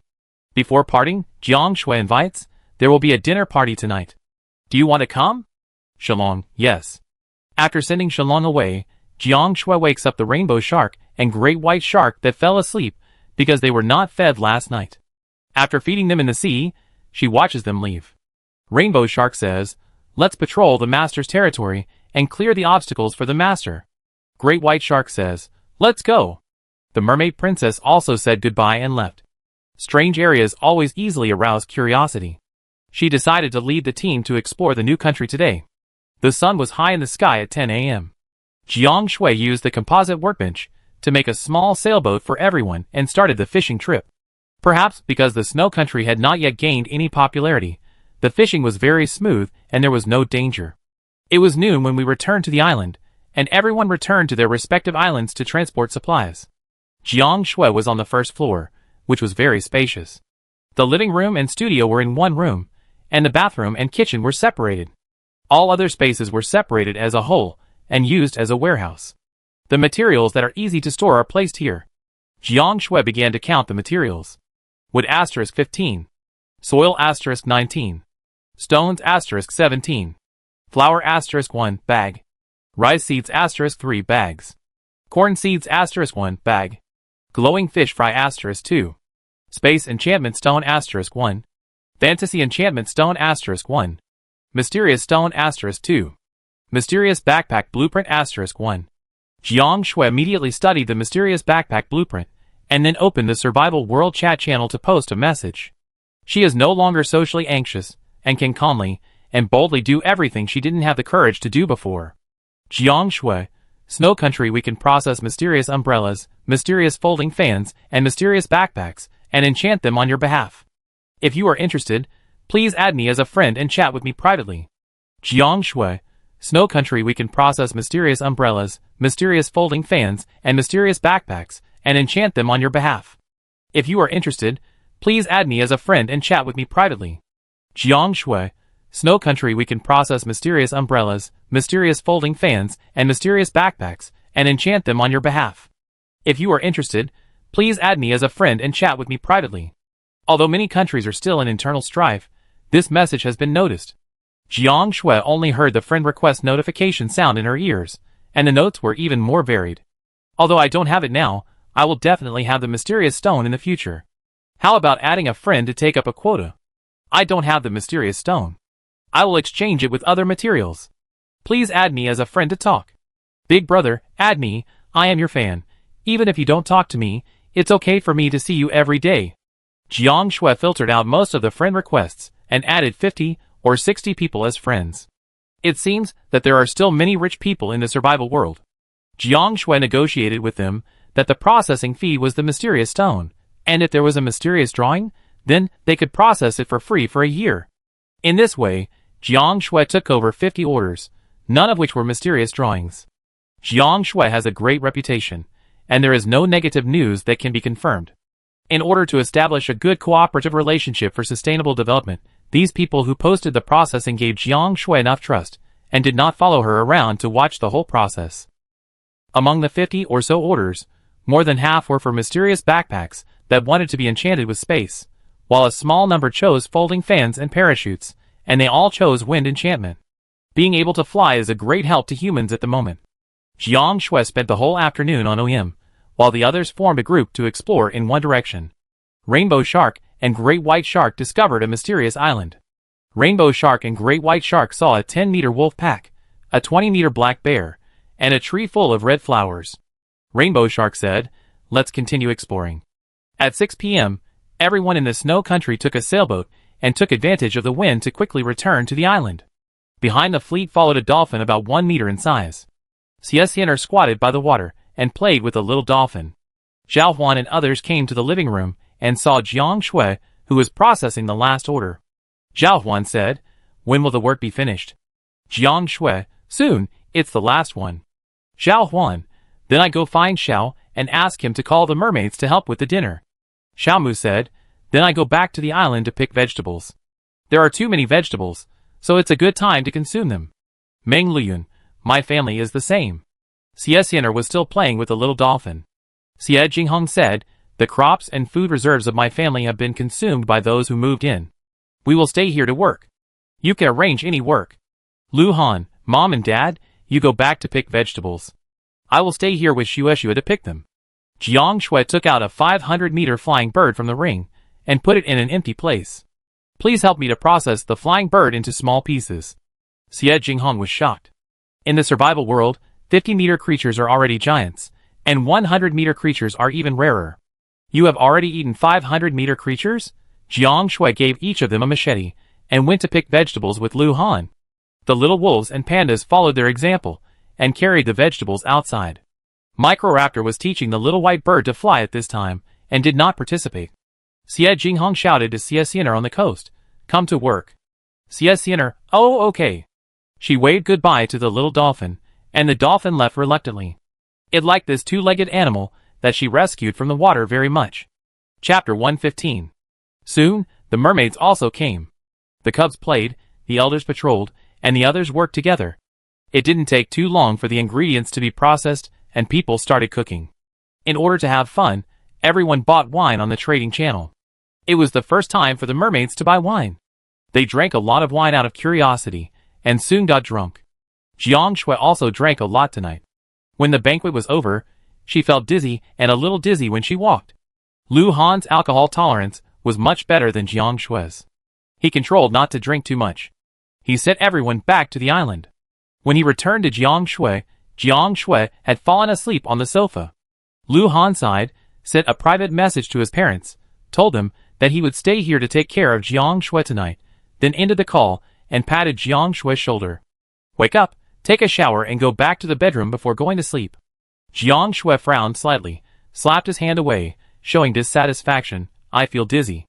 Lu Han helplessly, "Next time I have to keep an eye on you. You will drink too much if you are not careful." Jiang Shui, "No." Lu Han, Okay, you didn't drink too much, then I will help you to the bathroom?" Jiang Shui stood up shakily. "No, I can walk by myself, I'm not drunk." Lu Han couldn't help but smile, but didn't let go, patiently coaxing, "I let go after you go in." After sending her to the bathroom, Lu Han went out to get hot and cold water, and came back to pour them into the bathtub. As soon as he entered the room, he found that Jiang Shui had taken off her outer clothes, and was taking off her inner clothes.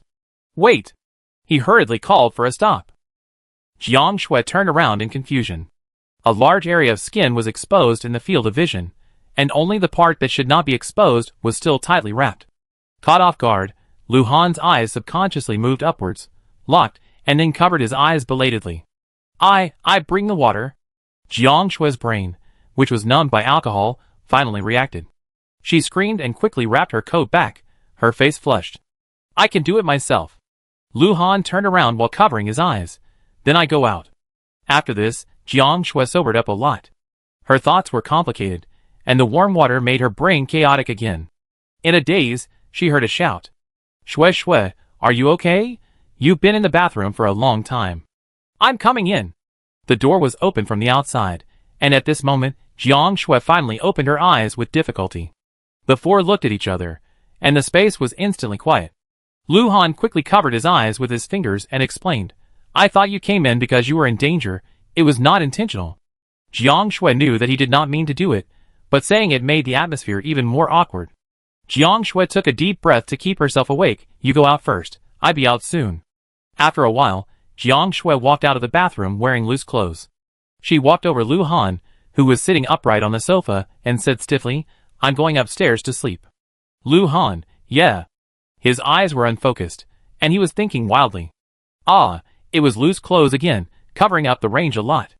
A warm liquid suddenly flowed over the tip of his nose, and he touched it blankly, feeling very complicated. It was just a fantasy. So disappointing? The more he cursed inwardly, the more his mind was uncontrollably thinking wildly. Lu Han's face suddenly froze, and he rushed into the bathroom with cold water. After 25 years of having no desires, he suddenly encountered this situation. He was a little confused and a little ashamed, but in the end, he was silent in the cold water. When she went upstairs again, he had returned to his usual state, but only he knew that being in the same room with her was a painful experience due to insomnia.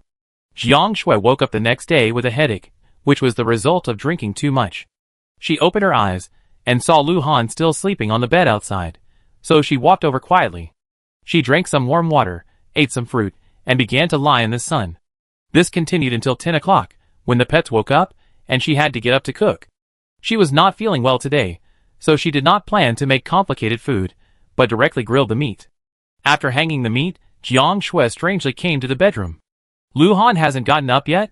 I pushed open the door, but saw that the house was empty. I lay at the door for so long and didn't see anyone. Did he teleport back? Strange. According to Lu Han's personality, he should have said something. Did something urgent happen? Jiang Shui's first reaction was that the island over there was in danger. She quickly opened her umbrella and flew over, but saw that there was no trace of fighting on the island. Lu's father and mother were turning the soil and planting vegetables in the sun. It was peaceful and peaceful. Jiang Shui suspected that she was not awake and was dreaming. When Mother Lu saw Jiang Shui, she waved and smiled. "Shui Shui is here? Are you looking for Xiao Han?" "Xiao Han is in the room, just go in." Jiang Shui's face was slightly hot. Although it was right that she was looking for Lu Han, but when such words came out of the mouth of an elder, she felt like a little girl who couldn't live without her boyfriend. But Jiang Shui was not good at lying, so she had to say with shame, then I go in." After she entered the room, Mother Lu smiled and said, "It's good to be young, and you can still blush. Unlike us old couples, we don't have that kind of throbbing feeling." This made Father Lu unhappy. "What's wrong with an old couple? We can do anything." Mother Lu pinched him. "Keep your voice down. The children are still in the room." Jiang Shui didn't see Lu Han when she entered the room, but she saw that the bathroom door was open, and there was the sound of washing clothes. She looked out quietly, and saw Lu Han washing his underwear with his back to her. Jiang Shui's face turned even redder, and she quickly teleported back to her island. It was so embarrassing. The sun moved towards the center of the sky little by little, and everyone in the archipelago woke up one after another, and started a new day of fishing. Maybe because of the excessive noise and excitement at the banquet yesterday, marine life came to the surrounding seas, and today's fishing was not smooth, and the islands were attacked. The islands helped each other, and the battles lasted until nearly 1 o'clock in the afternoon, and finally ended, and everyone returned to the islands to prepare lunch. In the afternoon, everyone still took a sailboat to explore the snow country, the elders stayed behind, and the young people went out to sea. This time the direction was different from yesterday, and everyone unanimously asked Jiang Shui to point to a direction, because she had the best luck here. The wind was strong today. After setting sail, the boat rushed away like an arrow from a string. Everyone kept going until night fell, and the shadow of the island appeared in their vision. It took more than an hour for them to successfully approach the island, and they found that it was a mysterious island. Jiang Shui said, "Now that we know the location, everyone can freely explore and transport supplies to their own islands in the future. Not only this island, but also other islands in the snow country. Everyone can do this." It was already late, but since they were here, everyone decided to explore in pairs. Jiang Shui and Lu Han randomly chose a direction. They did not aim to collect supplies along the way. They moved quickly and paid attention to the surroundings. They found that although the island was large, the creatures inside were not strong. The tallest bear was only 20 meters. In the middle of the night, Everyone gathered at the boat stop to share the results of their exploration. The results were the same as Jiang Shui and her friends. There were many plants and creatures on this island, but they were not very lethal to them now, so they could be judged as safe. Jiang Shui said, "We are not well prepared today. Will you bring more boats to collect supplies next time?" Lu Han, "That's fine." It was already early morning when we returned to the island. After everyone rested, it was already afternoon. It was not suitable to go out to sea, so they planned to go the next day and catch supplies today. Jiang Shui began to mass-produce sailboats. She planned to teach the mermaids how to use sailboats and hire them to help her collect supplies. On the same day, Jiang Shui built the sailboats and sent one to each person in the archipelago, and then everyone began to act freely according to their own wishes. As expected, everyone chose to go to the mysterious island tomorrow to collect and transport supplies. Jiang Shui found Xiao and told him about hiring people to go out to sea to collect supplies. Xiao said he would report to the queen and make arrangements. Jiang Shui worked overtime tonight and made many sailboats. When she got up early the next morning, she saw Xiao landing with 50 or 60 people. Jiang Shui taught Xiao how to use the sailboat and asked him to teach everyone, and then started to make breakfast. Other people in the archipelago got up one after another, and each family spontaneously made a few more pots of barbecue and stew. The move-in of the national guardian beast would bring good luck to the people around it. They enjoyed the good luck, and naturally they had to pay a part of the national guardian beast's rations. An hour later, everyone gathered at Jiang Shui's place after breakfast. Everyone put the food of the national beast into the big wooden boat. The spirit of nature took the food in her right hand and stuffed it into her mouth, and skillfully put the big wooden boat into her golden ring with her left hand. In addition, she also carried a mysterious backpack on her back, where a big wooden boat was placed. The big wooden boat contained some hanging pots, tea workbench and ingredients and fruits needed to make milk tea. Everyone went to collect and transport them, but she went on a spring outing to eat and drink, and protect people to the best of her ability. This time, all members went out to sea, even pets were brought along, and everyone intended to let the pets be alert and fight to exercise their abilities. With the route scouted the day before, today we went at full speed without any detours, and arrived at the mysterious island in less than half a day, and then everyone dispersed. Lu Han's family and Jiang Shui were on the coast together. Jiang Shui told the pets, "Be alert and fight nearby to protect everyone." After that, Jiang Shui and the mermaids started digging. Yes, Jiang Shui's island lacked soil and rocks, but this mysterious island was quite large, and there were mountains and rocks, which were perfect for digging and transporting back to upgrade the island. Days passed as everyone kept going back and forth between the island and the mysterious island. During this period, Jiang Shui often raised the island's surface. After a month, the island was raised to 200 meters. At the same time, the islands next door were covered with green trees and plants, and began to take shape as a rich island model. Jiang Shui's side changed to half of the people responsible for digging soil and stones, and the other half for digging trees. Jiang Shui planned not to raise the sea level, but to upgrade the island and plant trees. In this way, 2 months passed, and the situation in the survival world changed dramatically. After endless internal struggles, the regions began to stabilize. Today is the 360th day since the global human beings arrived in the survival world. But according to the seasons of the survival world, it has only been half a year. It is worth mentioning that the Dragon Country, which was the first to stabilize, has developed rapidly in just a few months and has already had normal business operations. In the remaining spring days, the people in the Snow Country still turned a deaf ear to the outside world, focusing only on combat power and home, and traveling between islands and mysterious islands. Although they have not been active in the Survival World channel for a long time, their names are in the top 100 of the world rankings. Until a heavy rain, the spring ended, and when they woke up the next day, the sun became particularly dazzling and the temperature began to soar. The phoenix eggs that had not responded to anything all the time had slight cracks in such a summer day, showing signs of breaking the shell. Chapter 116.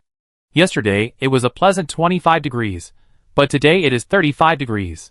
The weather is hot, and everyone in the archipelago has stopped traveling between the islands and the mysterious islands, and has started to live a slow life of farming, fishing, and domesticating at home.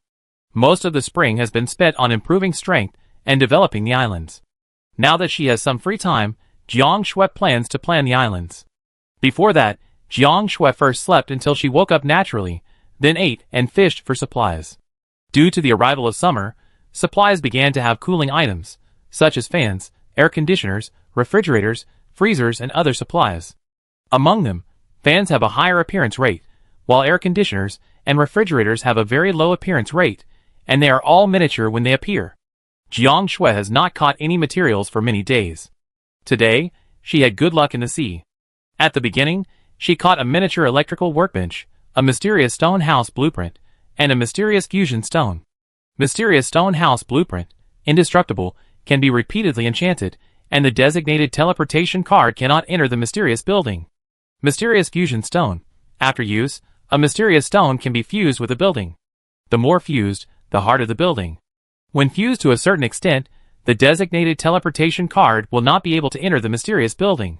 It is equivalent to a safe house with tower defense, which can bring people a sense of security. However, because the mysterious stone house is too small and consumes too many mysterious stones, Jiang Shui decided not to learn it and put it on the trading line. As for the mysterious fusion stone, she immediately used it on the Xianxia-style building. Although the effect of blessing is minimal, there will be opportunities to obtain mysterious fusion stones in the future. After doing this, Jiang Shui plans to change a building. The architectural style on the island is Xianxia style, which needs to be stacked up to look better, but Jiang Shui's island is a flat ground, and the ground raised 200 meters is very flat, with an area of 400 by 400. It is more suitable for celestial palace buildings. Jiang Shui told Lu Han about her plan, and Lu Han said that as long as you are happy, I will be responsible for helping you work. So Jiang Shui began to browse the trading house to buy the architectural drawing she liked. A few minutes later, she bought a large celestial palace building, which was magnificent and magnificent. What Jiang Shui liked most was that this celestial palace building had only one large and majestic main building located at the back, and the other three sides were all pavilions and towers, and all the buildings within the building range were exquisite sky bridges and corridors. After receiving the new building blueprints, the building blueprints previously posted on the trading house have also been sold, and the blueprints of the mysterious stone house were bought by the Lord of Dragon Country. Jiang Shui restored the buildings on the island to blueprints and posted them on the trading house. The inventory of materials was temporarily placed in the tribe's space, and Lu Han, and he began to build a new house. In order to live in the house today, the main building was built first. This busyness lasted until noon. When Jiang Shui came back to her senses from the construction, she found that everyone's buildings on the islands had disappeared, and they were busy building new houses. Sure enough, the infrastructure engraved in the Dragon Country's bones is at work. Even though they are now Snow Country people, they can't help but change to new ones when they see various beautiful buildings. Jiang Shui and Lu Han only sleep 6 or 7 hours a day. After 3 days of hard work, the Tiangong building is completely completed from the exterior and interior to the decoration. Everyone in the archipelago has also completed the construction of new buildings. The first reaction to having a new house is to show off. Everyone in the archipelago invites each other to visit their new homes. Jiang Shui's building is the Tiangong. Lu Han's parents' building is the fairy style of the top of the mountains. Nendong Yu's building is the forest elf palace. Xiao Huan's is the temple. Meng Liuyun's is the science fiction future. Xiao Mu's side is the castle, and Xie Xianer's home is the group of towers. Different styles, each one is a visual enjoyment. At least in the last life, they didn't have such a large territory of their own, and they didn't have the financial resources to change the style of house they wanted in a short time. After that, everyone devoted themselves to the layout of plant and vegetable gardens. Jiang Shui didn't plan to do this kind of thing herself. She hired the mermaids, and only needed to divide the positions. Now everyone's island is developing well, so changing the layout has become a big workload. After Jiang Shui hired the mermaids, other people in the archipelago also hired them. The mermaids are happy to do it. Thanks to the employment relationship, they have good food and drink 3 times a day, and their strength has also increased significantly. Strong men like Ling, Xiao, and Lu have begun to show signs of splitting their legs. It has been a week since the beginning of summer. The temperature is rising every day. Now it has reached nearly 40 degrees. It is okay indoors, but if you stand outside in the sun, you will sweat like rain. In the room, Jiang Shui fanned herself with a folding fan. This folding fan was enchanted with ice enchantment stone when it was made. After mastering the control, the wind blown out is cool. Everything is ready on the island now. Jiang Shui is bored and fanning herself with a fan, thinking it would be nice to have a TV. This is how she kills time. When the time comes, she cooks. After dinner, she goes to the vegetable garden to harvest vegetables and feed the domesticated wild ducks, geese, pigs, cattle and sheep. These were the cubs she had brought back from the mysterious island. After several months of domestication, they had grown to half their size. When they saw her pulling a boat full of vegetables over, they immediately gathered around and started eating. After feeding them, Jiang Shui was sweating all over. She went to the small lakes that were clearly divided to feed fish, shrimps and crabs. Then she took out the soil nutrient solution from her pocket and poured it into the lake. The nutrient solution in the world of Qiushan was no longer a rare commodity. Basically, 1 or 2 bottles could be caught every day. Pour it into the vegetable garden, and over time, the vegetables in the vegetable garden will gradually acquire properties. Pour it into the water, and the nutrient solution will enter the water, and the cultivated organisms will also acquire properties. She returned to the bathroom, sweating, took a shower, changed into short-sleeved shirts and shorts, and fanned herself to cool off. Next to her, the pets lay on the fan's duct seeking a little coolness. Alas, after so many days, I haven't caught any refrigeration appliances. Jiang Shui opened the trading house and searched again. As usual, no one was selling appliances, let alone appliance blueprints. After closing the trading house and opening the Survival World channel, Jiang Shui began to talk. Beep beep. At this time, Jiang Shui received a friend notification sound, and the message was from Luo Ning. Luo Ning, hello Jiang Shui, do you have time? Can you process the folding fan and ice enchantment stone for me? Jiang Shui and Luo Ning have been friends for a long time, and they have not contacted each other except for the initial transaction. This is the second time they contacted each other, and it is still for a transaction.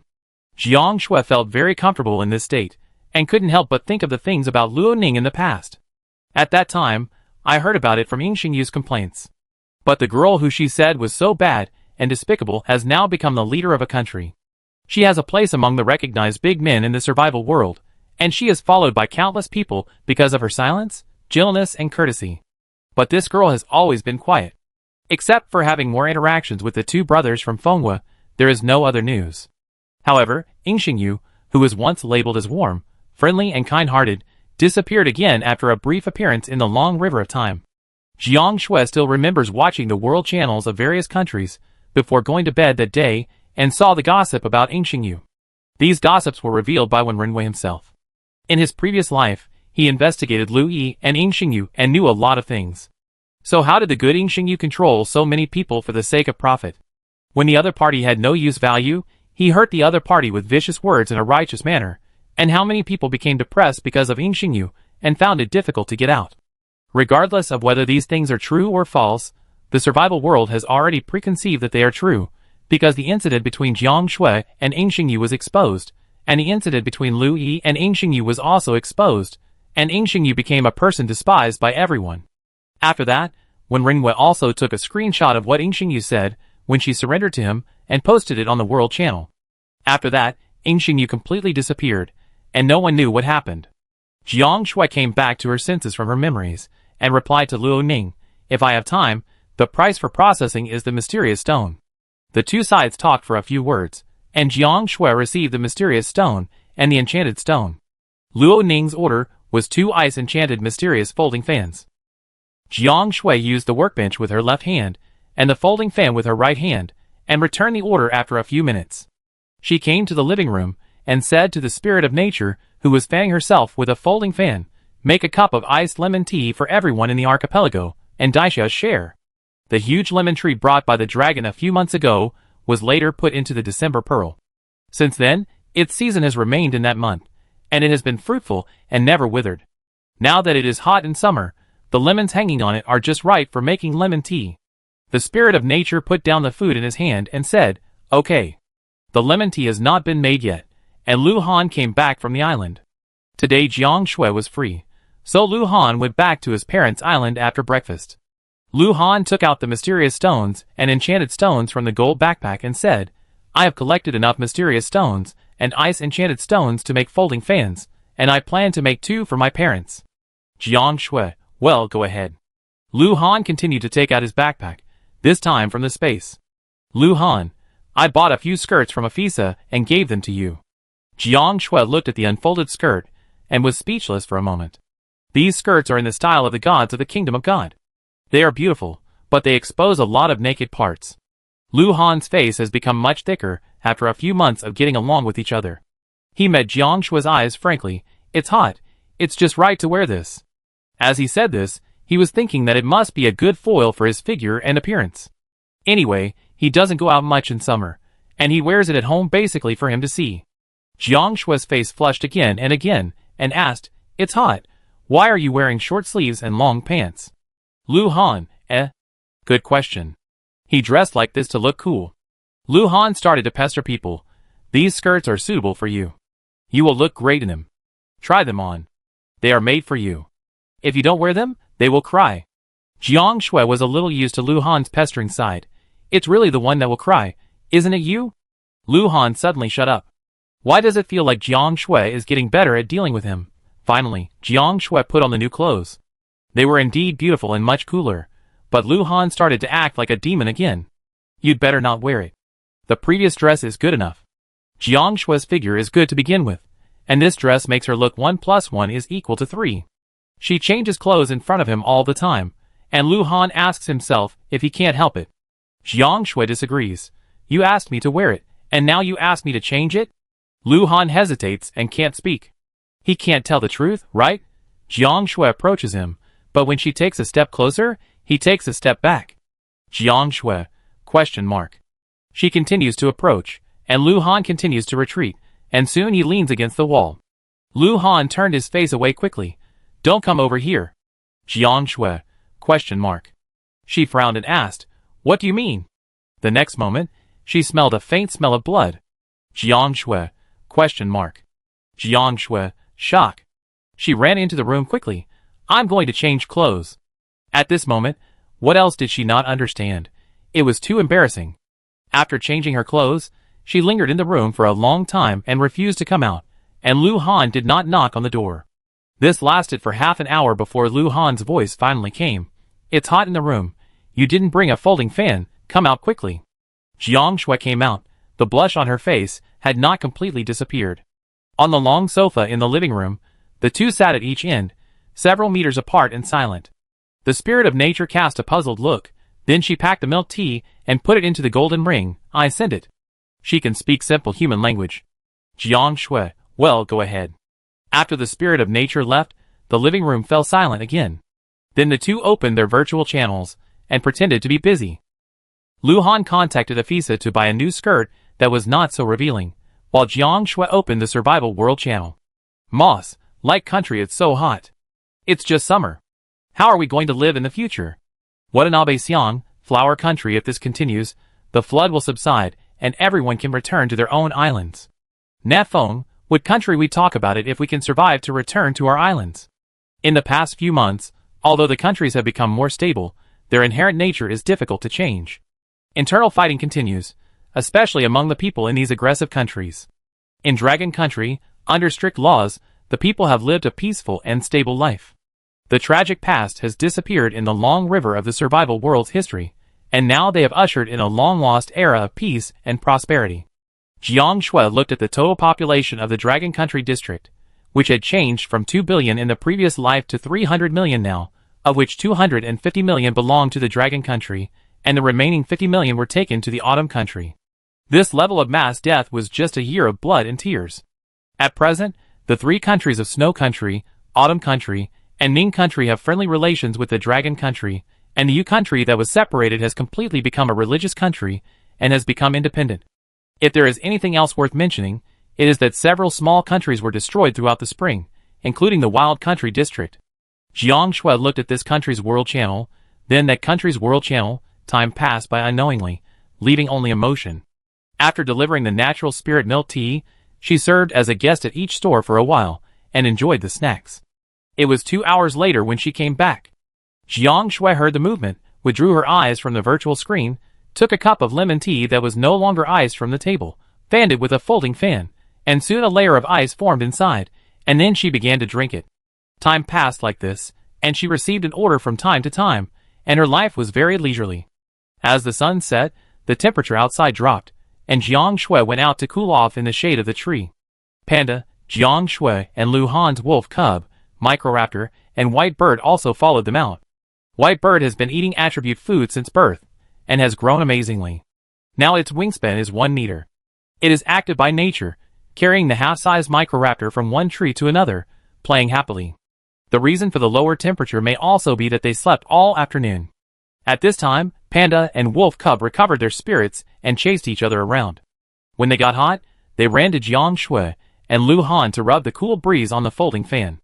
Everyone in the archipelago also went out for activities one after another, and the mermaids began to swim out of the sea to work. Jiang Shui's eyes shifted to the phoenix egg. The cracks on the phoenix egg were getting bigger and bigger. Maybe it would break the shell tomorrow or the day after tomorrow. Chapter 117. In the last embers of sunset, people from the archipelago began to go out to sea to fish for supplies. Jiang Shui was one of them, but she was not very lucky. She only encountered some ordinary supplies.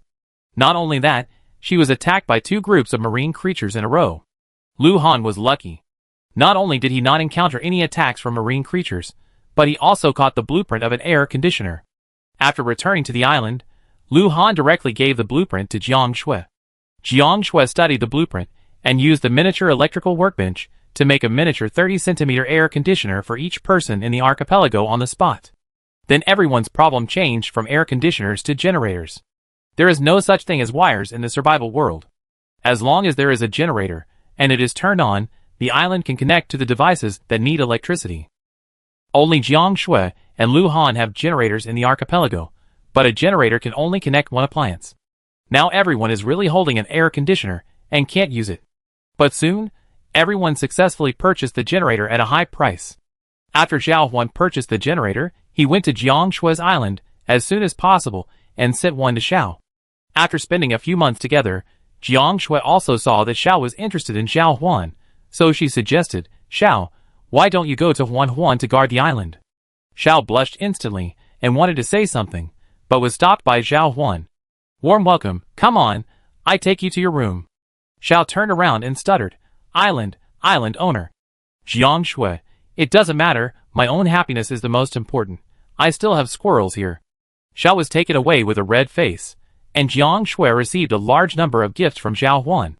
It was said that she arranged for Xiao to go to the top floor of the temple, and then she moved to the top floor herself and lived next to Xiao. Jiang Shui restored all the tree houses on the pomegranate tree to blueprints and put them on the trading floor.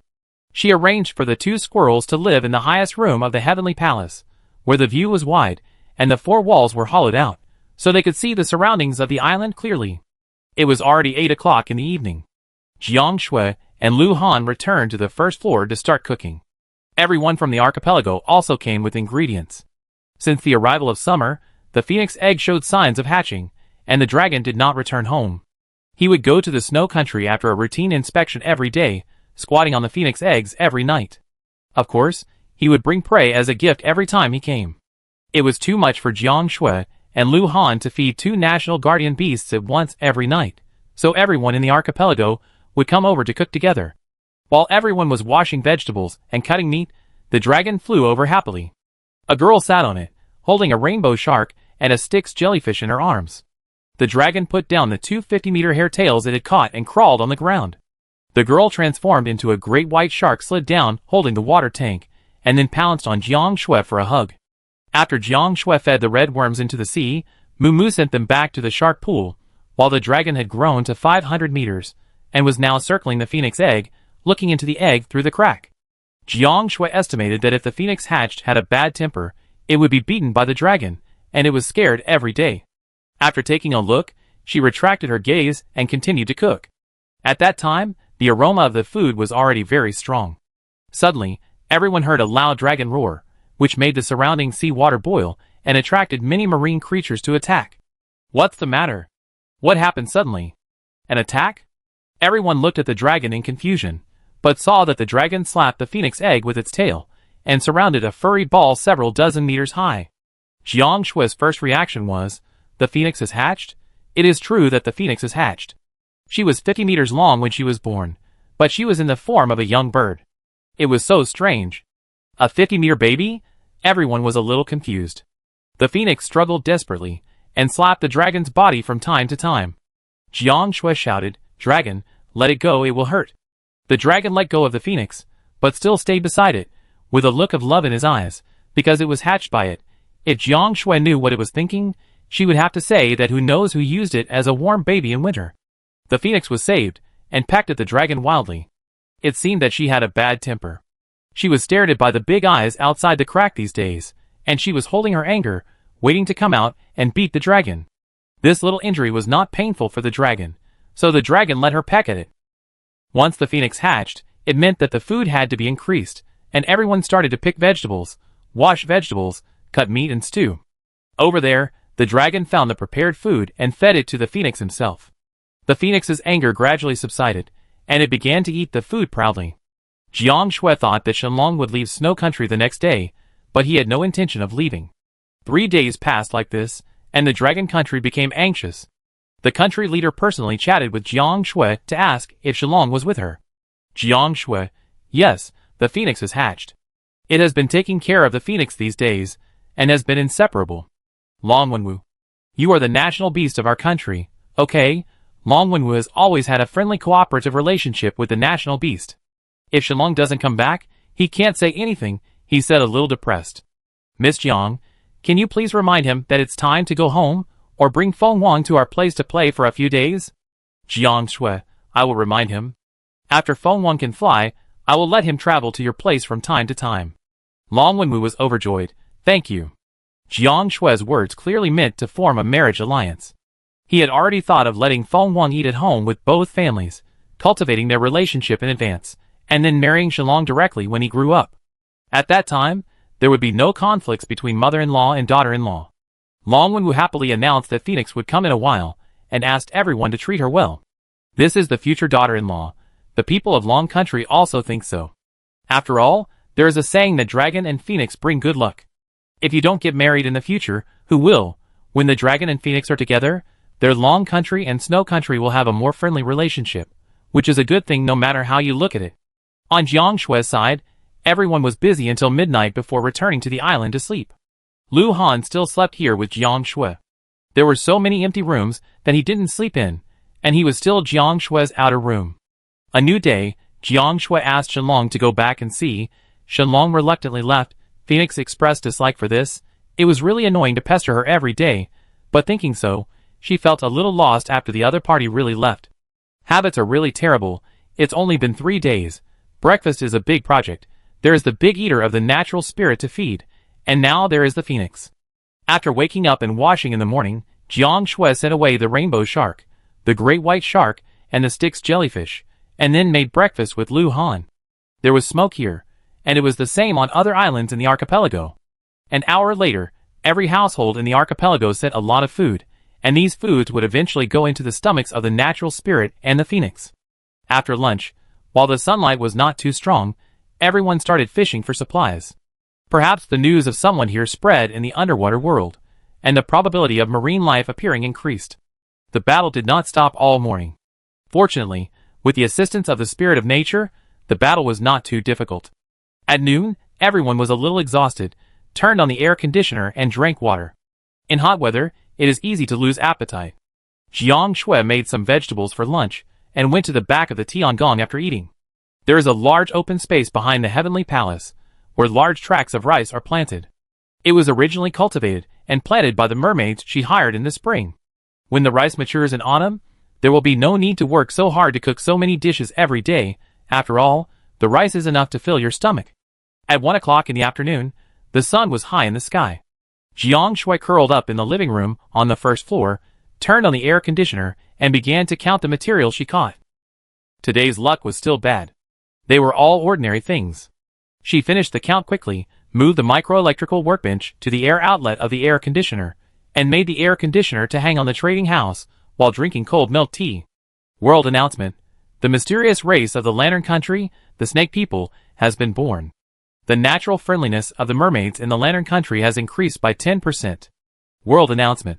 Since the second mysterious race in the Lantern Country has been born, a 2-day experience of transforming into a mermaid will be awarded. It will start at 8 o'clock tomorrow. A single stone caused 1,000 waves. The Lantern Country, which had been somewhat depressed in the past few months, immediately felt that it was good again.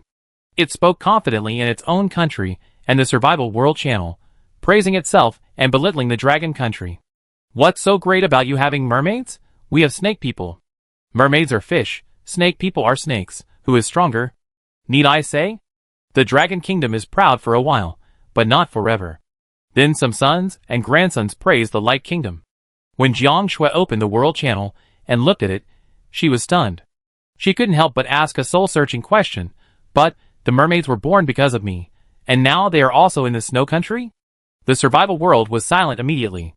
It doesn't matter what mysterious race it is. What's important is that it is weaker than the Dragon Kingdom for a long time. But how can you do it? I can't afford to offend you. But can I afford to offend the country of etiquette, Longwood District? You said that. It seems that we can't even compare to Longwood District, which has no mysterious race. The enemy district vomited blood. Longwood District laughed secretly. A public opinion war just dissipated. At the same time, Longwood District decided to secretly send people to find the mysterious race and try to get a mysterious race to help them. On the island, young people from the archipelago came to Jiang Shui to visit with their pets. The family is full of elders. It's really boring, not as lively as the young people here. Everyone's clothes were bought from Afisa, and they were very beautiful. Nandong Yu was still dressed in a cute ancient costume. She lay on the rocking chair next to Jiang Shui, took the fruit tea handed over by the spirit of nature and took a big sip, refreshing. She was the first to visit Jiang Shui. Except for Lu Han, this place has become his home, and he stays here all day long. Jiang Shui bought a few more generators from the trading house, and put them in the cabinet, and then made a few mini air conditioners, and put them in the living room. After the volume increased, the overall temperature in the living room began to drop. Lu Han then looked away from the virtual page and took out more than a dozen sets of clothes, both men's and women's. He took 8 sets of beautiful, and not too revealing long and short skirts, and handed them to Jiang Shui. For you. Jiang Shui accepted them. Thank you. Lu Han left a few sets of clothes for himself, and gave the rest to his parents. Jiang Shui was about to wash clothes, but Lu Han stopped her. Take a rest, I washed them. He walked into the bathroom with their new clothes. The door was not closed, so the space inside was not too hot. After a while, Zhao Huan came over with Zhao's arm around him. Seeing so many people, Zhao struggled for a while, and Zhao Huan let go of his arm, and happily announced, Xiao and I are in a relationship. Oh! When did it happen? Xiao Mu and Yu Dai walked into the house. Zhao Huan, yesterday. In fact, they were already on base, with her as the leader. This was something worth showing off, but it was a pity that Xiao was shy and couldn't say it.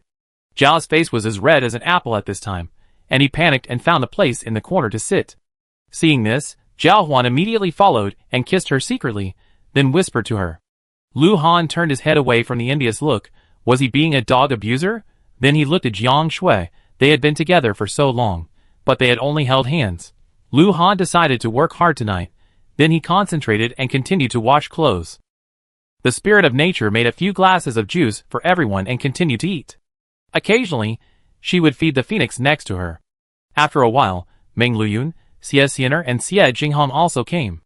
There were so many people. Meng Luyun suggested playing games to kill time. Zhao Huan suggested with ulterior motives. Then let's play truth or dare. Xiao Mu, no problem. Meng Luyun, brother Lu, don't wash clothes, come out and play, wash them in the evening. Xie Jinghong, then I go to the trading house to buy wine. Everyone brought their pets when they came, and now the pets are playing together, and humans and Xiao are together. Soon, everyone put the 2 long tables together, moved the sofas, and got fruits and snacks. At this time, the wine bought by Xie Jinghong also arrived. Everyone put the cups in front of them, sat around the table, and started the game. Zhao Huan placed the beer bottle in the middle of the table. The bottom of the bottle faces the king, and the mouth of the bottle faces the common people. The common people follow the king's instructions, and either choose truth or dare, or drink 3 glasses of wine as punishment. Then, let's start with me. She has already thought of countless pranks in her mind, and she is just waiting to turn to the right person. Chapter 118. The beer bottle spun quickly, slowed down after a few rounds, and finally stopped. The king was Xiao Mu, and the commoner was Jiang Shui. Xiao Mu looked over and smiled kindly. Jiang Shui felt a chill on her back, and felt that something bad was going to happen. She immediately poured the wine. I drink 3 cups as punishment. Xiao Mu showed a regretful expression, but smiled again in an instant, and pressed his finger on the bottle.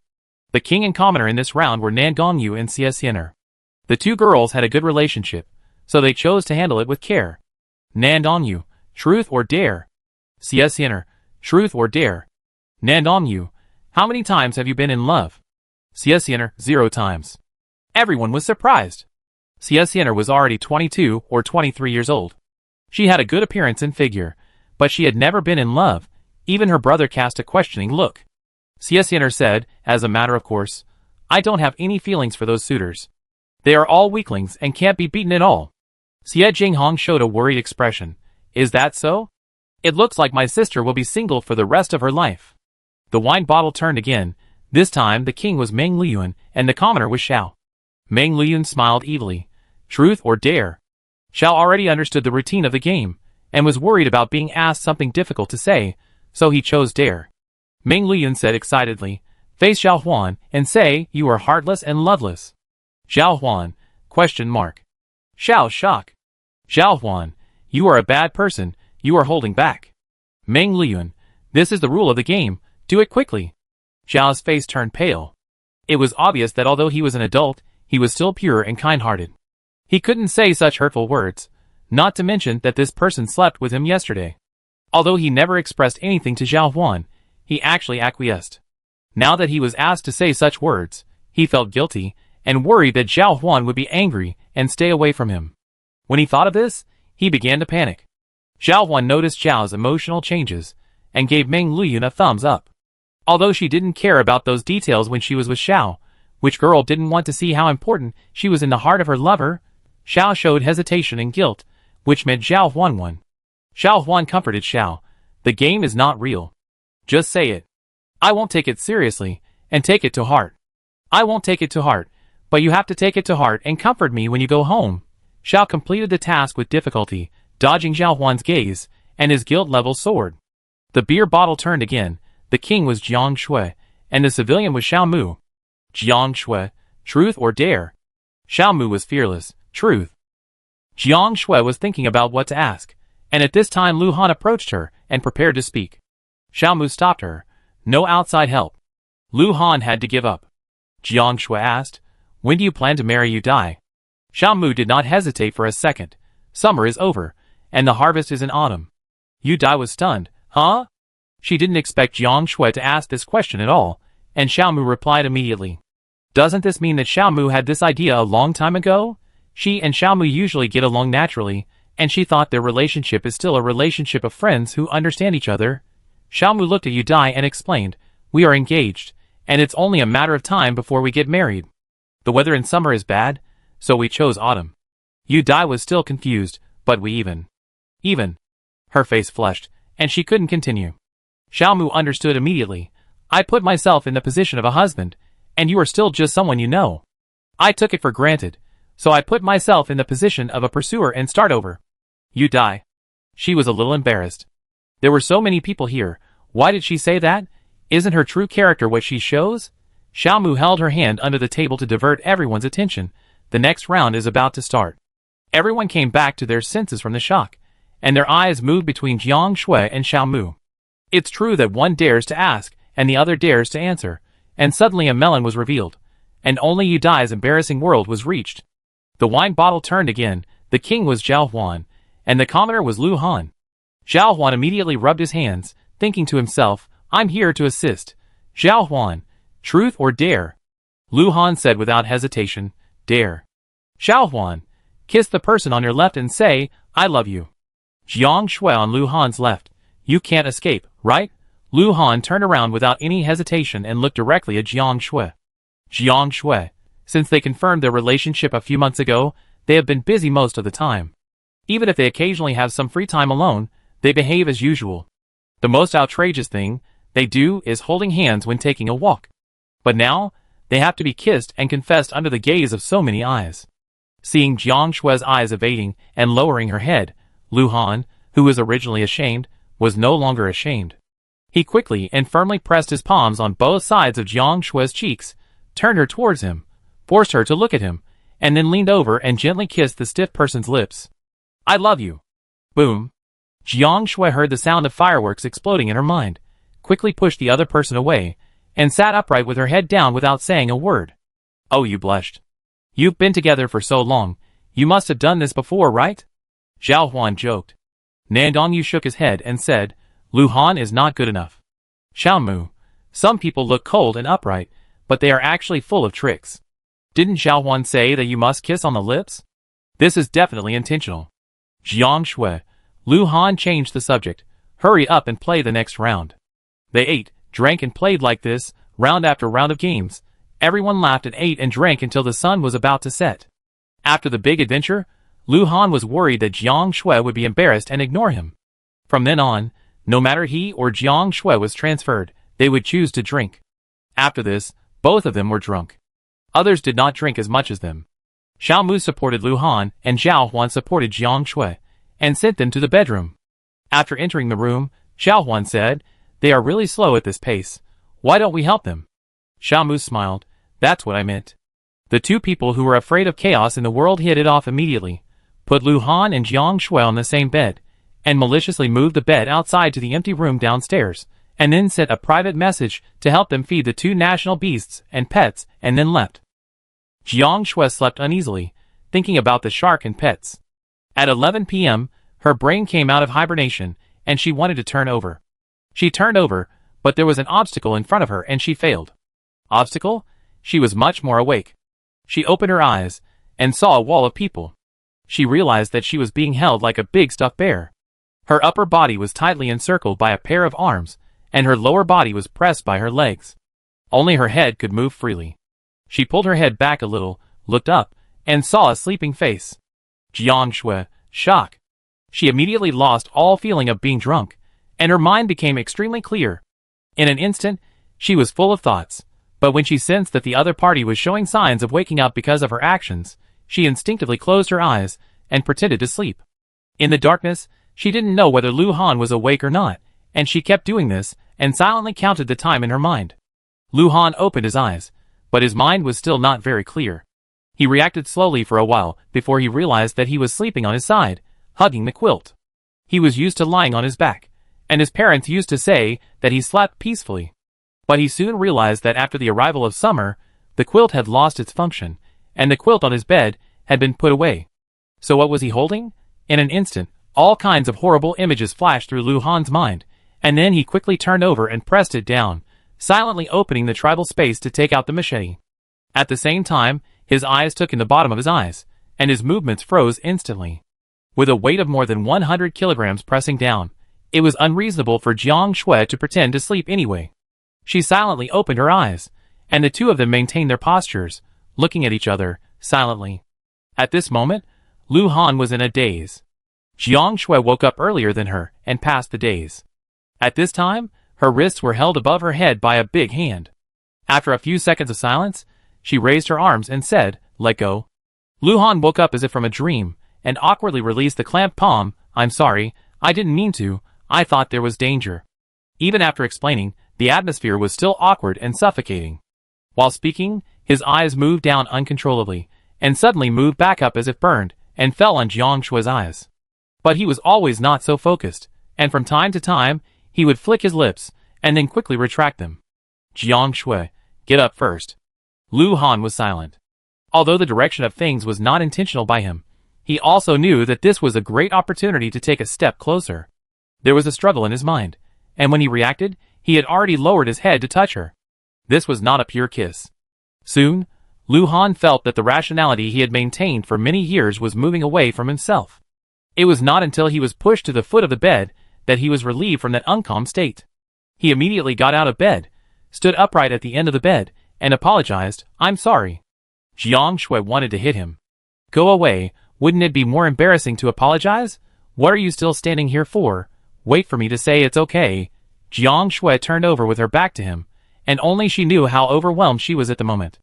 But that guy said another sentence. "I couldn't help it." Jiang Shui. She felt like she was on fire. Jiang Shui quickly got up and moved away from this suffocating place. I go pick up Kai Hong and Dubai." Lu Han watched her fleeing figure, his fingertips moved slightly. Jiang Shui didn't push him away when kissing, but when her hands began to lose control, she became angry. "Sure enough, do we still have to do it step by step? Set a small goal first, let her get used to kissing, and then wait for a while." Chapter 119. After going out, Jiang Shui breathed a sigh of relief. The night wind blew gently, bringing a wet touch. The surroundings were still quiet, with only the sound of fish swimming in the distance from time to time, and the smell of food lingering in the air. She opened the virtual screen to check, and found the message Xiao Huan left for her. At this moment, she was completely awake, and she probably understood that Xiao Huan was probably responsible for her and Lu Han's situation at the time. She shook her head, and tried to forget what happened just now. Before midnight, she woke up the rainbow shark and the great white shark to feed them food, and then began to collect supplies. The island consumes a lot of food. Now, basically, most of the supplies they bring back will be consumed on the same day. Jiang Shui thought, should she try to let the dragon take her to Zhongzhou after a while? Although it is dangerous there is plenty of food. With the current appetite of the spirit of nature and the phoenix, the sharks will soon be unable to feed them. Today, the rainbow shark and the great white shark went to Zhongzhou and the dragon kingdom with the dragon. The supplies they brought back were 300-meter giant beasts. After transferring them to the tribe's space and the travel shark space, Jiang Shui began to draw lots. Get 10 big red worms. The lowest ever. Get a whale shark. Whale shark, 20 m long, system produced, adaptable to any marine environment. Travel range, unlimited. Travel space, 1 grid. Traveling sharks can travel once a day, the host cannot interfere with the travel target, and the sharks can choose the travel time by themselves. At the end of each trip, the number of draws will be +1. Jiang Shui, shock. So all these days of bad luck are just for this moment. She happily went to the coast and released the whale shark. The huge body of the whale shark appeared in the ocean, and its spotted skin was hidden under the water, giving people a visual sense of horror. The whale shark said, "Master, touch it." Jiang Shui put her hand on its head.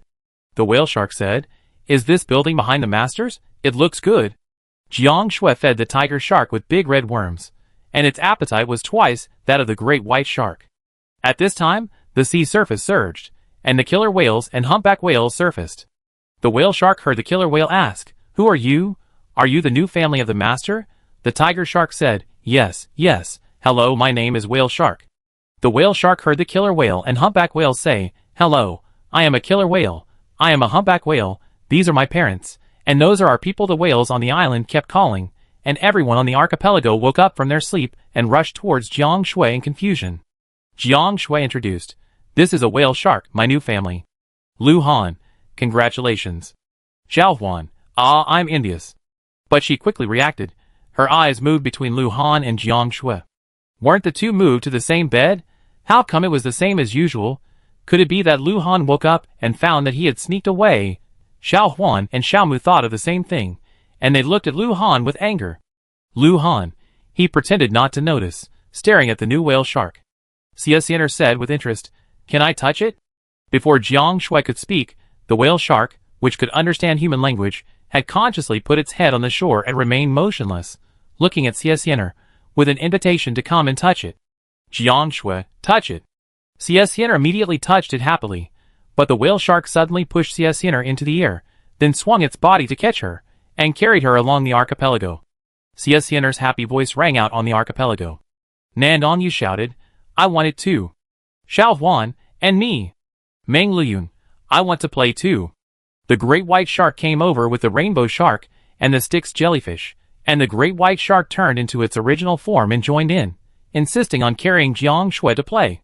Seeing this, the killer whales and humpback whales also wanted to get close to the two-legged beasts, so they took the initiative to stop at the coast and invite them. In the end, even pets and squirrels joined in, and everyone had a lot of fun. Therefore, everyone opened the door to a new world. What kind of boat should we take to go fishing? Isn't it convenient to hire them? It goes wherever you point it, it's fast, and it's safe. You just need to feed it food. Xiao Mu proposed this. Rainbow Shark General Xiao Mu repeated what he said to the killer whales and humpback whales. In an instant, the archipelago was filled with whale calls. Rainbow Shark, Great White Shark and Whale Shark heard the killer whale and humpback whale say, "Yes, yes, we can help humans. We want to eat the delicious food that the two-legged animals eat." Jiang Shui. The killer whales and humpback whales agreed to the proposal, but they want human food as a reward. Xiao Huan, no problem at all. Xiao Mu, I think it's great. Nowadays, there are more and more large marine creatures, and they all have attributes. Hunting and cooking is not difficult. According to Jiang Shui and the sharks, the killer whales and humpback whales reached a cooperation agreement with the island humans. At 2 o'clock in the morning, everyone returned to their own islands. Jiang Shui went to the first floor to boil water for a bath. She had been drunk and laid down before, but now she felt uncomfortable all over. She lit 2 bonfires, and Lu Han took a kettle beside her and poured purified water into it. In the small kitchen, the two of them were quiet, and no one took the initiative to speak. There was nothing to do during the interval of boiling water. Jiang Shui sat in a rocking chair, waving a folding fan, and her brain uncontrollably thought of what happened just now. Her face was stained with heat, and her hands kept moving faster and faster, but she could not dissipate the heat. Lu Han noticed her movements, put the kettle away, and quietly stood beside her, reaching out to hold her other wrist. Jiang Shui paused in fanning herself and lowered her head. In the silent atmosphere, she felt her cheek being moved, and the next moment, she met Lu Han's gaze. Those eyes were so gentle that she couldn't help but forget to escape. In the moment of distraction, he covered her lips. It was a very gentle kiss that lasted only a few moments before leaving. Jiang Shui finally found herself and wanted to turn her head away. Lu Han released his hands that were holding her and said seriously, "I want to kiss you." Jiang Shui stopped. This was a look that could not be rejected, and a request that could not be rejected. They were lovers, and this proved that they liked each other. She had no reason to reject this sincerity and compulsion. She closed her eyes in a shy mood.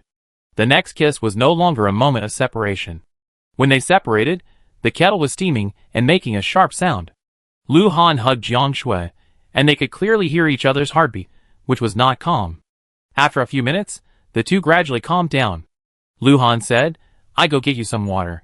You take a shower first." Jiang Shui, "Okay." Half an hour later, Jiang Shui changed into clean clothes and walked out, wiping her hair with a towel in her hand. Seeing her come out, Lu Han stood up and walked over quickly, like a thirsty person in the desert, hugged her and leaned over. After a while, Jiang Shui pushed him, "Okay, you be sweating again." Lu Han left. When he came out again, Jiang Shui was already asleep on the bed. But the slightly trembling eyelashes indicated that she was just pretending to sleep. After Lu Han entered the bedroom, he went straight into the inner room, climbed onto the bed and laid down. He noticed that the other party was pretending to sleep, but did not point it out. Instead, he approached, kissed her gently, and then lay down on one side and calmed down. The two of them suffered from insomnia and didn't know when they gradually fell asleep. When Jiang Shui woke up, it was already 10 o'clock in the morning. The bed was empty. Lu Han had left. This made her feel relieved. She quickly changed into her regular clothes and went to the first floor. She heard the sound of washing clothes in the bathroom. Jiang Shui saw Lu Han's figure in the picture, and soon, her face turned red, and she went out to wash up. After washing up, she fed the sharks, and then watched them go away. When she came back, Lu Han had washed his clothes, and was hanging them on the ropes between the trees. The pets were watching and playing around him. When they saw Jiang Shui, they ran over. Jiang Shui tried to make herself look normal. "What do you want for breakfast? I make it." "Lu Han, make what you like." "Whatever you like, I like to eat." Jiang Shui's heartbeat, which had just calmed down, began to accelerate again. Why is Lu Han talking more and more frivolously? Are men much faster than women in changing their expressions and accepting things? Jiang Shui replied with a and ran to the vegetable garden. She planned to make pork soup and kelp wrap meat with cold cucumber salad. The tomatoes and cucumbers in the vegetable garden were in the harvest season, and there were a lot of them. She picked them and put them in the tribe's space at the same time, which was very convenient. After a while, Lu Han came over after drying his clothes, and the two picked together. Seeing this, the pets also learned to help, but they couldn't help but take a bite while picking. The meal took nearly an hour to prepare. After it was over, the two were sweating profusely. The spirit of nature returned to the island after eating from everyone. Seeing the miserable appearance of the two, she thought for a moment and released her elemental power. In an instant, the whole island was bathed in a neither hot nor cold climate. Her power could not last forever. After everyone on the island had finished their meal, she retracted her power and sat under the shade of the tree, waving a folding fan while eating slippery meat and kelp wrap meat. After the meal, Jiang Shui and Lu Han planned to fish for supplies. Jiang Shui's luck in getting a whale shark last night was probably exhausted. Today, she didn't get much. She was attacked by marine creatures 3 times in a row. The first 2 times were 100-meter sea beasts, and the third time was a giant squid of nearly 500 meters. All the members of the archipelago participated in the battle. Although they killed it, they also paid a heavy price. Almost everyone was seriously injured. The young people simply gathered here with Jiang Shui to kill time. Rainbow shark, great white shark, whale shark came to Fenghui district. In the viewing pavilion, Jiang Shui, who was shaking a folding fan in a rocking chair, heard such a voice. Whale shark said, "It looks good, take it back, and give it to the owner. Your whale shark chose to collect a piece of gold, but failed to collect it. Gold belongs to the floating materials in the survival world, and cannot be collected." Rainbow shark said, "Why collect this thing? Can't eat it? We have to collect food to feed the owner." Whale shark said, "You don't understand? I want to raise it beautifully for the owner." Rainbow shark said, "Raising it white and tender for the owner is the most important thing." Whale shark said, "Beautiful is the most important thing." Rainbow shark said, "To buy, please judge." Whale shark said, "Great white, please judge." Great white shark said, "I think it is the right thing to find a good-looking partner for the master to start a harem, but it is a pity that people's hearts are unpredictable. If only there was a way to make the partner I give to the master absolutely loyal." Rainbow shark said, "Okay, you are with me on the surface to bring prey for the master, but in your heart you are still thinking about stealing people." Whale shark said, "What? You turned out to be such a great white. How can you be like this? Only dead things are loyal, and living things have the possibility of hurting the master. Quickly strangle your terrible idea." Rainbow shark said, "Yes, strangle your terrible idea." Great white shark said, "Okay, I strangled it. But tears were flowing in my heart. Why can't I practice my hobbies?" Jiang Shui, whale shark saw an island, which was magnificent. Your whale shark chose to collect the island buildings, but failed, and the buildings were the private property of the island owner. Whale shark said, "I'm going to make a fuss. Why can I look but not take?" Great white shark said, "Let's go to Zhongzhou. There are treasure chests in Zhongzhou. You can get things that meet your aesthetic taste, and some of the things in it are also very useful to the owner. Now Rainbow, you have nothing to say." Rainbow shark said, "Okay, let's go and catch prey." Whale shark said, "I'm here to get some good stuff." Your rainbow shark, great white shark, Styx jellyfish, and whale shark are traveling. Jiang Shui thought that whale sharks were a good hobby. If there was a chance to get a shark space grid, she would definitely give it to it. In the pavilion, everyone was bored and chatting or playing with their pets. Jiang Shui opened the Survival World channel. Afisa, Fenghui District, don't miss it if you pass by. There is a big sale of gorgeous summer dresses. There are also cosmetics for sale. The price is cheap and fair. Xiaoying, Longwood District, buy a set. Yana, God's Kingdom, buy mysterious stones. Buy mysterious stones. Eli, Ice Kingdom, buy mysterious fusion stones. After the stability of various countries, the Survival World channel became an advertising and purchasing channel. Jiang Shui opened the Dragon World channel. Will you, Longwood tribe, do you feel that your skin has become better, and you have become more beautiful? Zheng Qingqing, Longwood tribe, I have this feeling. And it's not just one individual, but everyone has changed. The pores on my face used to be very large, but now they have become much smaller. Although I have been exposed to the wind and sun, my skin has become whiter. Lin Ro, Longwood tribe, the wrinkles on my parents' faces disappeared, and they look 10 years younger. My grandfather is the same. Qing Yi, Longwood tribe, according to our Taoist experiments, it is related to summer and attribute food. Sweating removes impurities from the human body, and attribute food brings nutrients. Now everyone's state is equivalent to adding a filter to the photos of the previous life. Ji Yuchen, Longwood tribe, if this continues, after a few years, won't the survival world be full of handsome men and beautiful women? I feel happy just thinking about it. Xia Qi, Longwood tribe, the heyday of beauty lovers. Jiang Shui pulled her eyes away from the virtual channel, and looked at everyone carefully. Indeed, everyone was very different from when she first met them. Lu Han asked Jiang Shui, "What's wrong?" Jiang Shui, "The research in Longwa found that human skin has generally improved. I took a look and everyone is indeed much better looking than when I first met them." Nandong you heard their conversation and asked in confusion, "Really?" She turned her head to look at everyone. It is indeed better looking. Zhao Huan's attention was withdrawn from Xiao, and after thinking for a while he said, "So, my parents seem to be a little younger. You die. My parents adopted me when they were 50 years old. Now they are in their 70s. Looking back, it seems that they are 10 years younger. Siasiner. So, the survival world is not entirely a disaster. If you keep living like this until you stand at the top of the combat power of all creatures in the world, can't you be defined as an immortal god?" Xiao Mu touched his chin thoughtfully, "Becoming a god." Lu Han. "Good and bad are interdependent, the fittest will survive, and the winner will be the king." Try your best to live until then. Jiang Shui smiled. For her, the survival world was never a disaster, but a gift from fate. If there was no survival world, she would have died in despair, instead of having freedom and everyone's company like now. Chapter 120. The whale shark sees the underwater mountain range. The whale shark sees a 2,000-meter sea snake wandering. The whale shark sees the sea snake's tail hit the underwater mountain range, and golden stones are exposed at the collision point. The stones float to the surface of the water, and move slowly towards the distance. Your whale shark chooses to collect the gold block, but the collection fails. It belongs to the floating supplies in the survival world. Your whale shark chooses to collect the underwater mountain range, but the collection fails because the area is too large. Your whale shark chooses to collect 1/2000th of the underwater mountain range, but the collection fails because the area is too large. Your whale shark chooses to collect 1/2000th of the underwater mountain range, but the collection fails because the area is too large. Your whale shark chooses to collect 1/2000th of the underwater mountain range, and the collection succeeds. Jiang Shui, is it a pure mountain range or a mountain range containing gold? So that's how the gold survival supplies come from.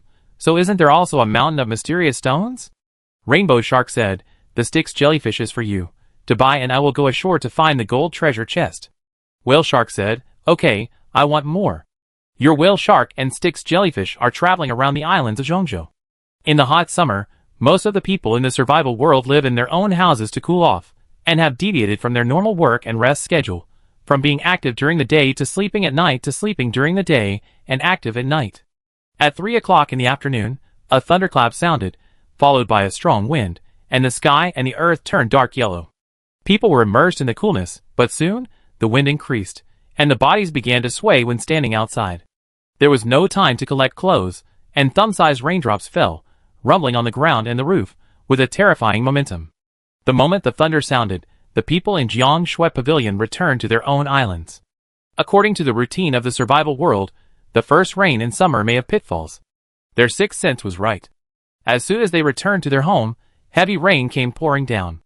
Amid the crackling sound, news of damaged houses that needed repairs kept popping up in front of them. When the thunder roared, Jiang Shui was closest to home. She and Lu Han collected clothes and quilts at the first moment, and the pets obediently held the basins beside them. After doing all this, the wind was already very strong, and everyone hurried into the main building and closed the doors and windows.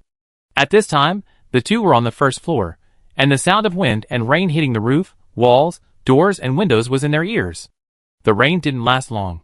After half of it disappeared, everything returned to silence. After walking out of the door, I found that it was much cooler outside, but the sky was still gloomy, and there was no wind around. Jiang Shui walked towards the vegetable field. The previous strong wind was too strong, and most of the vegetable field was destroyed. The remaining ones became a mess. The rice, cotton, sweet potatoes, and potatoes behind the main building suffered less damage, because it was a tailwind, and most of the wind was blocked by the building. The pomegranates on the pomegranate tree were picked and stored in the tribal space when summer came. The ones lost were all ripe. Even so, it was still heartbreaking. The other fruit trees on the island were in the ripening period, and after this storm, more than half of them were directly lost. She and Lu Han began to take the pets to pick up vegetables and fruits scattered all over the island while it was not hot. Your rainbow shark, great white shark, whale shark, and shark are fully loaded, and the supplies are waiting for you to collect. Jiang Shui realized that it was already 10 o'clock without her noticing. Lu Han still took the pets to pick up vegetables and crops, and Jiang Shui came to the coast alone to collect the supplies. The whale shark brought back a 10 by 10 gold mountain.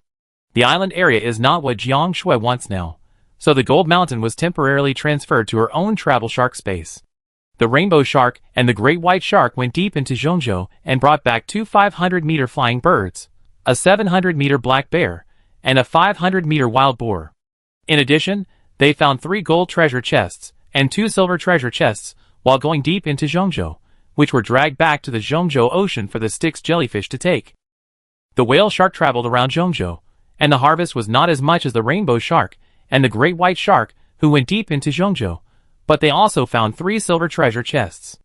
At this time, the Styx jellyfish transformed into a 5-meter-long creature lying on the back of the whale shark, and almost all of its tentacles were used to wrap the treasure chest. Jiang Shui put the supplies brought by everyone into her backpack, put the treasure chest held by the Styx jellyfish on the coast, and chatted with Lu Han privately. The sharks went to Zhongzhou and brought back some treasure chests. I can't take them. You bring the panda down to help me take them. Lu Han, come on. Jiang Shui began to feed the sharks. After a while, Jiang Shui and Lu Han, who turned into human-shaped great white sharks and pandas, came to the top of the island with the treasure chest. Lu Han, the treasure chest in Zhongzhou has always existed. So, humans can use external forces to reach Zhongzhou, and develop much faster there than in the ocean. Jiang Shui, yes, Phoenix has begun to grow wings. It won't be long before we can use her power to go to Zhongzhou. Whale Shark said, if you want to go to Zhongzhou, find us. We can help. Rainbow Shark said, yes, you and Dubai are big, you can help. Jiang Shui, after the matter on the island is over, I will go to Zhongzhou first. Lu Han, I go with you. The two continued to pick up vegetables and crops.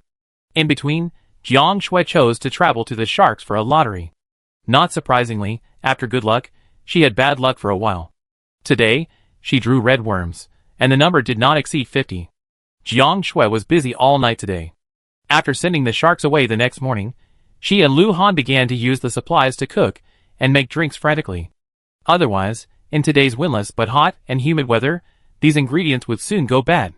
The humans in the survival world basically did the same thing as Jiang Shui and others. Because they were busy, few people talked on the world channels of various countries, and it was very quiet. Dozens of pots were operated together, and they were busy until midnight. Jiang Shui and Lu Han finally processed the ingredients. The prepared food and drinks were put into the big wooden boat one pot after another, and loaded into the spirit of nature and Jiang Shui's golden ring. In addition, everyone in the archipelago also sent a large amount of ingredients, but Jiang Shui had no space to put them, so she had to put them in the tribe's space temporarily. After that, everyone started to eat 3 meals a day without cooking. At this moment, Jiang Shui, who finally finished work, had bloodshot eyes. Finally, he couldn't continue to endure it, and began to take a bath and go to bed in a hurry. After a long sleep, Jiang Shui went to the bathroom to wash herself up at noon the next day. She came to the pavilion wearing the beautiful but conservative skirt that Lu Han bought that day. There were many air conditioners hanging on the top and around the pillars of the pavilion, and the temperature was just right. The spirit of nature was sitting in the pavilion at this time, and the table was full of food. Jiang Shui and the pet sat down and started to eat. When Lu Han came out after washing, the dishes on the table had been changed several times. The pets were playing on the side after eating, and Jiang Shui was concentrating on feeding the phoenix. Lu Han asked, "Are we going to Zhongzhou today?" Jiang Shui, "Yes, we will take a small ship." Lu Han nodded. After he was full, he and Jiang Shui fed the phoenix together. Half an hour later, they began to fish for supplies. Everyone in the archipelago also began to go out to sea to fish for supplies. Today's luck was not too bad. The number of island attacks was not large, and the degree of danger was not very serious. It was a pity that they were all sea beasts. Although humans could use them, their appearance and taste were really not flattering, so the corpses were still divided among the killer whales, humpback whales and mermaids. At 2 o'clock in the afternoon, Jiang Shui said that she planned to try to go to Zhongzhou with Lu Han. "Xiao Huan, do you know the route to Zhongzhou?" Jiang Shui, "The sharks and the national beasts know." Xiao Mu, "Only a few large creatures in Zhongzhou come to each country. I don't know if it is limited by the rules or the existence of a barrier. Why don't we all go together?" After everyone discussed, they finally decided to go together. A few minutes later, 2 small ships were lying on the sea. Everyone was in groups of 4 and 5, and tied ropes to the bows. Rainbow Shark said, "The master is going to Zhongzhou. Great White, Whale Shark, bite the rope quickly, we will help them." Humans cannot communicate directly with traveling sharks, but it does not prevent these cute little angels from extracting information from the content of human chats, understanding it, and taking action on their own. Jiang Shui, Lu Han, Nandong Yu and Meng Luyun are in a group. Soon, the boat set sail under the pull of the whale shark. For hours later, the boat hit something heavily and was violently shaken. Humans cannot pass through the Zhongzhou barrier. Jiang Shui walked out of the cabin. The bow had been shattered, the ship tilted, and the water began to flow back. They had already prepared to take out a new ship in the tribe's space to move to another position. Lu Han frowned. The barrier is still there. Jiang Shui, let's check around the barrier. Nandong Yu, I agree. The Zhongzhou creatures can come out, which means there is a 50% chance that the Zhongzhou barrier has a loophole. Lu Han, Then give it a try. Whale Shark said, what barrier? Why didn't I feel it? Rainbow Shark said, there is a barrier here. Large creatures from Zhongzhou can't get through. If the master is looking for loopholes, I know. I saw marine creatures flying from there a few days ago. Whale Shark, follow my instructions, and pull the boat over there. Whale Shark said, okay. Under the guidance of Rainbow Shark, the Whale Shark came to the route from Longwood District to Zhongzhou. When it was slightly bright, Jiang Shui woke up from her sleep to stand guard and heard the conversation between the sharks. Rainbow Shark said, yes, that's it. Slow down and stop slowly. Whale Shark said, okay. A few minutes later, the ship moved forward at a slow speed. You crossed Zhongzhou. Before Jiang Shui could be happy, she saw a large shadow floating up from the bottom of the ship, and it turned out to be a large group of 20-meter shrimps. Rainbow Shark retracted, there are so many, run. The ship suddenly moved forward at a high speed, and the inertia made everyone in the cabin fall all over the place. What's wrong? What happened? Were you attacked? A few people rushed out, but saw the ship moving forward quickly, and behind them were densely packed 20-meter shrimps. Jiang Shui's team invited everyone on another ship to come over, and everyone attacked behind them together, and then gradually got rid of them. Just when they were able to catch their breath, a group of 30-meter electric eels appeared in front of them. Rainbow Shark said, find a chance to return. Let the dragon bring us here next time. We will fly over and see how they can chase us. The Whale Shark pulled the ship to dodge all the way and swam towards the entrance at a high speed.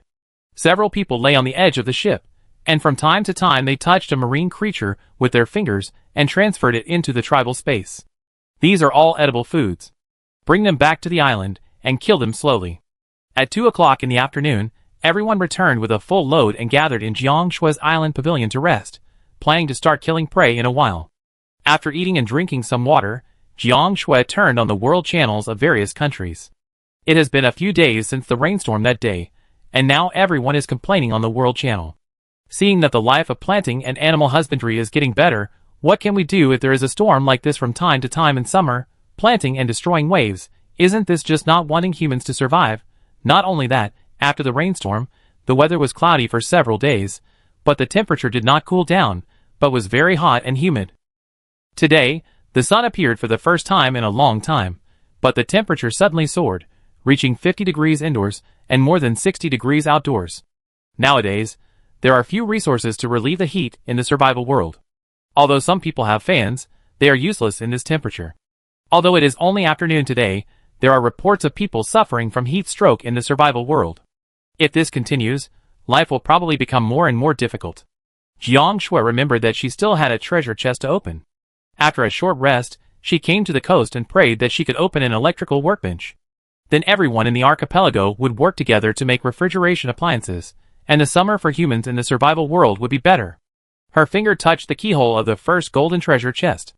A huge 500-meter bird appeared in front of her. During this short period of time, a whale shark jumped up from the sea, making a shark sound from its mouth, biting its claws, and dragging it down. The sea surface boiled instantly, and several killer whales and humpback whales broke out of the water, biting the claws and wings one after another, and dragged the bird to the bottom of the sea before it could react. What happened? Lu Han asked. He saw the treasure chest at Jiang Shui's feet. Are you opening the treasure chest? Jiang Shui. Yes, the sharks brought it back last time, and now I have time. Everyone also ran over to watch. A few minutes later, a 500-meter bird that drowned was pushed to the surface by the killer whales and humpback whales. Jiang Shui opened a golden treasure chest. The golden sword. She handed the golden box to Xie Xianer. It's for you. You are good at using swords. Xie Xianer was overjoyed. Thank you. I will give you something else later. Jiang Shui, you're welcome. This is for you. Xie Xianer thought, if she gets something suitable for Jiang Shui in the future, she will give it to her. Jiang Shui's finger touched the third gold treasure chest. House Foundation Stone. House Foundation Stone can be used on the mysterious island and Zhongzhou. After the House Foundation Stone is placed, it can be used to establish a teleportation between the location of the House Foundation Stone and the island. The House Foundation Stone will exist for 1 week after use. Jiang Shui did not touch the remaining 5 silver treasure chests, but gave them to everyone to open. Xiao Huan was the first to open the silver ring. Xiao Huan, give the silver ring to the spirit of nature. It's convenient for her to store food. Nandong Yu was the second to open. Silver shield. The silver shield is not very useful, and Jiang Shui put it on the trading line. Yu Dai was the third to open. Transfiguration card asterisk 0.5. Is Yu Dai destined to be with the Transfiguration card? Everyone didn't believe it, so they let her continue to open. Transfiguration card asterisk 0.5. It seems that when the Transfiguration card is needed in the future, the treasure chest can be given to her to open. Yu Dai handed the transformation card to Jiang Shui. It's just right for the phoenix. The phoenix is more than 50 meters tall, and there is no room for it. It has been sleeping outside. Although it is heat resistant, it is so pitiful outside. Jiang Shui did not hesitate, and used the transformation card on the phoenix directly. The next moment, a 3 or 4 month old baby appeared in front of everyone. The baby had bright red hair like flames, and was delicate. If you look closely, it looks a bit like Jiang Shui. Xiao Huan joked, "That's good, Shui, you have a son and a daughter." Jiang Shui, who knew that when the dragon and phoenix transformed, they both took part of her face. On her island, only the great white shark looked different from her. The great white shark looked unfamiliar, but very bright and flamboyant. When she smiled, she looked like a proud young lady from a wealthy family, but also very wild. The newly made phoenix cub made an inarticulate sound, and crawled on the ground at a fast speed, but it couldn't walk yet. Everyone loved the phoenix cubs. The girls took turns to kiss and hug them, and the boys also hugged them. For the last silver treasure chest, everyone unanimously recommended Lu Hankai. His luck in the archipelago was second only to Jiang Shui. Medium-sized electrical workbench. When the workbench appeared, everyone was overjoyed and immediately went to the trading house to look for the blueprints, but after a round of browsing, there were no related blueprints for sale. Jiang Shui said, "I contact someone to ask." She sent messages to the people in her friend list to buy electrical blueprints, and finally got good news from Eli and Luo Ning. Eli has the blueprints of a refrigerator. Eli's trading terms are simple. After learning that Jiang Shui has an air conditioner, he said, "I want 6 finished air conditioners and 6 finished refrigerators." This can be said to be a bargain. After all, the benefits brought by the refrigerator blueprints are permanent. Luo Ning has the blueprints of a freezer. Luo Ning, can I ask what other appliances you can build? Jiang Shui, air conditioners, refrigerators. Luo Ning, my trading terms are 3 finished air conditioners and 10 finished freezers. Jiang Shui, okay. In the afternoon, everyone in the archipelago took out a live shrimp from the tribal space every once in a while Jiang Shui made a refrigerator, freezer and air conditioner in the studio. At dusk, the transaction conditions were reached, and Jiang Shui received replies from the 2 people, as well as some snacks and gifts. Jiang Shui went back to drink smoothies. At the coast, everyone in the archipelago was still fighting, and Jiang Shui did not leave the studio. She planned to replace the air conditioner for everyone in the archipelago. At 8 o'clock in the evening, everyone in the archipelago ended the battle, and came to the living room of Jiang Shui's house. Lu Han walked into the studio. "Come out for dinner." The food was still the same finished products made before. Jiang Shui, "I'll be here in a minute." Lu Han, "I keep you company." He came to the tea station to make iced fruit tea for everyone. Xiao Huan poked his head out of the door. "I asked you to call Shui for dinner.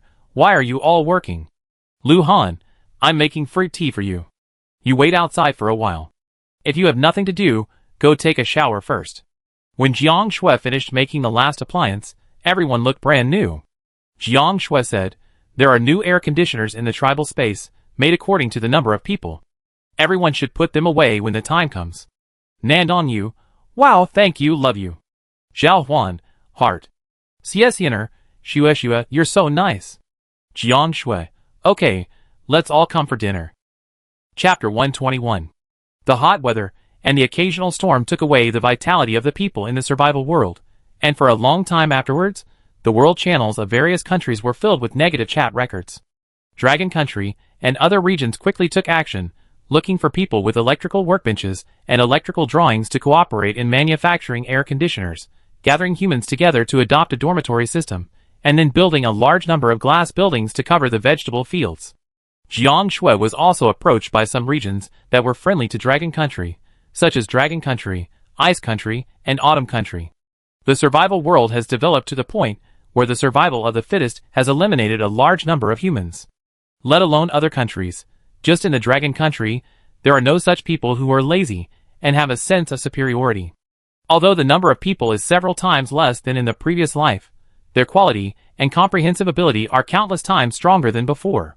Those who can stay now, whether they are born like this or are suppressed by force, are the elites among humans. Some countries actively respond to disasters, and the people's sense of happiness increases, while some countries still cannot change their arrogance and selfishness in their bones. Among them, the light country, flower country, and wood country are the leaders, which vividly demonstrate what it means to be strong and respected, and fists are the hard truth, and all the good things are mine. The upper echelons of the Dane kingdom learned a little from the lessons of the spring. They didn't monopolize the good resources, but the lower echelons were not strong enough, and robberies and infighting over resources continued. The wood kingdom is still dominated by chaebol. Even in this life, they have occupied the top position. The chaebol have bad genes and arrogance in their bones, which makes the people of the wood kingdom in dire straits. At this point, only handsome men and beautiful women can become playthings to compete for a little bit of resources. This also led to the rapid demise of the wood kingdom. The high-ranking officials of the flower country openly collected handsome men and beautiful women from the country, and sent them to the light country for the pleasure of the snake people. In this way, while hugging their father's thigh, they also gained a little protection from the snake people. But the snake people are lustful by nature, and the handsome men and beautiful women sent there are basically useless when they come back. Their voices cannot be exchanged for the protection of the country. They are useless to the country, and garbage should be abandoned. The people in the flower country are gradually panicking. After the arrival of summer, the overall appearance of humans is gradually increasing. If this continues, who can say that the next person to be sacrificed and abandoned will not be themselves? At one time, a large number of citizens fled to the Huiwa district of Kagawa Keiko. Kagawa Keiko was a typical virtuous and good-tempered wife, but she encountered deep malice from her relatives and friends in both her previous life and this life. When she was about to be beaten to death, she finally stopped hiding her strength and fought back. After that, she began to depend on her daughter. In the long and sleepless efforts, she successfully entered the top 10 of the survival world list, and her 9-year-old daughter also became a little master. Kagawa Keiko originally planned to live with her daughter in the country zone, but the people's complaints were too miserable, so she finally agreed to accept the refugees. On the island, Kagawa Keiko said coldly, "It is our good intention to accept them. If one day our good intentions are betrayed, don't worry about it. Fight back boldly. I am the only one who is sincere to you in this world. Mom, I am the only one who is sincere to you in this world." Jiang Shui and the others recovered from their injuries on the island for a few days. This morning, the young people of the archipelago said goodbye to the people who stayed behind and went to Zhongzhou. The dragon's body grew a little bigger. It took him just over 3 hours to lead everyone to Zhongzhou under the guidance of Rainbow Shark. The dragon continued to move forward and placed everyone in the depths of Zhongzhou. Then he transformed into a 4-year-old child and walked beside everyone. The whale shark said, "I can't see my master anymore. I also want to go ashore. When can I transform into a human form?" Your whale shark is traveling in the seabed. On land, Lu Han made various attempts, unable to form a team, unable to chat, unable to use the tribe's space. Xiao Mu, so the rules are the same as when we go outing. Zhao Huan, there are 9 of us. Should we split up into teams or work together? Meng Luyun, I think it's better to form 2 teams. We just need to find treasure chests and avoid giant beasts. Xiao Mu, that's what I thought. We will use this place as the starting point and explore in 4 directions. We will come back here to gather at night. Lu Han, I have no problem. Finally, everyone agreed to this matter, so Jiang Shui used the foundation stone of the house here. Then the weeds and branches disappeared, and a flat ground appeared, followed by a large wooden house. When the house was built, Jiang Shui tried to recycle the foundation stone, and a yes or no option popped up in front of her. Jiang Shui, the foundation stone can be recycled and moved, and we can take it wherever we go. Nan Nongyu, it's so convenient, so good. Then everyone started to form groups. Jiang Shui and Lu Han were in the same group, with 4 teams and a total of 9 people. Nan Dongyu applied to join the team of Zhao Huan and Meng Liyun. Among these people, 2 teams were couples, and 1 was brothers and sisters. Only in Zhao Huan's team was she not a light bulb. Jiang Shui and Lu Han set off and immediately chose a direction. The great white shark followed with the water tank, and the dragon returned to the dragon country area. Whale shark found a 2-kilometer-long squid. Whale shark said, if Rainbow saw this, he would be so happy. Whale shark passed the 2-kilometer-long squid and continued to travel. Whale shark saw the rolling magma. Whale Shark saw the colorful crystal shining under the magma, and said, "It's beautiful, take it back to the owner." Jiang Shui, this is not the condition for the existence of crystals, is it a real crystal? The Whale Shark saw the steaming hot air currents carrying the water to the surface, and the Whale Shark said that the crystals looked even better in the sun. Your Whale Shark chose to collect the mysterious crystal, but failed to collect it because the crystal was in the magma. Your Whale Shark chose to collect 1/50th of the mysterious crystal, but failed to collect it because the area was too large. Your Whale Shark chose to collect 1/60th of the mysterious crystal, and succeeded to collect it. Jiang Shui, surprise. It can't wait to see the Whale Shark. The mysterious crystal is something that has never appeared in the survival world, and I don't know what effect it has. But what is certain is that it is definitely a super rare material. As time passed, the sky darkened, and Jiang Shui, Lu Han, and the sharks returned the same way. Because of the assistance of the 4 space grids of the rainbow shark and the great white shark, they did not encounter any danger during their exploration today, only because the sharks had excellent eyesight and collected the giant beasts the moment they appeared. The 2 were the last team to return to the big wooden house, and they also brought back the most treasure chests. When they returned, the doors and windows of the wooden house were closed. After opening the door, everyone was there. It seemed that everyone's exploration journey today was not smooth. Xie Xianer and Xie Jinghong were seriously injured and had nothing around them. Xie Xianer explained, "We found a golden treasure chest in the stream, but there was a python living next to it. We were unable to fight, so we opened the treasure chest. One of them got a weapon, and the other got a giant beast. It was hard to kill them and run back. We returned at 4 o'clock in the afternoon. Xiaomu, you die and I had neither good nor bad luck. We encountered a treasure chest and a giant beast, but it was a herbivorous beast, and was not very interested in us. It was just that the noise it made attracted the carnivorous beast, so we were inevitably forced to participate in the battle. We brought back 3 gold treasure chests, and 5 silver treasure chests, but we didn't dare to open them for fear of accidents." Zhao Huan and his companions were not injured except for being embarrassed. All 3 of them were good at saving their lives. They came back at 7 o'clock in the evening. After they came back, Xie Xianer and Xiao Mu's teams had already treated their wounds, and were lighting a bonfire in the living room of the wooden house, and boiling water with hollowed-out tree trunks. Zhao Huan and the other 2 found a job for themselves, making a smoke belt around the house. The advantage of doing this is to prevent the giant beast from smelling human scent, and to avoid causing a fire. Jiang Shui transferred all the supplies in the space before leaving today. At this moment, it happened to be empty. She transferred the supplies of the sharks to her own place, and took out the gold treasure chest from the gold ring. Lu Han also took out the treasure chest from the gold backpack. The 2 of them had a total of 8 space grids, all of which were used to hold the gold treasure chest. With the sharks escorting them, and the direction they chose to go deep into Zhongzhou, they were able to travel faster and explore a wider area, which increased the chances of obtaining treasure chests. The 2 stacked the gold treasure chests against the wall, and everyone began to take turns bathing in hot water. Zhongzhou was also in summer, and although the temperature was not as outrageous as the islands in the survival world, it was still 30 or 40 degrees. After a busy day in such hot weather, everyone was sweating profusely. After queuing up to take a shower, it was already 10 o'clock, and Jiang Shui said, "I go back to the island to get some food and open the treasure chest by the way." Everyone cannot travel freely between Zhongzhou and the island. Only the owner of the foundation stone can do so. Therefore, everyone can only say be careful, and there is no way to accompany them. Xiaomu, I also have a golden treasure chest here, you can take it too. Zhao Huan, there are also some here.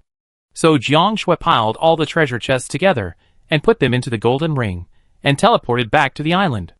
The whale shark was playing with killer whales, and humpback whales in the ocean. It heard the noise and surfaced to be touched. Jiang Shui stroked it and fed it, and then said to the dragon, "I will release magma behind the island. You let the surrounding creatures avoid it for the time being." The dragon nodded in agreement, and soon it returned, "Okay." Jiang Shui chose the sea surface as the landing point for the magma containing the mysterious crystal. The next moment, the sea water boiled, and a large amount of white smoke burst out, and it gradually calmed down after a long time. The whale shark called on the killer whale and humpback whale to push the mountain-like solidified magma onto the island. Jiang Shui looked carefully, and could still see the mysterious crystal half hidden in the solidified magma. Even after this experience, the mysterious crystal still shone brightly, emitting a faint and hazy glow in the dark night. She used a knife to dig out one and check it. Mysterious crystal, can be used to make mysterious weapons and houses, higher quality than mysterious stone. Jiang Shui took off dozens of mysterious crystals, and came to the mysterious workbench in the studio to stand still. Manufacturing failed, need mysterious crystal drawings. Okay, give up. But it's uncomfortable to have materials, but no drawings. Jiang Shui looked at the solidified magma mountain, and planned to wait until the trip to Zhongzhou was over. Now it should just lie there. Qiangwei, cover the solidified magma mountain and hide it. In the dark night, the quiet rose bushes came alive, like giant pythons crawling, and soon pulled the hill ashore and covered it. Jiang Shui stood on the coast and began to take out the shark's prey and choose where to drop them on the seabed. A few minutes later, a new batch of corpses were freshly baked. Among them, only a 400-meter wild boar and a 500-meter long flying bird could be eaten by humans, and the others were given to killer whales, humpback whales, and mermaids. Then, she began to open the treasure chests. There were a total of 13 gold treasure chests and 10 silver treasure chests. In addition, the whale shark also collected a gold treasure chest and several silver treasure chests. The probability of treasure chests is still the same as before. Most of them are weapons, and a small part are other types. At this time, it becomes easy to open the giant beast. The dragon hits it, and sends it flying into the ocean. There is no need to fight at all. The other party drowns by itself. Jiang Shui puts these materials in a boat, and transfers them into the golden ring. After doing this, she takes out the silver ring from the materials opened today, and puts it on the human-shaped dragon. The dragon tries to put a corpse in and out several times, and is very satisfied with the silver ring. Jiang Shui, you can put the prey here after you catch it. It will be much more convenient. Shalong, thank you. Jiang Shui began to feed the whale sharks, and then transferred the supplies brought by the sharks into the tribal space, and then took out a large wooden boat from the tribal space, and put the food that had been prepared before into her golden ring, and took a few beds before returning to Zhongzhou through teleportation. Walking into the big wooden house, Jiang Shui took out the small wooden boat full of supplies, and said, all the supplies are here, and everyone will choose what they like later. If you like the same one, then play rock paper scissors. Also, I just gave Shalong a silver ring. She started to get the table and food. Let's eat first. Everyone sat down. Nangong Yu cut the meat in his hand into small pieces with a dagger, and did not eat it first, but fed it to the little white snake. The little white snake has grown to nearly 2 meters now. It is wrapped around Nangong Yu's waist, like a belt, which is very convenient to carry when traveling. She was the only one who brought a pet, and the others did not bring their pets because they were too big. Nangong Yu patiently fed the white snake until it was full, and then he started to eat dinner. After Jiang Shui had eaten her fill, she returned to the island and brought back 2 generators and air conditioners to put in the 2 small bedrooms, and then took out the wooden beds. Lu Han and several other boys immediately took the initiative to place the wooden beds. There were 9 bedrooms in total, and everyone thought that 1 bedroom would be for boys and 1 for girls. It was already 11:30 p.m. when everything settled down, and Jiang Shui chose today's travel shark lottery. Give big red worm asterisk 150. Give small red worm asterisk 50. Chapter 122. At this time, everyone had time to sit around the pile of supplies and choose the supplies they liked. Jiang Shui, there are 2 silver rings in total. I gave 1 to Shenlong. I have a space ring. I give up the remaining 1. Lu Han, I give up 2. Zhao Huan, I give up 2. Nandong Yu, and me. Those who give up are those who have space rings. Next, people competed with rock paper scissors, and the final winner was Xie Jinghong. The silver ring was tossed at the fingertips, and Xie Jinghong threw it to Xie Xianer in a casual manner. Here, don't say that I treat you badly. Xie Xianer, show off. She took the silver ring, and put it on her finger. The next thing was the weapon. Jiang Shui gave up the competition. She had the sharks to protect her, so the weapon should be left to those who needed it more. Lu Han also gave up. He had a vague sense of the specialness of the sharks. Since Jiang Shui didn't want it, he didn't want it either. There were only 2 things left, a golden shield and a bottle of Beast Spring Attraction. Everyone unanimously gave the golden shield to Jiang Shui, and as for the Beast Spring Attraction, it was given to Xie Xianer and the others. They are the ones with the worst luck among these people. If they encounter desperate danger, this bottle of liquid can be a lifesaver. Nothing happened overnight. After waking up the next day, after washing and eating breakfast, Jiang Shui teleported back to feed the whale shark, and then returned to Zhongzhou to feed the rainbow shark and the great white shark.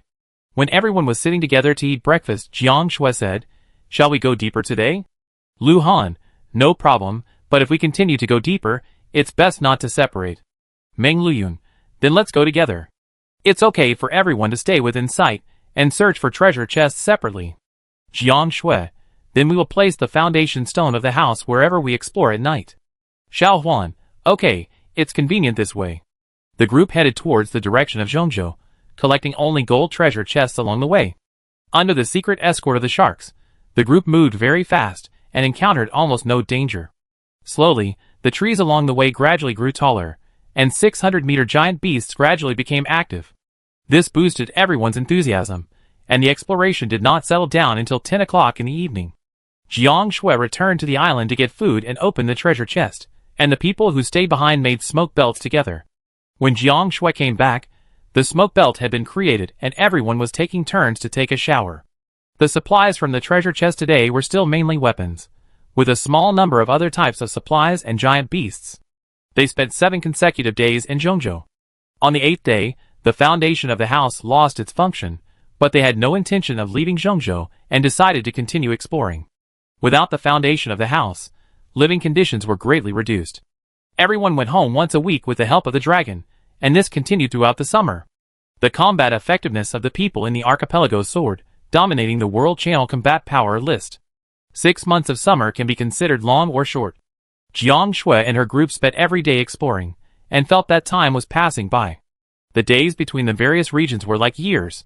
When autumn came, the number of people in the survival world was reduced by nearly half.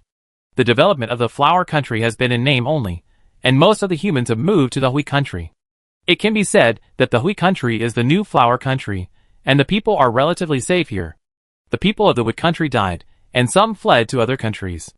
The game of the chaebols finally could not continue, and they had to face reality with their own bodies. The once noble young masters and young ladies finally had their dignity and pride shattered, and were tired of living. Waves of infighting broke out in the Light Country. Their deaths had nothing to do with the top leaders, but a large number of excellent combat talents were selected. The Dragon Country and Ice Country became battlefields of public opinion. Countless refugees were afraid of the tyranny of their own countries, but they had the courage to insult and morally blackmail the Dragon Country and Ice Country for not accepting refugees. The Ice Country did accept some refugees, but it was difficult for different races to submit. In order to protect the interests of their own race, they formed forces, and even thought about replacing the Ice Country. After being forcibly expelled by the Ice Country, they spread words to mobilize emotions. For a time, the Ice Country was besieged by refugees. Everyone who had a rare chance to return to the island gathered here at Jiang Shui to express their feelings. Xie Xianer had a deep understanding of this. Some people are not worth helping. You save him from danger, but he covets everything you have and wants to be the master and step on you. 6 months ago, her Xie family had experienced this. Xiao Huan, the Longwood district is quite firm, otherwise they would have encountered bad things. Xiao Mu, only spring and autumn are suitable for activities in the survival world. Next, all national districts should vigorously develop. Jiang Shui, rest for a few days, then we continue to Zhongzhou. The 6-month summer ended, and the sea level dropped significantly. During this period, the dragon grew to 1,000 meters. The phoenix grew wings, with a wingspan of 300 meters. Every now and then, the dragon took her to the dragon country to play and eat. The spirit of nature remained the same, but her elemental power became very powerful, and the climate range she controlled could cover all the islands in the archipelago. On the 3rd day of autumn, the dragon country took action first. The dragon country selected a group of people to try to use the dragon to explore Zhongzhou. This matter is top secret, and the Snow Country district is only able to know this because of the very good relationship between the dragon. The reason why they decided to do this is because everyone in the Snow Country district spent the entire summer in Zhongzhou, and their strength has improved by leaps and bounds. They had this plan long ago, but their strength was not top-notch, and the conditions were limited, so they postponed it until the autumn, when the climate was suitable for human survival. On the 5th day of autumn, Jiang Shui fished for supplies, and obtained the Mysterious Crystal Blueprint. Mysterious Crystal Shield Blueprint. Mysterious Crystal Shield Blueprint. After learning, you can make a Mysterious Crystal Shield, which can be enchanted twice. Jiang Shui immediately learned it, and then called everyone to come to the solidified magma to buckle the Mysterious Crystal. In the summer, the whale shark moved the whole magma over. For this reason, Jiang Shui also used attribute food to exchange a lot of soil, and rocks to upgrade the island and raise the island plane. Now Jiang Shui is the least lacking of mysterious crystals. For a whole day, Jiang Shui was making mysterious crystal shields and enchantments. Not only did he make one for each person, but he also arranged one for the mermaid race guard. At dusk, Jiang Shui handed the shield for the mermaid to the mermaid princess. Now the mermaid princess has grown legs, and on the surface, she looks no different from humans. Not only that, most of the mermaids have grown legs. Jiang Shui plans to focus on upgrading the island in winter, and build houses for the race on land. The killer whale and humpback whale groups are at least 15 meters long. The killer whale cub, which was only 2 meters long when first seen, is now 20 meters long and very majestic, but its personality is still like that of a child. The panda grows to 10 meters tall, the wolf cub grows to 3 meters, the small raptor has a wingspan of 2 meters, and the white bird has a wingspan of 10 meters. Every day, it likes to carry the raptor, who is afraid of heights, to play in the sea. Jiang Shui thought, next time I go to Zhongzhou, I will bring my pets with me.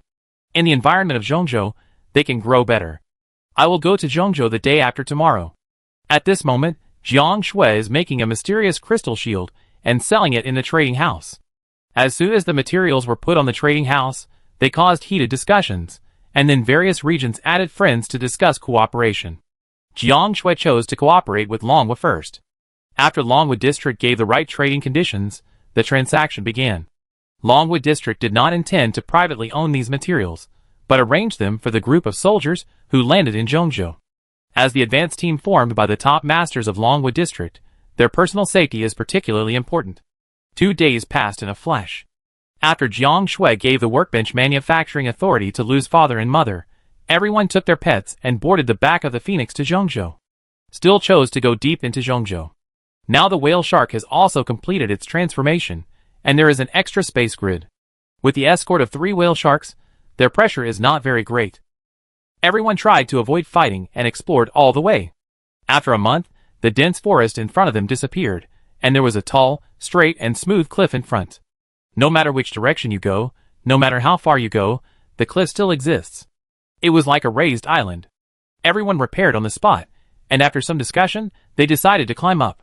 With the help of Phoenix, this task was not difficult. Phoenix flew for 10 hours, and finally arrived at the end of the cliff. Looking ahead, there was an endless grassland. The grassland was densely covered with weeds, and everyone was as small as a speck of dust. Even a tall phoenix was like a sparrow in the weeds, and the horror of the huge figures in the distance could be seen. Jiang Shui, shall we search for treasure chests along the cliff? Their fighting power was not enough to fight against a giant beast of that level. Ah, what a big bug! Nangong Yu suddenly screamed, and saw a huge head under the body. Everyone froze, and identified that it was a caterpillar. The 100-meter caterpillar was very interested in humans, but the human meat was too small, so it chose to give up. At this time, it suddenly curled up violently, and it turned out that it was attacked by a group of 20-meter ants. Phoenix took everyone to the sky and watched all this numbly. Any tiny creature here is dangerous to them. Zhao Huan, is this the real depth of Zhongzhou? What we have always thought of as the depth of Zhongzhou is actually just the edge. Jiang Shui noticed a very high and faint shadow. What is that? Lu Han looked over. A mountain or a giant beast? Meng Luyun, if it is a giant beast, once it leaves Zhongzhou, the survival world can be declared directly destroyed. Xiaomu, I hope it is a mountain. Xie Jinghong, can the mountain move? In everyone's sight, the mountain suddenly moved, gradually moving away from the sun, and then calmed down and stopped moving. Everyone, after the shock, they began to search for supplies with a heavy heart. After it got dark, everyone stood on the edge of the cliff and stared at the 6 diamond treasure chests they had collected. There were only diamond treasure chests here.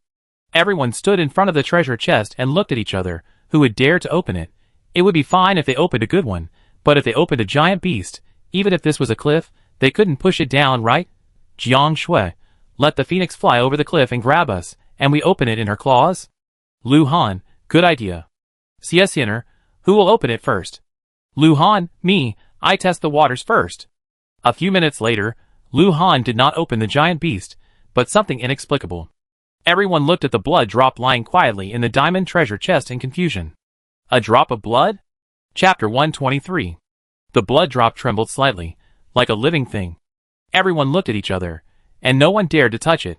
Finally, Nandong took advantage of everyone's doubts and suddenly touched it. At the same time, the white snake reacted and wrapped its tail around her and pulled her away. It spoke in human language. Do you want to die? How dare you reach out and touch it? But the blood drop in the treasure chest had disappeared, and everyone hurried over to ask Nandong if he felt uncomfortable. Nandong hissed in pain. Xiaobai, you're too strong, it hurts me. The white snake was as thick as a bucket. Perhaps it would be more appropriate to call it a white python. It did not relax its strength and said coldly, You are not afraid of death, so why should you be afraid of pain? Nandong, that's different. Death is a matter of a moment, and pain will always be felt. Besides, everyone has a family, so I am the most suitable person to try. The white python stared at Nandong coldly with its green eyes. After a moment, it let go of its tail, and left with a cold aura all over its body. The white python is often nervous, so Nandong didn't take it too seriously. Jiang Shui said, Do you want to coax the white python first? Nandong, no problem, let's talk about the blood first. Nandong, to be precise, this is the blood. When I touched it, it automatically merged into my body and transformed me. Now I feel that my combat power has at least doubled, and I also have the ability to fly. This is the blood of the golden eagle. Instinct tells me that if I absorb more of this blood, I will be able to switch freely between the human body and the golden eagle. It is not impossible for me to become the 10,000-meter golden eagle in the inherited memory in the future. Zhao Huan's eyes lit up. Good stuff, I want to open the next treasure chest. A few minutes later, Zhao Huan opened a 2-kilometer-long rhino, which had no foothold and fell straight from the sky. Zhao Huan, it seems that my luck is not very good. It was Jiang Shui's turn next, and she opened a fiery red feather. When the finger touched the feather, the message popped up automatically. Feather of the God, after injecting blood, summon the phantom of the true God with the same blood as you to descend, and give priority to summoning blood relatives. Jiang Shui told everyone what she saw, and everyone was confused. Nandong asked in shock, Same blood, that means relatives, right? Xue, do you have relatives who are true gods? Zhao Huan, wait, there are true gods in the survival world. Xiaomu smiled and said, What I said casually before has come true. Jiang Shui, I am sure that my family members are ordinary people, and they died in the previous life. Xie, so they are relatives? Lu Han, everyone's starting point is ordinary humans, who traveled to the survival world 19 months ago. Is there anyone who starts directly as a god? Meng Liyun, I don't think it's reasonable. It's more like our ancestors. Zhao Huan, according to what you said, our ancestors also experienced the survival world and survived to the end and became gods. Xiaomu, in this case, our information about the existence of humans on the mysterious island has been confirmed.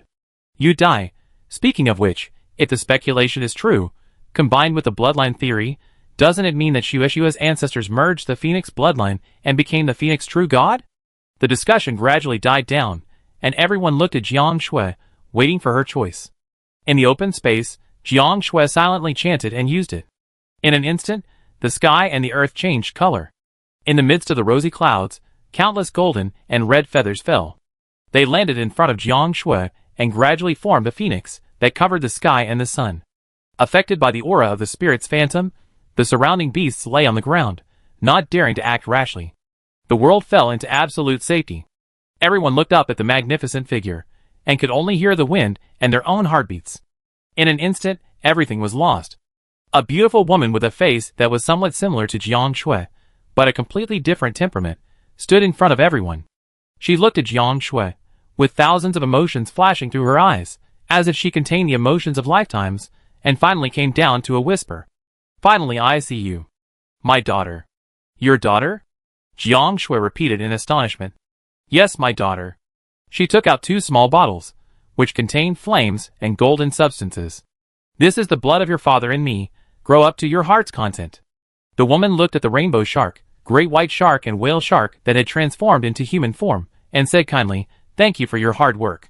The young man transformed by rainbow shark still had a confused expression, and great white shark and whale shark unconsciously walked forward.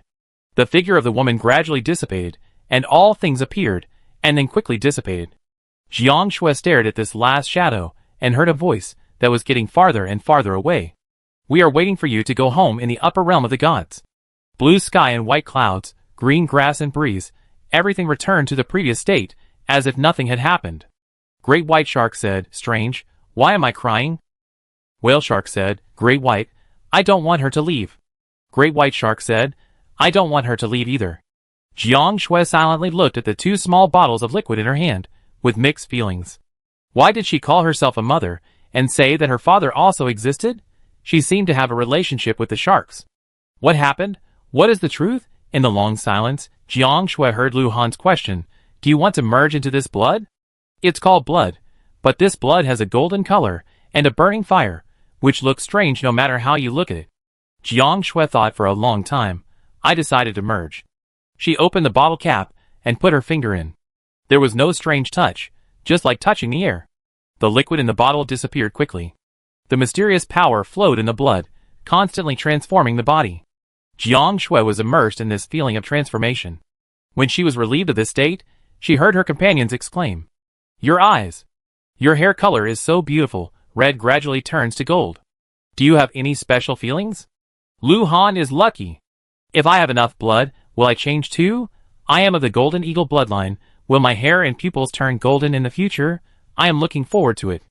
Lu Han took out a mirror and placed it in front of Jiang Shui. In the reflection, Jiang Shui saw that one of her pupils turned light gold, and the other turned light red, and her hair also changed color. Although the facial features have not changed, it gives people the feeling of earth-shaking changes. Jiang Shui, I have two bloodlines in my body, one is the Fire Phoenix, and the other is the Golden Dragon. In the inherited memory, I saw the Phoenix just now, and another strange dragon. Lu Han, your legendary father. Jiang Shui, I don't know, but I know that the blood purity she gave me is hard blood, which is the purest bloodline. The two bloodlines have merged, and there is no fighting in my body. My current physical strength is more than 10 times that of before, and my combat power has increased by more than 10 times. Everyone was amazed. If so, this is really a good place. Xiao Huan urged, hurry up, there are still 3 diamond treasure chests that have not been opened. Go open them. CS Inner, let me try. The attempt was fatal. A 6-kilometer-high python fell from the sky. Xie Jinghong, will I try one too? A drop of green liquid was opened. Xie Jinghong, let's play rock paper scissors? No need. You absorb it. You will have many opportunities in the future. A few minutes later, Xie Jinghong said, Narcissus bloodline. He couldn't help but ask from the bottom of his heart, and the blood of flowers? Xie Xianer laughed, haha, it suits you very well. The last diamond treasure chest was opened by Yu Dai. It was still a drop of blood, but it was golden. After a while Yu Dai said, angel blood. It was already dark, and Jiang Shui used the stock of house cornerstones accumulated in the summer, and everyone talked while grilling. Why do I feel like there are rules here? Angels are from the west, and Yu Dai was originally from the Lantern Country, so she is of angel blood. Yu is good at archery, so adding a pair of wings will be even more powerful. What about my brother? Is it because my brother is more narcissistic? Little girl, who is narcissistic? Don't you know that pets can fuse blood? If they can fuse, they can only fuse the same species, right? Otherwise, it would be very strange if a bear suddenly turned into something else. Go to bed early today, and look for the diamond treasure chest tomorrow. Who can resist the temptation of blood? While eating and before going to bed, everyone found a big problem. To be precise, it was the people who had fused their bloodline who discovered that their appetites were amazing, and the stored food was not enough to eat. Jiang Shui, I'm going hunting. Xiao Huan, there are huge creatures outside. Jiang Shui, go catch some arthropods and take their limbs. Nandong Yu, I'm going too, my strength has doubled. Xie Jinghong, I'm going too. The top 3 places in the world's combat power rankings have been occupied by the 3 of them. In such a dangerous place, only the 3 of them have slightly better strength. Everyone wanted to talk. Jiang Shui said, okay, it's just the 3 of us, you stay home and be safe. Nandong Yu habitually called, Xiaobai, let's go. No response. Nandong Yu, Xiaobai? Nandong Yu looked around outside the door, and said in horror, Xiaobai is gone. Well, I can't sleep tonight. Let's go find the white python. On the other side, the white python was sulking 1,000 meters away, waiting for Nandong Yu to coax it, thinking that it would not be easily coaxed this time. Then it was forcibly taken away by a passing 3,000-meter white python as its lost brother. A 3,000-meter python is a medium-sized python, and is at most a 15-year-old boy in the tribe. In a certain vast land, there lived the white python tribe and the wolf tribe. The two tribes were hostile. The white pythons ate a few wolf cubs from time to time, and the wolves stole a few snake eggs from time to time. Days passed like this. A few days ago, the white python tribe was stolen and lost countless snake eggs. The two tribes fought each other, and finally the eagle tribe hovered around. In order not to be taken advantage of, they had to temporarily cease fighting, and then they found that the batch of snake eggs was not done by the other party. So both sides sent some members out to search. So Nandong Yu's white python was taken away as a malnourished newborn. Chapter 124. The traces of the white python are still there, but at a certain place, they are covered by a larger trace that is several times wider. Lu Han said, judging from the traces, the other party is probably the same species. Xiao Mu touched his chin. Judging from the shape and depth of the traces, the two sides met here, and the other party did not stay for long. When it met the white python, it ate it alive and turned around with it. Nandong Yu anxiously chased the traces. I have to find it quickly. Zhao Huan held her. Calm down, this is deep in Zhongzhou, we can't even beat a bug. Nandong Yu, but? Zhao Huan, you can look for it, but you must also pay attention to your surroundings and be safe, otherwise you will never have a chance to find it. Nandong Yu calmed down a little. Buzz buzz buzz. The sound of mosquitoes suddenly sounded in the sky, and then several long limbs appeared on a weed in front. The mosquito did not notice the crowd. It half folded its wings and headed up to guard against something. Swish. A long red thing shot over, and the top of the thing wrapped around the 30-meter flying mosquito and swept it away. The ordinary weeds looked like giant trees to everyone, and they couldn't see what was on the other side. Quack! A harsh sound came, and then the ground shook slightly, and the thing left. Jiang Shui said to Phoenix, "You carry us to the sky." Phoenix nodded in agreement, and transformed from a 3-year-old child to a 200-meter prototype. Everyone climbed on its back, and Phoenix immediately flew high, looking far away in the direction of the trace. Half an hour later, a huge lake appeared in front, but to the creatures here, it might just be a small puddle. Lotus flowers and lotus leaves grew in the puddle. Occasionally, a dragonfly would fly over it, and a water snake would swim by. When it passed over the water grass, a 500-meter lobster suddenly appeared from the water grass, and it stretched out its long claws to grab it. Quack! A frog jumped down from the lotus and hit the lobster squarely, and both fell into the water. An hour later, a hunting shadow appeared in front. 10 minutes later, the 5,000-meter tiger began to eat. 20 minutes later, the tiger left, and a group of 2,000-meter hyenas appeared next to the corpse to eat. An hour later, the corpse was eaten by a group of creatures, and gradually no one was interested in it. Jiang Shui and others dared to move forward. Everyone was hungry, so they decided to try their luck at the corpse. Maybe there was some meat left. 10 minutes later, everyone was overjoyed. This corpse might have no value to the creatures here, but it was a feast for them. The corpse was a bison. From a distance, the bison was left with only the skeleton and small pieces of meat. When you get closer, any piece of meat weighs more than 10 pounds. Everyone collected bison meat and put it into the big wooden boat. After an hour, they actually collected 5 big wooden boats. In addition, they collected a lot of bone marrow and some broken bones from the bone fractures. After a big search, the big wooden boats and the golden rings of everyone were full, and they left to find a safe place to temporarily place the foundation of the house to cook. When eating this kind of attribute meat, everyone suddenly felt that all the fears they had suffered here were worth it. This bite of attribute food actually brought more attributes than the attributes they had eaten in the past week.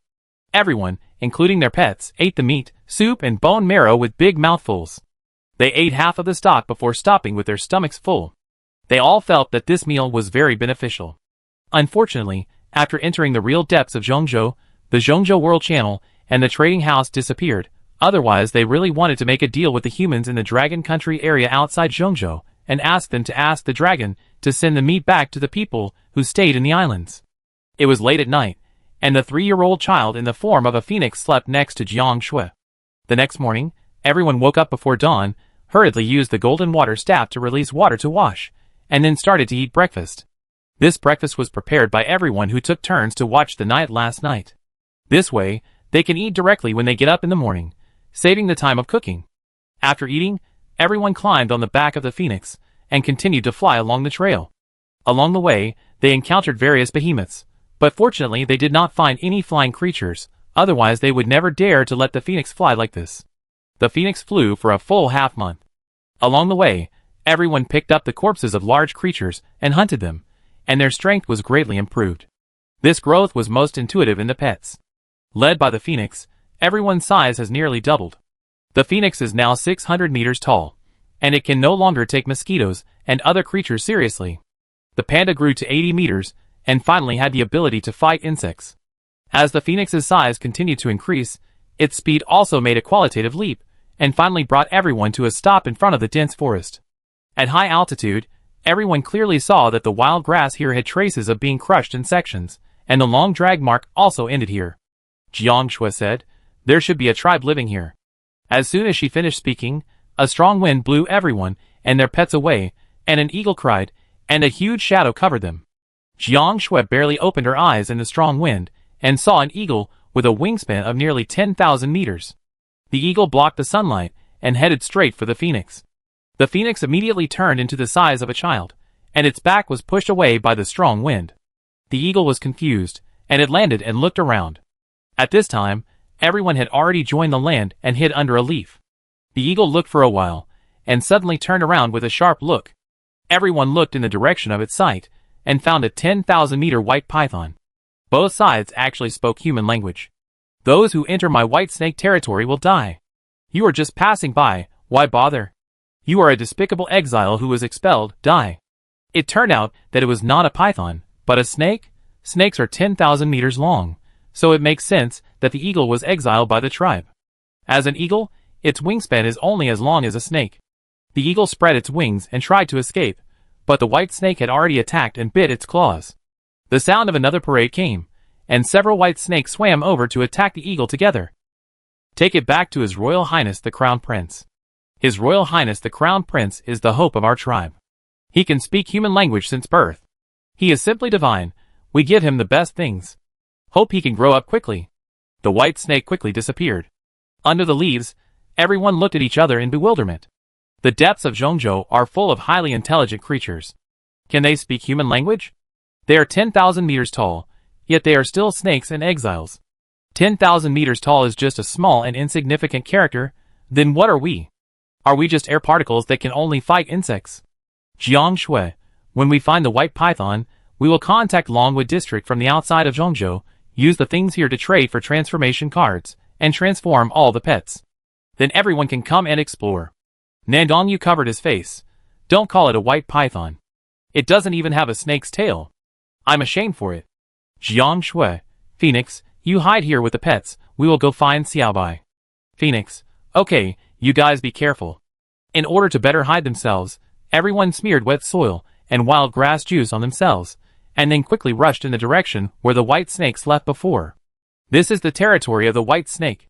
Apart from the white snake, no other creatures were seen along the way, which can be regarded as a disguised safety. After losing the help of the phoenix, even if they rushed at full speed, the territory of the white snake was like a country to them, with no end at all. After galloping for a few hours, everyone began to think of a way. Let's sneak onto a big snake. After all, we are so small and light, they can't feel it, right? Why didn't you think of it before? The white snakes lost their headquarters. What a good opportunity. I wonder if we can meet a little snake? Maybe we can ask about Xiaobai. If we really meet a little snake, we will definitely be treated as toys, which is so scary. Everyone was hiding under the leaves and talking. Suddenly, there was a thunder-like sound above. The back of the leaves opened, and a ray of light came in. The voice of the young man said, "Everyone, I found a miracle. The dust can talk." Everyone met a huge head. The snake was about 3 kilometers long, and was looking at them with magical eyes. Soon, Jiang Shui and the others were surrounded by a group of snakes that were 2 to 3 kilometers long. Oh my god, the dust has become a spirit these days. These dusts are so small. They are cute, can they be raised? Sister, I got some fresh leaves, hurry up and get the dust up. A white snake stretched out its tail to push, and everyone dodged immediately. It's dust, it floats up easily. There's the prince, who was born with human language, and then, there's the dust that speaks human language that has never been heard of. What's wrong with this world? It's a miracle. All the signs show that our white snake tribe is going to rise. Jiang Shui tried to communicate. Hello, we are just passing by. The white snakes looked at them lovingly. We know. You are so cute and so weak. You can't be invaders. Poor little dust, leave quickly. This is our race, but there are many people here. It would be bad if we accidentally stepped on you to death. Everyone, we are so weak and pathetic. Nandong rolled her eyes and had an idea. She looked up and said sincerely, "You are a sincere, kind and powerful race." They were not sincere and kind, but the young snakes were still very happy to be praised by the lovely dust. Nandong, we have a very good impression of the kind and powerful race. Can we visit this great race of yours? Sure, climb on me, and we will take you to visit. Everyone silently praised Nandong in their hearts, and then climbed onto the back of the white snake together. The next moment, the surrounding scenery passed by quickly. The territory of the white snake clan was very large, and the white snake took them for a day to explore, but still couldn't finish it. Along the way, everyone praised the white snakes and the white snake clan to the utmost, making them very happy. At night, they lived together in a nest, and the white snakes arranged for them to go out hunting. A few minutes later, they were well fed and brought back a 1,000-meter wild duck. Little Dust, we brought you a wild duck. During the time they were eating and hunting, everyone had collected a lot of branches and leaves nearby, just waiting to start firing. Under the watch of the snakes, a large bonfire started burning, and the fishy smell and dampness in the cave began to slowly fade away. A miracle? This must be a miracle. Although the flame was very small to them, it appeared out of thin air. Only the legendary true god can do this. Are you from the true god side? I don't know, maybe? Everyone began to clean up the wild ducks, stewing several pots with vegetables, several pots for beer duck, and roast up directly on the fire. The smell of raw meat was gradually covered by an irresistible aroma. Tick tick. The white snakes drooled, their eyes eager. It smells so good. Can I eat it? Chapter 125. Unable to bear the eager gazes of the white snakes, everyone began to feed them. The white snakes were very happy to eat, and before they knew it, they had eaten nothing. The white snakes left the cave guiltily, and went back to hunting. This time, they resisted their cravings, and did not eat again, whispering to each other to divert their attention. They must have come from the place where the true god exists in the legend. Is there really a true god in this world? Isn't that a legend? Why is it a legend? Didn't the true god descend half a month ago? Isn't that just a giant beast in the depths? Should we report the little dust to the elders? They are not ordinary creatures. They can release flames and transform food. When the elders present them to His Royal Highness the Crown Prince, we will have done a great deed. But didn't we agree to send them away after the visit? Wow, they eat and drink delicious food in our tribe. And I can't imagine who they can beat after leaving here. They can't even eat ant legs every day.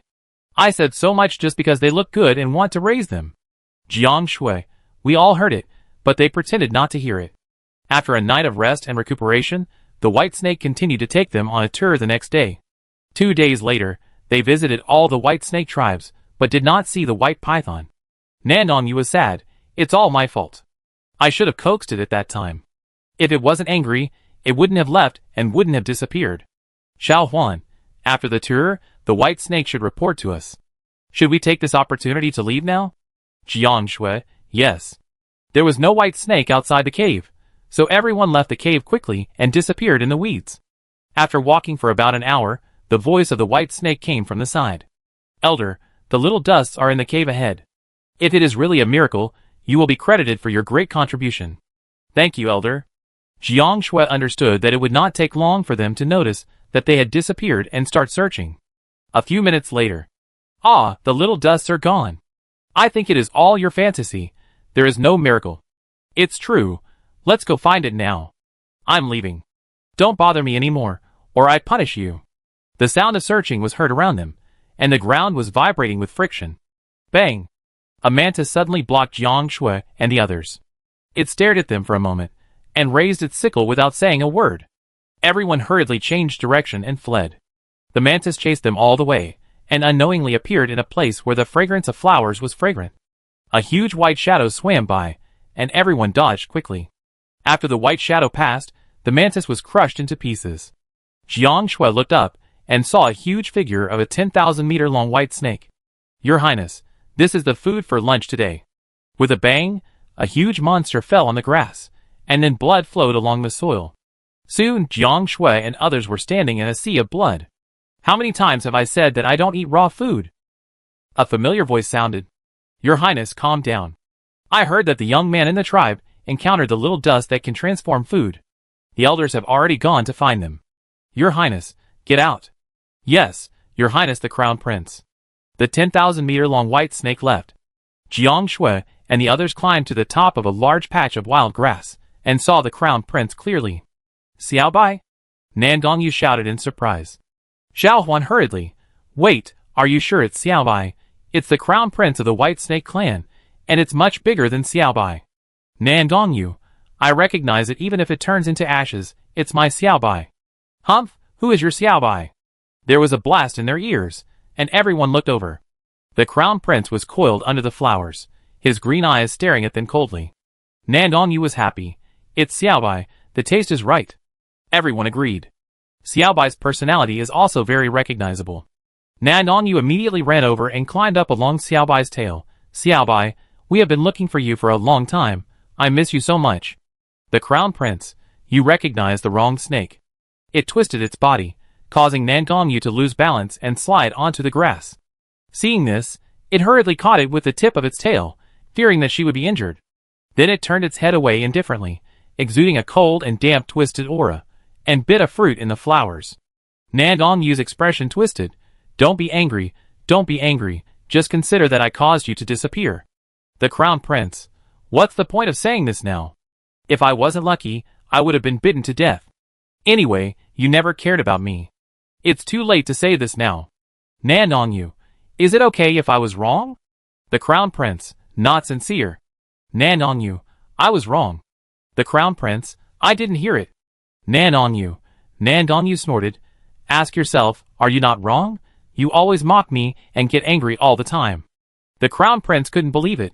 Is that how you see me? If you hate me so much, why did you raise me in the first place? Go away.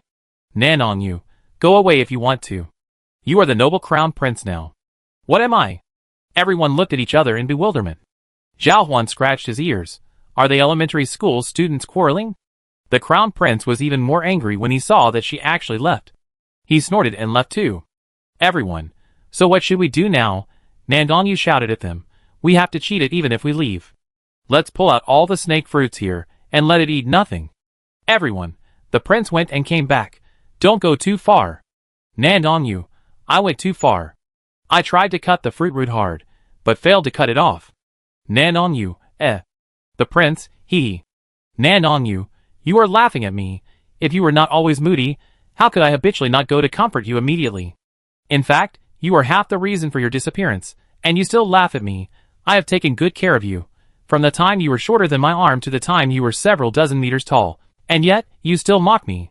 She angrily said to everyone, Let's go, it can be the Crown Prince if it wants. Hey! The Crown Prince followed. There are 10,000-meter-long white snakes and bugs here. Do you want to die? I will take you out. Zhao Huan said casually. No, you stay here. Just send a white snake to take us out. Nan Gongyu, you want to keep me? His Royal Highness, it's very dangerous outside. I let 2 white snakes be your guards. With them, you are almost invincible outside the dense forest, and it is also convenient for you to find treasure chests and improve your combat power. Nan Gongyu, hey, listen to me. Lu Han, thank you for your help. You are now His Royal Highness. Being in the White Snake Clan will help you grow. You stay here until we grow up. Jiang Shui, take good care of you. Nan Gongyu, hey! 10 minutes later, Jiang Shui and others appeared on the back of a 10,000-meter-long snake. Everyone stood on the snake's back and waved goodbye to His Royal Highness the Crown Prince and Nan Gongyu. Goodbye. Nan Gongyu struggled hard in the snake's body. Take me with you. However, she was rolled up very tightly, and she couldn't bear to hurt the other party, so it was useless. After everyone left, His Royal Highness the Crown Prince said, This is the Snake Valley where I live. You must always be in my sight, otherwise you will be targeted by some insects if you are not careful. With the help of the 2 10,000-meter white snakes, Jiang Shui and others successfully reunited with Phoenix. After that, everyone changed their plan and did not intend to return immediately. Instead, they explored with the help of the white snakes and moved towards the periphery. Time passed day by day, and they were in the depths of Zhongzhou and did not know the outside world. Until one day, when they came to the edge of the cliff and prepared to place the foundation stone of the house, a few meters away, a 50-meter blue bird suddenly flew up from below. 2 10,000-meter white snakes immediately stood up, blocked the blue bird's way, and spoke human words. There are 2 humans up there. Should we kill them or keep them? A thunderous sound exploded, and the people on the blue bird froze, and the next moment, they began to think about how to escape. Bring it here. On the back of the blue bird, the young woman knew that she was invincible, so she chose to adapt immediately. They were immediately brought to the ground, and came to the big wooden house. The human fell into deep thought. The next moment, the door opened, and Jiang Shui said, Luo Ning? Luo Ning, Jiang Shui? Half an hour later, everyone sat around the fire, and talked about their own situations, and the situation of the survival world. Xiaxin'er sighed. It turns out that autumn is almost over. Zhao Huan, so many regions have entered Zhongzhou, but Long and Qiu are at the forefront, and their status as overlords is beginning to emerge. Luo Ning, you are so powerful, you actually have a 10,000-meter long snake as a guard. White snake, we are just small snakes on the periphery. Luo Ning was dumbfounded. 10,000 meters, but just small snakes? White snake, we have never been to the depths. Legend has it that there are giant beasts that cover the sky and the sun, and there are also true gods. Luo Ning, this world is really Zhao Huan, too crazy. Jiang Shui, it's hard to survive here, but the benefits are also great. It's by chance that we got to know the White Snake tribe, and were able to explore the outer areas of this treeless land. She took out a diamond treasure chest. It's our first meeting, so I give you 2 diamond treasure chests. We've tested it, and found that newcomers have a high probability of obtaining blood when they first enter here. Luo Ning waved her hand quickly. How can I accept such a valuable gift? Put it away quickly. Zhao Huan said, It's okay, you will know after you stay here for a long time. Only newcomers have a high chance of getting this kind of supplies in the first few times. Even if we open it now, it is extremely difficult to get this kind of supplies. I give it to you. On the contrary, you can get good ones. Take it, and treat it as a fate. Luo Ning, thank you, I will definitely help you when you need me in the future.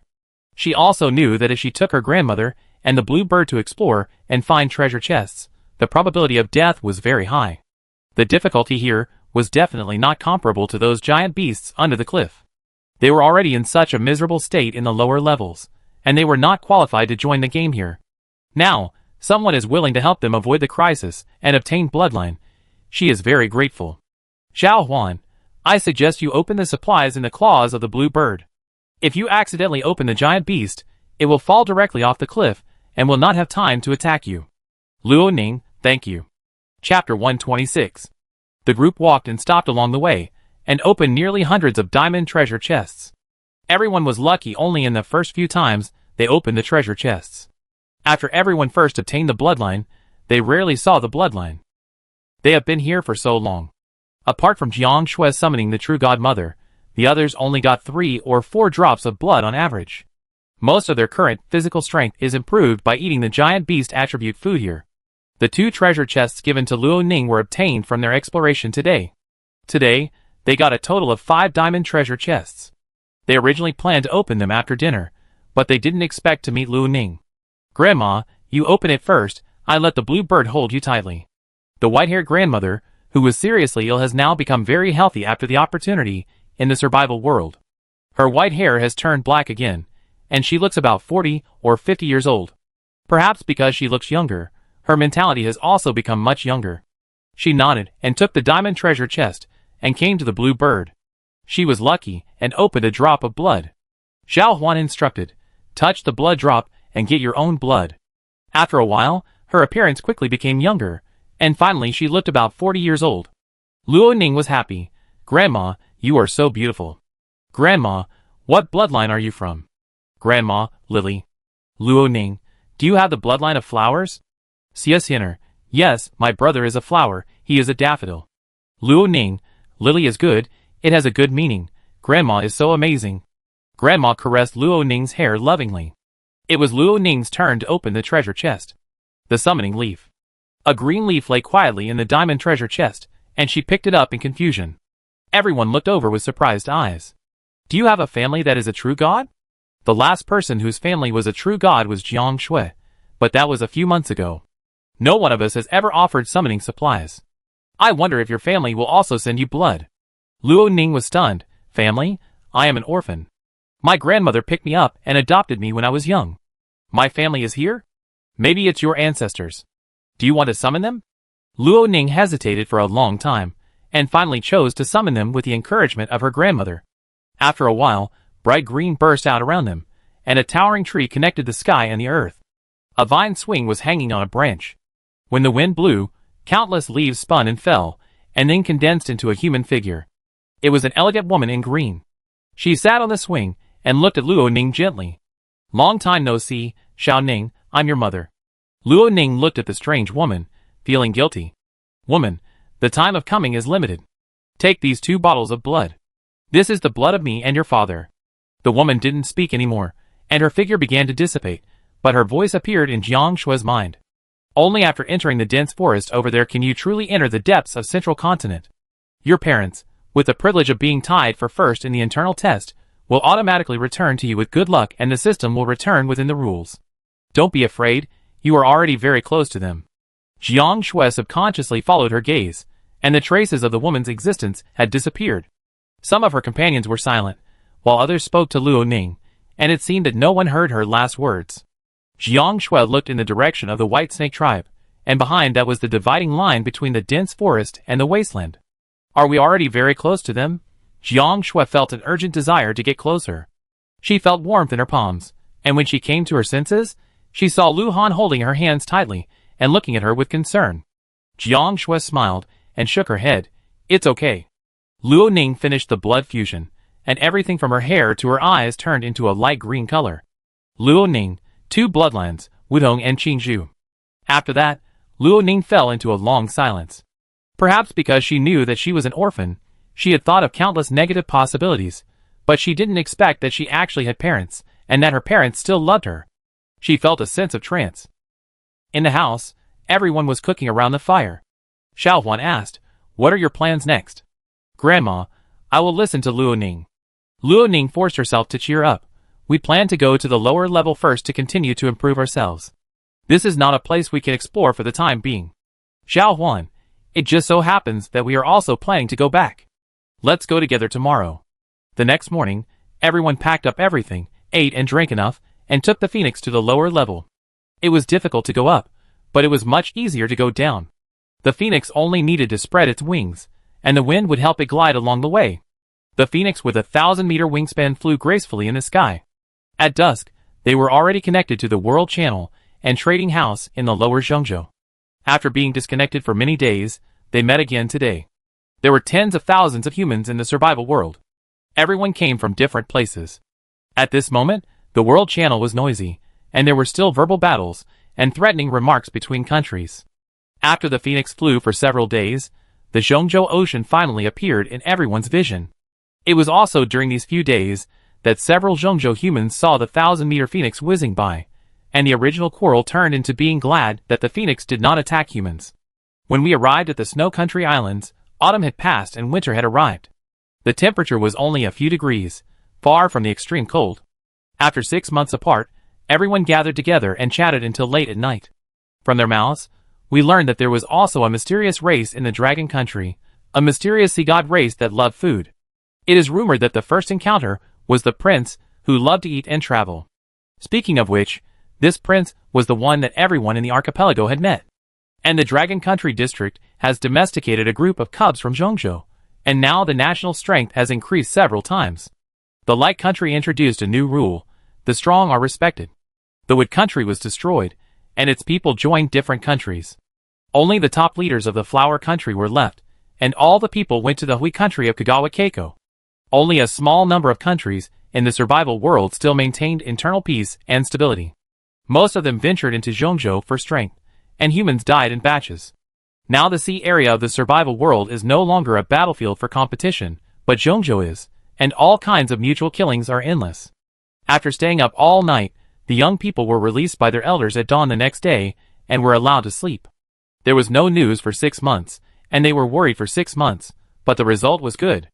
After sleeping until the afternoon, everyone decided to prepare a banquet and invite the mermaids, killer whales, humpback whales, and dolphins to eat together. The ingredients were thousands of meters of giant beasts that everyone obtained from the upper layer of Zhengzhou. Everyone began to divide the work of picking vegetables and processing ingredients. Jiang Shui contacted Gu Yunshan, but found that the contact failed. They were obviously friends, and the avatar was lit, but they could not be contacted. Could he be in Zhongzhou? She searched the Dragon Kingdom tribe and chose to add the country leader as a friend. An hour later, the friend accepted. Long Wenwu. Hello, Miss Jiang. Jiang Shui. Hello, can you let Shalong come to my house for dinner tonight? Long Wenwu. Yes, yes. Jiang Shui. I have 3 diamond treasure chests here. Diamond treasure chests have a 50% chance of opening random bloodlines. I also have a large number of diamond equipment here. Do you want to trade? On the island, Long Wenwu was very confused. Diamond treasure chests. There are also diamond treasure chests in the survival world? What is random bloodline? There is only one possibility. She has come into contact with something that the Dragon Country District has not yet come into contact with. We must take it down. This was his first thought. Long Wenwu. Would it be convenient for me to bring people over to talk? Although the Snow Country is a small country with only a few dozen people, and its people are very mysterious and often disappear, but in today's survival world, no matter how the countries fight, they all tacitly surpass the Snow Country. The dominance of the world's combat power rankings is scary enough, not to mention that the comprehensive strength of the mysterious races in the Snow Country far exceeds that of the mysterious races in other countries. Not only that, there are also killer whales and humpback whales living there, as well as a newly joined dolphin group. Jiang Shui. Okay. Jiang Shui added the names of the people Long Wenwu mentioned and invited them to join the team. There were 3 people from the other side, so Jiang Shui also temporarily gathered 3 people. In a sightseeing building of the Tiannong building, 6 people sat around a round table, on which were cut berries from the depths of Zhongzhou, and tea was placed in front of each person. Jiang Shui was not very good at making polite remarks, so Lu Han and Xiao Mu were the ones who warmed up the scene. The 2 sides complimented each other and got down to business. After hearing about the real situation in the depths of Zhongzhou from Jiang Shui and the others, Long Wenwu was eager to reach a long-term deal. In addition to buying all the diamond equipment and diamond treasure chests, they also want Jiang Shui and the others to trade with them first when they encounter diamond treasure chests in the future. Jiang Shui. Okay. Even if the other party doesn't say it, she will give priority to cooperating with Longwood District. Making Longwood District stronger is always better than other countries. Jiang Shui. It's best to open the treasure chest at high altitude. There is a chance of opening a 1,000-meter or 10,000-meter giant beast. Long Wenwu. Thank you for the reminder. He changed the subject and said kindly, little girl, are you single? Lu Han was shocked and said quickly, she has a boyfriend. Long Wenwu. If your boyfriend treats you badly one day, just come to me. Our Longwood District is a great country with high-quality men running around on 2 legs, haha. Jiang Shui. Xiao Mu laughed secretly. Lu Han's face turned black. Long Wenwu. Then we will go back. Happy cooperation. After that, Lu Han began to be listless. His girlfriend's parents suspected that there was someone else, or a real god. His girlfriend was very outstanding, the best in the world of survival, and the leader of a great country wanted to be a matchmaker. He was becoming less and less worthy of her. Half an hour later, Long Wenwu took out all the transfiguration cards in stock and bought some from other countries. The transaction was finally completed. Dozens of transfiguration cards successfully transformed the pets of the islands. Not only that, the extra ones were also given to the humpback whales and killer whales, as well as the dolphin that Xie was particularly obsessed with. It is said that the dolphin is the child of the leader of the tribe. At the banquet, Jiang Shui talked about the deep places in Zhongzhou and asked if the mermaids were willing to send people there. Queen, I will stay to protect the people, let Ling and Xiao go. The mermaid princess was excited. Yeah. Xiao glanced at Xiao Huan next to him and blushed. The group stayed on the island for another day, and then took out the prey from the depths of Zhongzhou that was several thousand meters deep, and the queen distributed it. I believe that when they come back again, all the mermaids should be able to transform into legs, and the killer whales, humpback whales, and dolphins will also be greatly improved. When the first cold wave of winter came, they arrived in Zhongzhou. At that time, the dragon saw them off all the way, reluctant to leave, but finally had no choice but to part. At this time, the human form he transformed into looked 8 years old. He said to the phoenix, who looked 10 years old, like an old father, eat well, drink well, sleep well, and the most important thing is to think of me. Phoenix. The phoenix spread its wings and left mercilessly. Everyone calculated the time along the way, and in the 3rd month of winter, they successfully arrived in the depths of Zhongzhou. At that time, Luo Ning and her grandmother also came up together. After several months of training in the lower layer, they became much stronger and tried to land in the depths to explore. The two of them parted ways with them on the edge of the cliff. The purpose of Jiang Shui and the others on this trip was to explore the diamond treasure chest along the cliff and arrange everyone's bloodline. A week later, everyone who successfully possessed the bloodline began to move forward to the depths, and the first stop was the White Snake clan. Everyone walked very carefully on the road, mainly hunting and feeding everyone to improve their combat effectiveness, and finding treasure chests as a supplement. Day after day, they lived in fear, but everyone's strength improved by leaps and bounds. After such a slow progress, counting the days to 150 days, they finally arrived at the White Snake clan. The phoenix with a wingspan of 4,000 meters is not invincible in this area outside the dense forest, but it is also a master. Pandas are up to 2,000 meters, and little wolves are nearly 1,500 meters, not to mention others. In the past 150 days and nights, everyone has opened up bloodlines one after another, and now, everyone's bloodline characteristics are becoming more and more obvious. On this day, everyone arrived at the White Snake clan and walked to the valley where His Royal Highness the Crown Prince lived. What they saw was a 6,000-meter white snake basking in the sun. It keenly discovered Jiang Shui and others, lowered its head, and put down Nangongyu, who was basking in the sun on the bed on its head. "Wow, you're here. I thought you forgot about me." Nangongyu ran up and complained. "Jiang Shui, we went back to the island and brought everyone here." Nangongyu, "Who are these unfamiliar people?" Jiang Shui, "Everyone's pets." She introduced her pets, and everyone introduced their pets one after another. Nangongyu, "This is really an unprecedented gathering. Come on, Xiaobai and I will host a meal today." The Crown Prince was depressed. "Don't call me Xiaobai." Nangongyu was speechless. Okay, I call you the prince, respected His Highness, go and prepare food for the guests. There are 15,000-meter-long monsters in the dense forest. Can you capture a few of them to entertain them? His Highness, I try with them." Jiang Shui took out a transformation card that she had left behind. "You, see if you want to give it to it." Without waiting for Nangongyu to speak, His Highness quickly returned. "I want to use it. It has always been its dream to be able to become a human." Nangongyu said with a smile, "Please beg me." The Crown Prince, it lowered its noble head, "Please. Everyone. It's been so long since we last met, and the relationship between you has changed like this." Nangongyu used the transformation card, and the huge white snake disappeared in an instant, with only tall weeds around. Nangongyu walked in that direction. "Prince, where are you?" The other party did not respond, but kidnapped the person the moment Nangongyu approached by mistake. On the top of the weeds, everyone was bored and basking in the sun. There is winter here too, but it is not as cold as in the survival world. Zhao Huan said boredly, 3 hours have passed, when are they going to come back? Xiaxianer, I'm hungry. You die, isn't it dangerous? Xiaomu smiled, are you referring to the prince? You die, ah? Xiaomu leaned close to her and whispered, and she blushed in an instant. Night gradually fell, and everyone was hungry. Lu Han said, we can't rely on them, we will go out to find food by ourselves. As he spoke, a huge shadow was cast, and the 10,000-meter-long white snake approached and said, please follow me, guests. The food for your feast is ready. Half an hour later, everyone was staring at the huge corpse in a daze. Okay, let's light a fire and cook. During this time, the 10,000-meter-long white snake has been guarding the side, and from a farther place, vague conversations of the white snakes can be heard occasionally. As expected of the prince, he can actually transform. God bless my white snake clan. The estrus period of His Royal Highness the Crown Prince has also come after a long absence. Normally, it should come at 3,000 meters. I have been suppressed for so long, I mourn for that cute little dust. I hope my male will be so affectionate. You think too much, we are not that kind.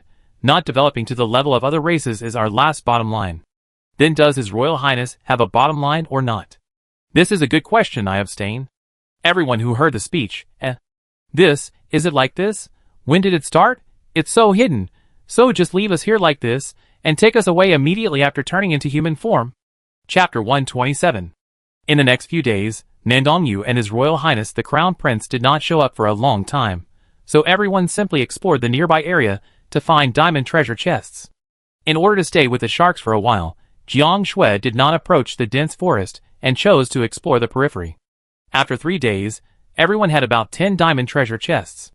In the morning, after discussion, everyone decided to go to the lower level of Zhongzhou to sell the diamond treasure chests and the diamond weapons, and armor that had been hoarded for more than 100 days. Do you want to use the diamond level house foundation stone? It's more convenient to go back and forth this way, and we can also visit the island? We have saved up about 3 diamond house cornerstones, so it's okay to use one, right? Then we can go to the lower level to buy some gold level house cornerstones. Although we can't teleport in the depths, it's very useful as a temporary place to stay. I think it's okay. After all, it's too far to travel back and forth between here and the island by Phoenix. Even if it's 10,000 meters now, it will take a month to go back and forth. What do you think? No problem for me. I agree. I agree too. The probability of diamond house cornerstones in the depths of Zhongzhou is even rarer than bloodlines, so when it was decided to use them, everyone was very distressed. The final result of the discussion was that Xiaomu would use it, as he was better at doing business. Everyone stood together to watch Xiaomu use the house cornerstone. This was also the first time everyone saw the effect of diamond-level house cornerstones. A small wooden villa appeared in everyone's field of vision. The first floor was the living area, with a bedroom, and the second floor was all bedrooms, with a balcony. Xiaomu said, "Then, I go back first. Goodbye." His figure disappeared, leaving only the wooden villa standing there. Lu Han said, "In order to maximize the benefits of the house foundation, we have to explore a large number of diamond treasure chests and sell them in the next few days." Zhao Huan, the surrounding land has been plowed. If you want to increase the probability of exploring treasure chests, you can only go to the dense forest. Jiang Shui fell into a long silence. According to the Wudong tree god, as long as she entered the dense forest, the sharks would automatically leave. According to the time conversion of the previous life, she has been with the sharks for 2 years. They are her first salvation, and this feeling is hard to give up no matter what. But no matter how long it takes, entering the jungle is an inevitable result. Even if they will meet again in the future, the sadness during the separation is inevitable. Lu Han saw that Jiang Shui was in a low mood and asked, "What's wrong?" Jiang Shui thought for a long time, and came to her senses. Everyone had gone to explore in a group, leaving only her and Lu Han here, accompanied by the sharks. She decided to tell the secret. In fact, the sharks came from the system. It was the first gift given to me by the true god, who claimed to be my mother. Before disappearing, the true god Wudong told me that once I entered the range of the dense forest, they would be restricted by the rules and automatically return to their side. On one side, the rainbow shark, the great white shark, and the whale shark showed thoughtful expressions. So that's why they felt déjà vu at the beginning. Once you have this cognition, things will gradually become clear like a hazy veil. They recalled one person, 2 people, a group of people. Those faces and incoherent conversations flashed through their minds. At the same time, they were pulled by some force and vaguely felt that they were about to leave. At this moment, the rules of the system disappeared, and they were able to communicate normally. The young man who looked to be in his early 20s said, "You are the master's daughter. I am the master's first domesticated pet. My real name is Jiang Jin. This is the name your father gave me." The great white shark still looked like a girl. "I am your mother's pet. My name is Jiang Baisha. You and your mother are really in tune with each other, and you both have the same name." The whale shark also looked like a girl. "I am also your mother's pet. My name is Jiang Jingyu, and I have evolved a Kuan in my complete form." Jiang Shui stared at them in a daze. The rainbow shark came over and rubbed her hair with a smile. "We came to the survival world voluntarily to protect you. You are our master's child, and also our child. The law has sensed us, and we should go back." The great white shark stepped forward and held her hand. "There is always a time to meet and separate, and this day has finally come, 2 years earlier than expected. Don't be sad.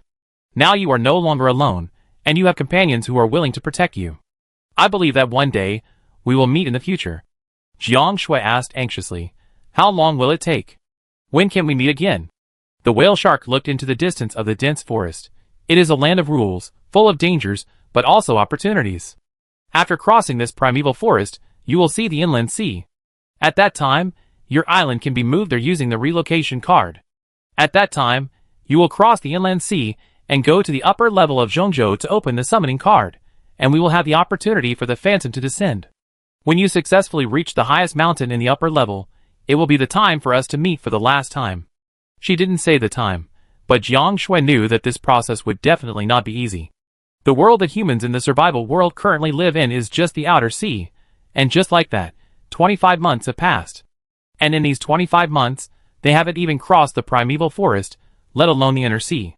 The sharks' figures have gradually faded, and the eldest brother, Rainbow Shark, hurriedly said. Before your group of humans arrived in the survival world, this was still an internal test site. 26 years ago, when your father died, it coincided with the first internal test of the survival world, and your father was one of the first internal testers. 3 years later, when you were 2 years old, your mother died, and the second internal test was launched. Your mother was in the second batch of internal testers. After that, the internal test was conducted every once in a while, and the internal test batches were divided into different areas. At that time, the internal test was much more cruel than the bloody storm of today. We witnessed your parents' struggles to survive and become the first in blood, just to get the privilege, pave the way for you, and meet you. So, the great white shark and the whale shark said, your parents love you very much. Rainbow Shark, their privileges stop here. You have to keep going. Live well. We are waiting for you. Their figures disappeared into the air along with their last words.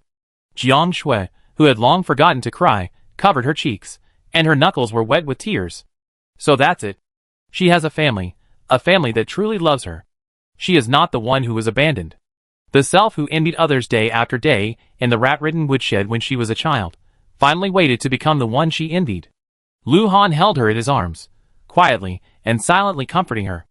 After a long time, Jiang Shui finally calmed down. Her eyes regained their brilliance, revealing a determined look. Let's follow everyone. Okay. Nan Gongyu and His Royal Highness the Crown Prince finally appeared in front of everyone half a month later. At this time, everyone had used up 2 diamond house cornerstones. Nan Gongyu asked curiously, hey, why don't I see the sharks? Jiang Shui, they have returned to my family. Nan Gongyu was shocked. What happened when I was away? Zhao Huan, oh my, I haven't seen you for a few days. Have you changed a lot? It's true that loving someone is like raising flowers. Nan Gongyu's cheeks suddenly turned red. The Crown Prince didn't feel ashamed of these words at all, but was proud of them. My contribution is equivalent to taking yang to replenish yin. Nan Gongyu, shut up. Jiang Shui, we will continue to go deeper next. Do you want to come with us, or stay here? Nan Gongyu, of course together. The Crown Prince, I go wherever you go. Xiao Mu suggested, it's very dangerous to go further ahead. This is the last safe zone. Why don't we take this opportunity to hold a collective wedding? The road ahead is difficult, so we must leave no regrets. Zhao Huan, I agree with both hands. Lu Han, I agree too. The humanoid dolphin said a word and received a puzzled look from CS Hinner. CS Hinner, who are you marrying? Do you have a favorite? Whose pet is it? I agree to their marriage. Dolphin cried silently in his heart. No matter how he thought about it, it was impossible. His master did not treat him as a human being at all. Finally, under the order of His Royal Highness the Crown Prince, everyone held a ceremonial but slightly simple wedding in the White Snake clan. Summer, autumn and winter have now come to spring, and Xiao Mu finally completed his wedding that was originally scheduled for autumn a few months ago. Zhao Huan ended her pursuit and successfully tied the knot with Xiao. The thoughts of His Royal Highness the Crown Prince, since he was adopted, which were dark and twisted for a long time, finally came true. Lu Han ended his long journey of pursuit. In the mood of being hit by a huge pie today, he was lying on the same bed with Jiang Shui in a trance. This is not a dream. He suddenly turned around and hugged the person beside him tightly. We are together, Jiang Shui said. The emotions accumulated in countless days and nights burst out, and Lu Han confessed eagerly. Great, I will definitely treat you well in the future. If I can't do it, just kill me. Don't talk nonsense on days like today. I was wrong, my wife. Jiang Shui's face was flushed in the dark night, but she didn't say anything that was contrary to her heart. This is the wedding night, and I only want perfection. The night is long, and the future is also long. Chapter 128. After staying in the White Snake tribe for a week, the prince, who kidnapped them, set off on a new journey the next day, with trepidation about the future and the blessings of the White Snake tribe. There are 24 months in the survival world, and when they successfully crossed the primeval forest and came to the inner sea, it was already the 5th 24 months. At that time, everyone had enough blood to transform into a 100,000-meter beast. The pet started at 100,000, and the phoenix spread its wings to 500,000 meters, becoming an invincible existence in the primeval forest. The inland sea is endless, the fog is thick, the giant beasts roar and roll, Jiang Shui and others are shocked, and after touching the water of the inland sea, a message pops up in front of them. Do you want to move the island to the inland sea? After choosing yes, everyone and the island appear in the vast inland sea, surrounded by endless ocean. They are just like when they first came to the survival world, facing the marine creatures and sea beasts that pose a huge threat to their survival. At the same time, the national area disappeared, and everyone here is an individual, but the tribe still exists, just renamed as a tribe. As the leader, Luhan pulled everyone and their pets into the tribe. In addition, all space-related materials lost their function, and the tribe's space function also disappeared. The difficulty coefficient of human survival in the survival world increased countless times in an instant. The only thing worth being happy about is that the survival world and the trading house are open, and can be connected to all lower-level areas. After the second 24 months of Jiang Shui's people struggling to survive in the inner sea, they can finally be called little masters, and they don't have to be so nervous about surviving in the inner sea. At the same time, in the mass destruction and death of the lower-level regions, 30 million humans successfully reached the primeval forest. Jiang Shui and others, who were able to take a breath at that time, began to help the Dragon Country district improve its overall combat power through the trading house. A few months later, the inner sea welcomed newcomers, Luo Ning and her grandmother, and their humanoid pets. After the country disappeared, Luo Ning applied to join the tribe of Jiang Shui and others, and the island was moved nearby. Every quarter in the inner sea, they have a chance to catch a treasure chest, which can open summoning materials, but it is limited to people who have relatives and friends who are true gods. Another 24 months passed in the survival world. Everyone felt that their strength had improved enough and tried to move to the land. The inland sea was very wide. They walked and stopped, and finally reached the land after 24 months. At the same time, with the help of Jiang Shui and others, the humans in the primeval forest reached the inland sea in 24 months at the cost of half of the humans dying. At that time, Jiang Shui and others came to the bottom of the cliff with no end in sight. As long as they went up, it would be the last area. The phoenix carried everyone to fly, and they rested on the horizontal branches in the middle. They flew intermittently for 6 months before finally reaching the top area. In this area, the world channel and trading house can still be used, but only in the inner sea and here. Time passed, the stars moved, and they didn't know how many days and nights of exploration and fighting they had gone through. They only knew that when they went deep enough to see the legendary mountain, the 24 months had passed in the survival world. During this period, they experienced countless hardships, supported each other, and never left each other, and finally got here without anyone dying. However, this is not the end, the mountain is. That night, everyone cooked and ate together in the foundation stone of the house opened from the god-level treasure chest, and checked the situation of the survival world when they were free. The original national district has completely disappeared in history, and the population of 15 million has died in batches in the past few years in the inner sea. Now there are only 3 million people left. In the past, the national districts fought openly and secretly, causing humans to continue to go deep into Zhongzhou in order to become stronger, but now there is no national district, and the tribes have been unified by the original Dragon National District Lord. Now the 3 million people use the inner sea as a base, trying to stabilize here, enter a silent period, multiply the population, and wait for the power of the whole people to become strong enough, and then try to form pioneers to go deeper. When Jiang Shui and others arrived at the foot of the mountain 24 months later, the population of the inner sea had increased several times, from 3 million to 30 million. During these decades of silent reproduction, the civilization of the previous human life did not disappear, and the monogamous system was still in place, and the children born between husband and wife would have huge benefits, which was why the population could expand to such an extent in less than 100 years. And Jiang Shui and others have become a real legend passed down, by word of mouth, from generation to generation in the inner sea. Jiang Shui and the others still did not stop exploring. After countless 24 months, they finally reached the top of the mountain. There, they saw a light gate. Behind the light gate, another world of birdsong and flowers could be vaguely seen. One after another, blurry figures flashed behind the light gate. Everyone looked at each other, held hands and walked into the light gate. Welcome to the God Realm. In the world of birdsong and flowers, the day suddenly turned into night, and fireworks exploded in the sky full of stars. Welcome home. This is the real end. All existences in the God Realm are made of energy bodies, including humans and pets.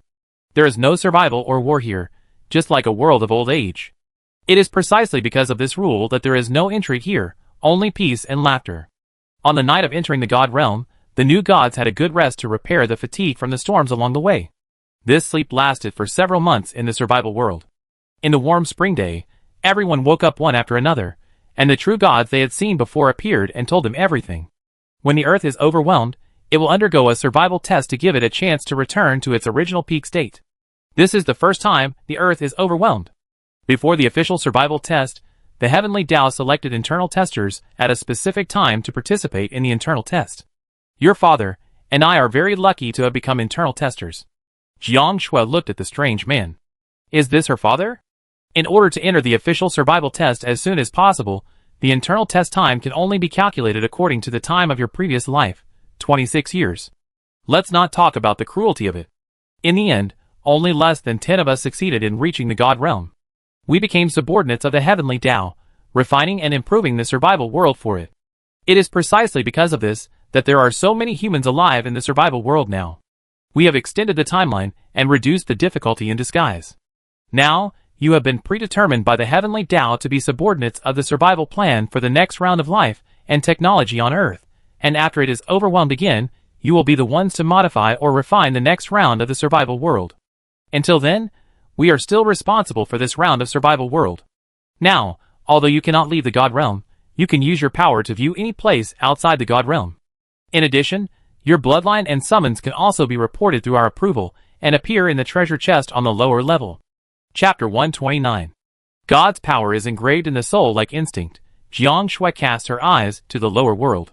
She saw that the remaining mermaids, killer whales, humpback whales, dolphins, and white snakes were going deep into the forest at the foot of the sacred mountain, muttering about looking for their masters, and the crown prince, who had lost all their news. She saw Luo Ning, Grandma, Afisa, and a man who looked like Afisa fighting with the giant beast with their pets thousands of miles away.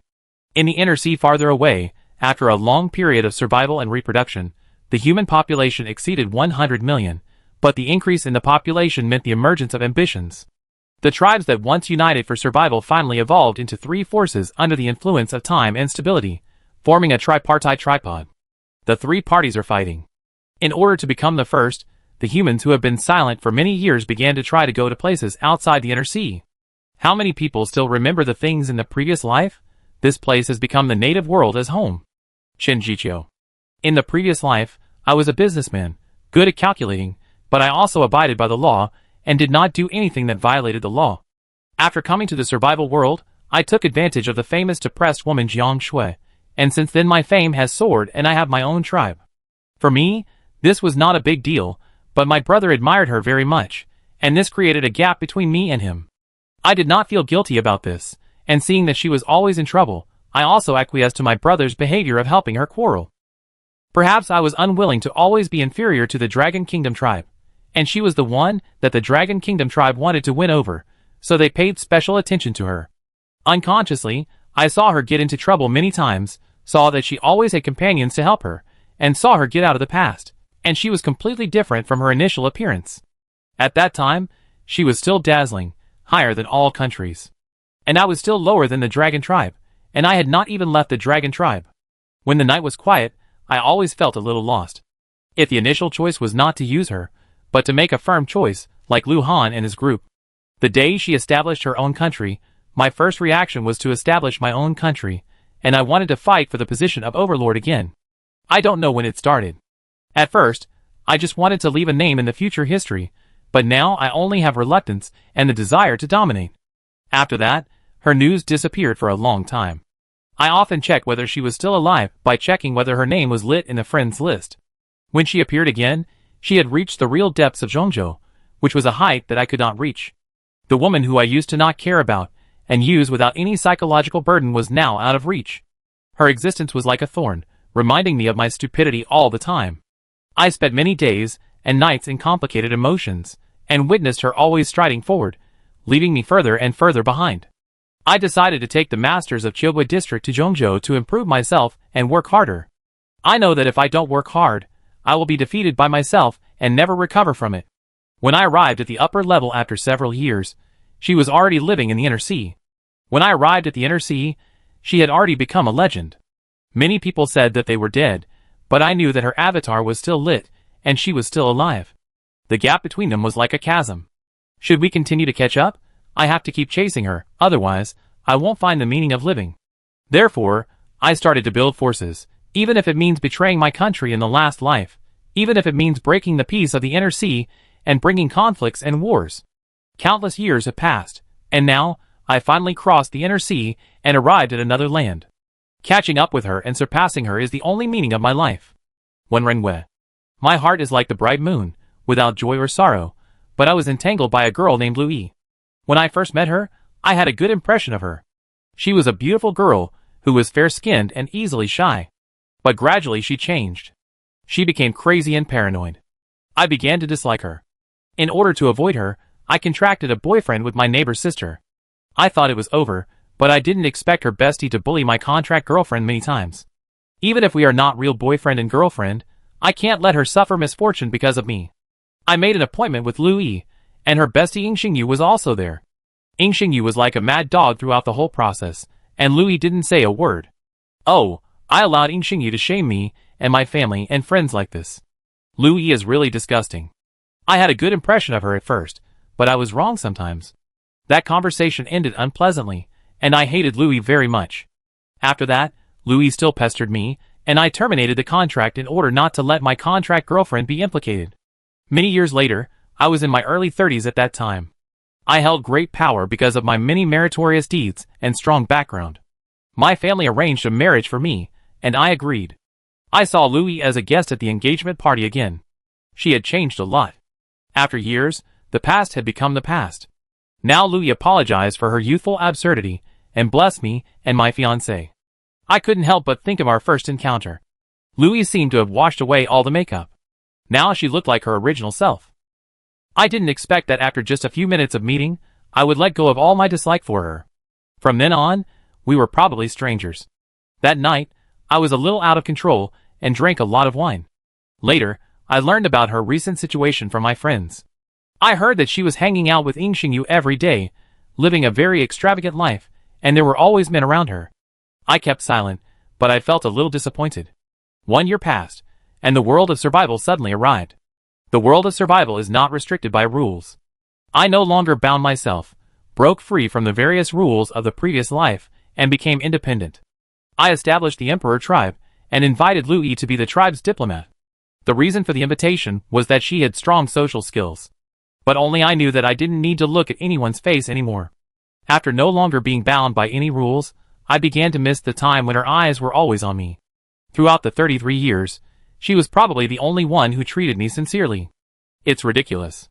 When I was young, I was indifferent and had no desires. When I got older, I wanted sincerity. The survival world can easily trigger negative thoughts in people.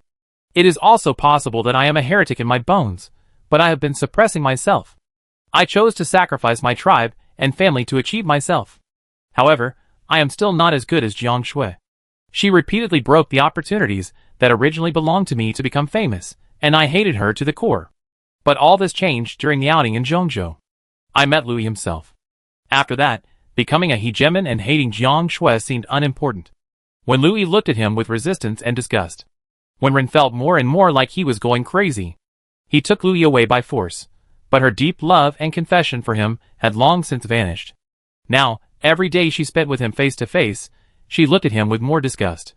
No, why was it like this? That day, Yingxingyu came to the island, and I used her life as a condition to make Louis submit to me. Louis agreed. But Yingxingyu started to have problems. She scolded Louis with vicious words. I was angry that Louis gave herself to me for a bitch. I didn't pay attention to these things in time. I just humiliated her to satisfy myself. But the lack of soul can never be filled. I started to be crazy and pressed her anytime and anywhere. When I realized my true feelings, she was already depressed and on the verge of death. Soon after that, Yingxingyu contacted me. I retaliated against Yingxingyu severely. I revealed her true face on the World Channel, making her a vicious woman who was hated by everyone.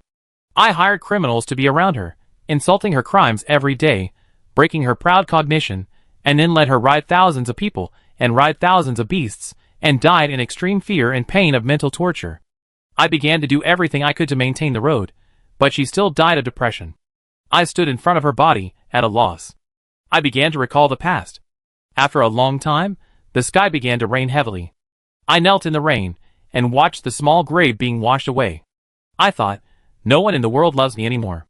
I dug the grave, and lay beside her body. The wet and heavy soil buried me, and her bit by bit. Chapter 130. Xie Jinghong.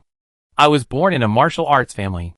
I don't have much talent for martial arts, but I look like a butterfly. Therefore, I am content to be a second-generation dandy. I will leave the inheritance to my younger sister Xie Xin'er. I lived a very good life in my last life, but everything was broken after the advent of the survival world. In order to survive better, I had to restrain my sloppy behavior in my last life and work hard to survive, and catch materials to bring a better life to my family. After a long time like this, I gradually found my own value and had some unrealistic ideas. In troubled times, I want to be a person who will leave a name in history. That day, I used Jiang Shui's fame to gain popularity. Although my sister scolded me, I didn't regret it. But this popularity didn't last long, and I was exhausted by the energy of running the tribe. I began to regret it, but the tribe had tens of millions of members, and I couldn't just give up as a joke. My sister and Jiang Shui are good friends. After Jiang Shui got the invitation letter to the island, she invited my sister to join the team. My sister has always dreamed that Jiang Shui could be with me and become her sister-in-law, so she always brought me along. Jiang Shui looks like a very indifferent person, but she is actually very nice. Because of the previous incident of taking advantage of me, I was very awkward with her and rarely talked to her. Jiang Shui never mentioned that incident and treated me the same as others, which made me feel guilty. In addition, the popularity gained by taking advantage of her did not bring good results, but instead kept consuming me. During this period of time, Lu Han's relationship with her progressed by leaps and bounds, which made me very irritated. But I couldn't show that I did something wrong and lost the qualification to sit at the table. At least this way I wouldn't look so embarrassed. I talked and laughed with my friends as usual, still with the character and style of the second-generation rich man in the previous life, but I became silent when I joined her team. This kind of day lasted for a long time, until I disbanded the tribe, joined the snow country, entered Zhongzhou, entered the inner sea, and ascended to the god realm. The time in between was really long, and I almost witnessed her and Lu Han from friends to lovers and then to marriage. Now they have finally achieved perfection. Even my sister is married, but I am still single. Never mind, Lu Han is a very nice person. She looks very happy, that's enough. Xie Xin'er. I was born in a martial arts family. Because of my extraordinary talent, I practiced swordsmanship in my last life. I think it's impossible to fall in love in this life. The sword is my husband. Until the survival world came, after a long period of survival, our family joined the snow country. That day, we went out to sea to explore the snow country area. A strong wind hit, the sailboat shook, and I accidentally fell off the boat and fell into the ocean. When I surfaced to breathe, the sailboat had been blown away by the wind. The ocean brought a strong sense of oppression. I floated on the sea, looking down at the dark seabed, and always felt that some huge monster would suddenly appear. In fact, it did appear. It was a huge sea snake.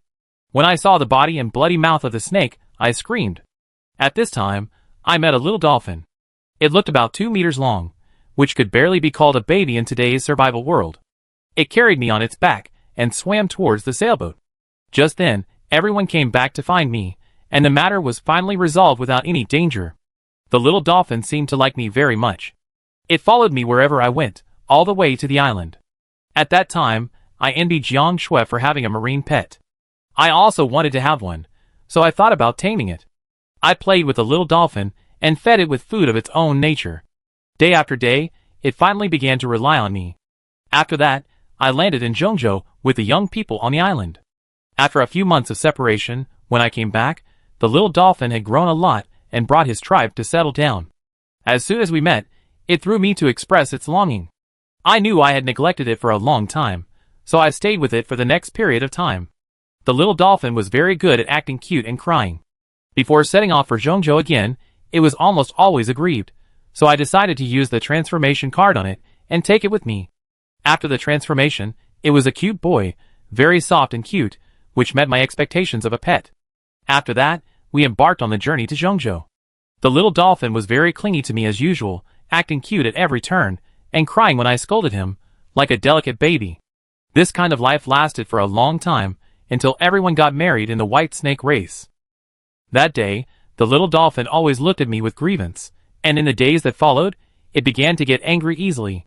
Survival is a physically and mentally exhausting thing, and I have to endure its temper from time to time. I couldn't help but scold it. Every time I scolded it, it cried, and after crying, it came to me to act coquettishly and beg for comfort. I don't know how long this kind of day lasted. When I came to my senses, he had grown into a young man, his cute face became sharp, his personality became much colder, and he deliberately avoided contact with me. One night, I forced him and I to form a two-person team to keep watch together. How could a pet treat its owner like this? What are you dissatisfied with me? I asked him. He gave me one sentence, in your heart, I am just a pet. What else? I was very confused. After that, the little dolphin became even colder, and I also unilaterally entered the Cold War. We used to be very close, but unknowingly became the most unfamiliar people in the team. When we ate together, we sat at the farthest position and watched at different times. I thought we would continue like this until the day when the giant beasts attacked and I was in danger. He fell into a deep sleep to protect me, and was on the verge of death. I cried bitterly, blamed myself, and finally realized how important we were to each other. After that, I lost my passion for everything and chose to stay on the island in the inner sea with him. Year after year, the days of silence and blankness passed, and that day, he finally woke up. Things have changed, and 5 years have passed. When we looked at each other, we fell into a long silence, and finally confessed to each other in a hug that almost made him sigh. We started to fall in love. In this way, I took care of my body in the inner sea for a few months, and then contacted Jiang Shui, who was thousands of miles away, and asked her to send Phoenix to pick us up. After 5 years of reunion, everyone was very happy and drank more. That night, I broke into Little Dolphin's bedroom under the pretext of being drunk. Little Dolphin always feels insecure, and his former coquettish personality has become awkward. I want him to understand my importance, so I decided to give him my most precious thing. That night, I learned about Dolphin's nature through my own experience, and I also knew that he was still the young dolphin who loved to act coquettishly and cry. And, can you please not cry and attack me so hard that I can't breathe? I will regret it. Chapter 131. Xiao Mu. I have a fiancée, which was arranged by my parents when I was a child. As long as I can remember, I knew she was mine, so I often stuck to her, bought her gifts, and went out to play with her. When I was 10 years old, during the summer vacation, our family went out for a trip, and came back to hear the bad news that the head of the Yu family had a car accident. Everyone said she was dead, but I didn't believe it.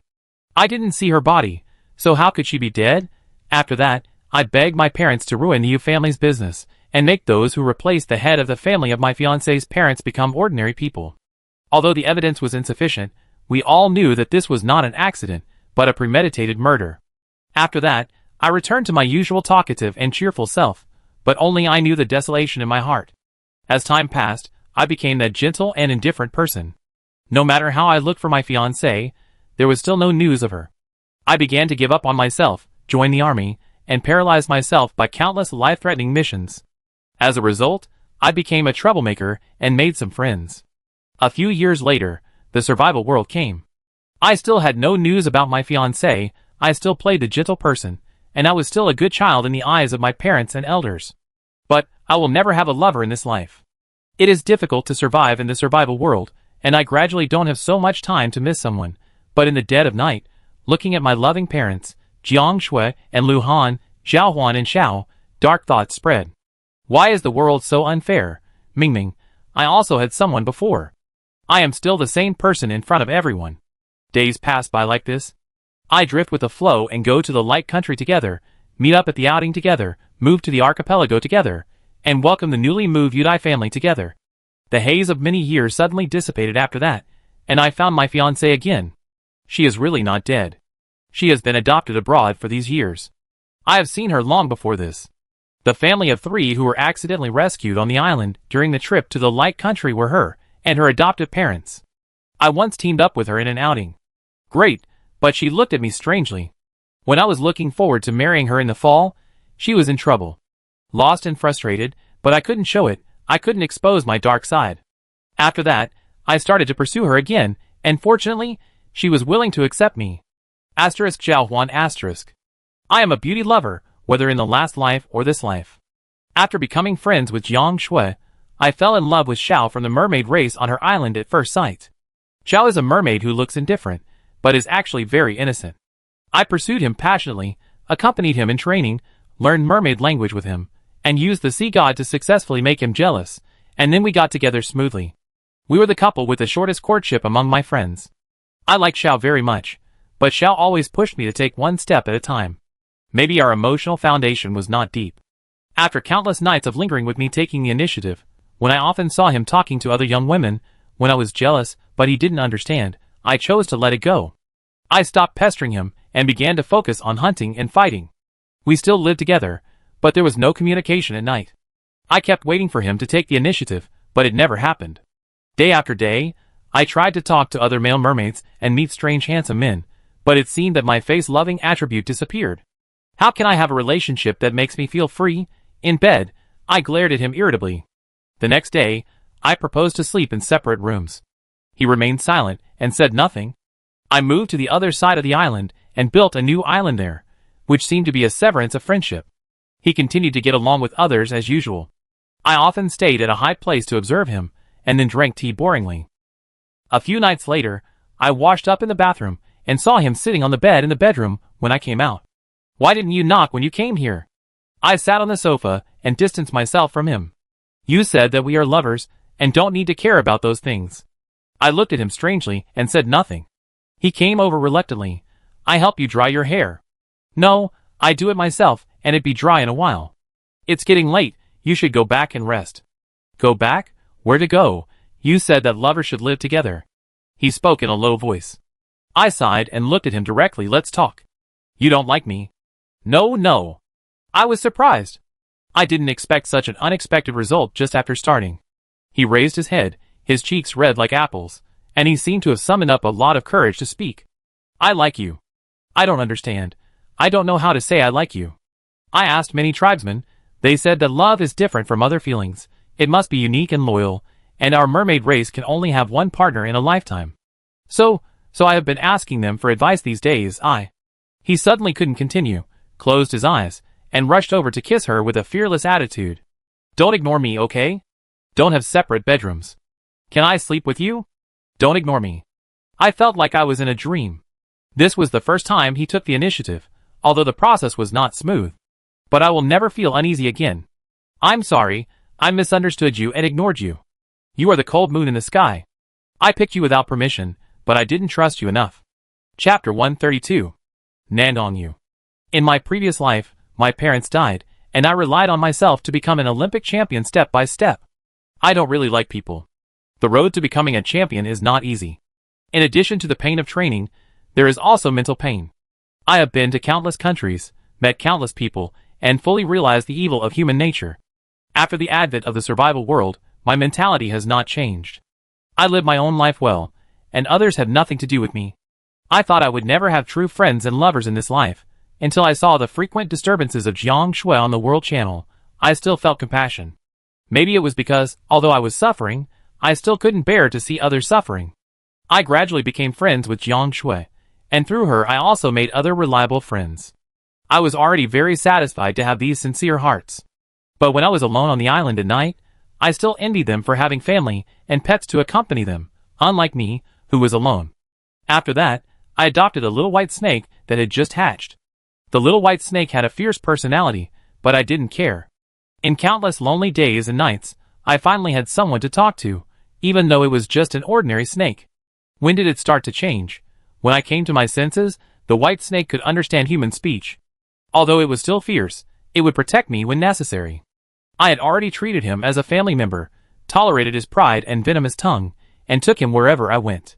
Gradually, he could speak human language, but his personality became darker and weirder. He often stared at me sinisterly, and measured me with his body when I was asleep. If I drove him away or scolded him, I would be bitten. The force was not fatal, but it was painful. Then, he began to hide, and I had to find him and coax him over and over again before he was willing to lower his head and wait for me to feed him food. This way of getting along between us lasted for a long, long time, until the depths of Zhongzhou, when I merged my blood and he left and disappeared. Even when he was with me, he always looked sinister and vicious. When I couldn't find him, I still fell into a state of collapse. For countless days, I raised him little by little. Although he had a bad temper, he never really hurt me. For me, he appeared when I was lonely and accompanied me all the time. Although he was noisy, he also brought a lot of spiritual comfort and happiness. Zhao Huan asked me to calm down. It was very dangerous here. If I didn't care and died, I would never find him. After that, we followed the traces, and finally found him in the White Snake tribe. At that time, he was already the noble prince. You are eating and drinking well here, so what's the point of my anxiety these days? I couldn't help but get angry, and had a big fight with him. Neither of us gave in to the other. He said he wanted to leave, and I also left angrily, but I was forced to stay in the White Snake tribe while he was talking to himself. Everyone left, and only he and I lived in the White Snake tribe. We still quarreled, as if we were enemies, but when I was in danger, he helped me drive away the danger while quarreling. What do you think? I couldn't stand it anymore. I wanted to ask you what you think. I was not allowed to leave the tribe before I grew up, and I was worried that you would worry, but you scolded me right away. You? Worry about me? You heard wrong. I didn't hear wrong. You heard me wrong. Hey, why are you crying? Don't cry. I was devastated when I found out you were missing. You didn't worry about me. I was wrong in raising me, you bastard. Don't cry. I was wrong. Isn't it okay if I was wrong? I'm worried about you. I'm very worried about you. Really? Really? After calming down, we fell into a long silence. Why did we behave so ambiguously just now? We tacitly put the matter behind us and stayed in the valley every day to eat and drink. Life seemed to have returned to the past, but with one difference. I learned to use crying as a weapon, and he learned to apologize and coax. One day, he entrusted me to the elders, and disappeared into the valley flowers. From the elders, I learned that his estrus period had arrived. Is he going to find another snake to spin it? Yes, the tribe has selected a group of excellent females for him to help him through his estrus period. My mind suddenly exploded with thoughts, and I couldn't accept that the white snake that I had been living with day and night had left me and became a stranger from now on. I returned to the valley, and sat on the grass and cried. Why are you crying? Who bullied you? What are you doing here? Didn't the elder say that he arranged many females for you? Go to them. Why do you care if I cry or not? You know everything? I know everything. So go away, and don't care about me. I cry to death? How can I cry to death? Don't say such things in the future. Wow, you are so mean to me, woo woo. What's wrong with you? Whoever bullies you, I will help you fight back. Go away, and find your females. Why should I find them? I don't like them. I've been staying in the flowers. Who knew that I would see you running over and crying while counting the stars in the sky? I stopped crying and asked with sobs, so you didn't leave me and be with someone else? No. You can't be. No, shut up. You don't want me to be with someone else? No. Yes, you like me, and you even cried for it. I just don't want you, who I raised with my own hands, to forget me after you find someone else. This is family love. Huh? You always treat me as your son? Yes. Do you have a conscience? I've been hiding here and enduring the period for you. What does it have to do with me? I really want to bite you to death. From now on, you are not allowed to go anywhere. Stay by my side all the time.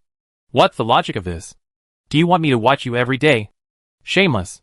Haha, you've come to this point, and you still want something like face? Just stay still, you get used to it after seeing it more.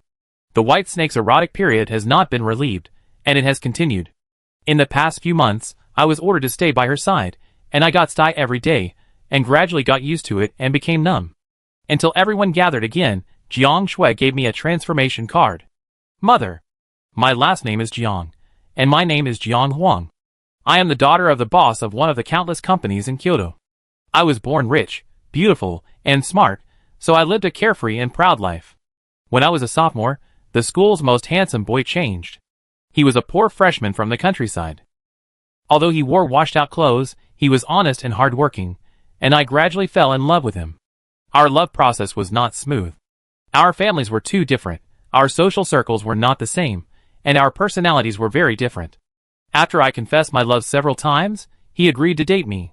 Everyone was not optimistic about us, but we were still together, and this relationship lasted until a year after graduation. He never asked for help from my family, and finally had his own company after his own efforts and setbacks. When life started to get better, he confessed his inner feelings to me, and said frankly that he felt inferior. He said that his mother was bought, and after his mother died, his grandmother and father quickly bought him a new mother, so his ordinary life became difficult. After being admitted to university, he fled that home, and that city, anonymously found his mother's former family, explained his mother's situation, and then disappeared. Now, he is alone and can finally give me a good life. After that, He proposed to me in public. I agreed. Half a year later, we got married. A month later, I found out I was pregnant. My husband and I were in harmony, and my career was booming, but I don't know where his father and adoptive mother got the news about him and came to my house. That day, I saw the evil of human nature. A group of people broke into the house and scolded him for being unfilial. I saw two young men staring at me with malicious intent. The incident was resolved by calling the police. But the group of people held a grudge and kidnapped my husband and me.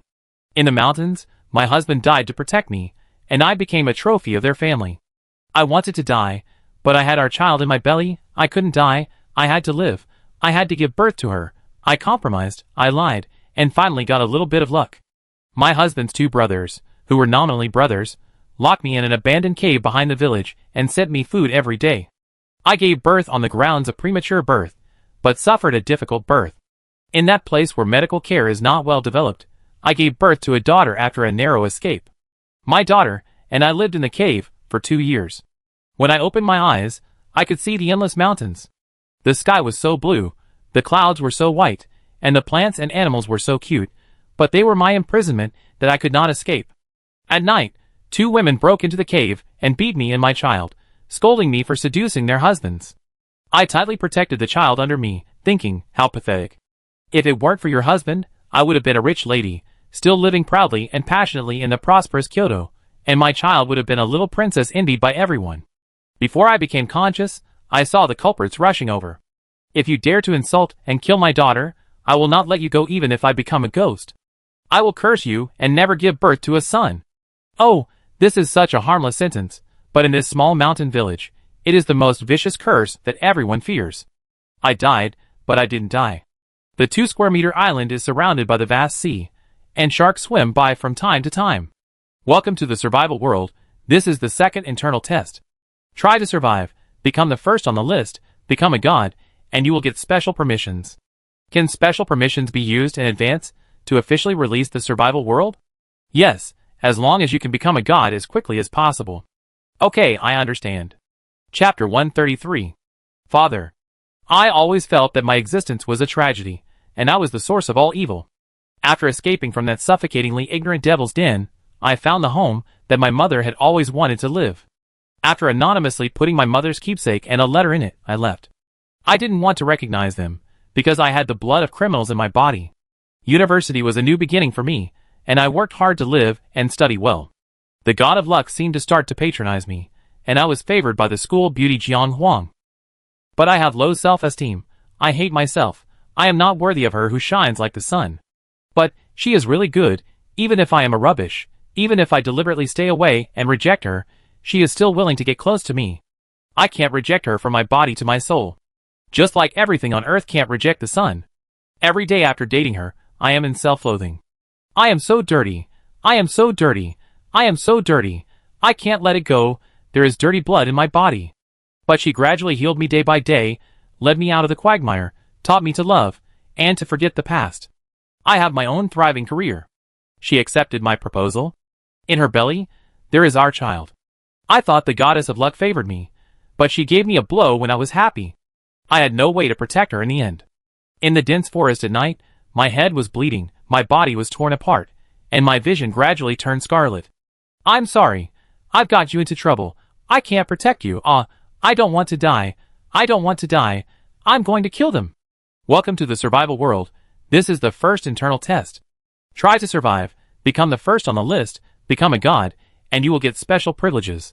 Can special privileges be used to enter the official version of the survival world in advance? Yes, as long as you can become a god as quickly as possible. Okay, I got it. First test zone. He fight. Second test zone. She fight. Jiang Shui. I live in a mountain village where men are extremely favored over women. I am a coolie. I am a vent. My family verbally abused me and beat me. The villagers laughed at me for not being good to men. But they hated me so much. Why didn't they just kill me? Why did they give me medicine after beating me? Why did they hire a doctor for me when I was sick? But when I felt that there was still a little love, they continued to scold and beat me and replaced my Kyoto University quota. It was so uncomfortable. They could let me die, but they gave me a little good, and after giving me good, they tortured me again. This is how it is. The torture is endless.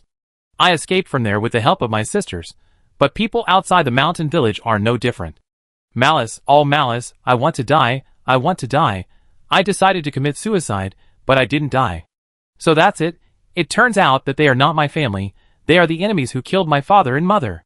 Great, my parents are still alive. They found each other, and also found me.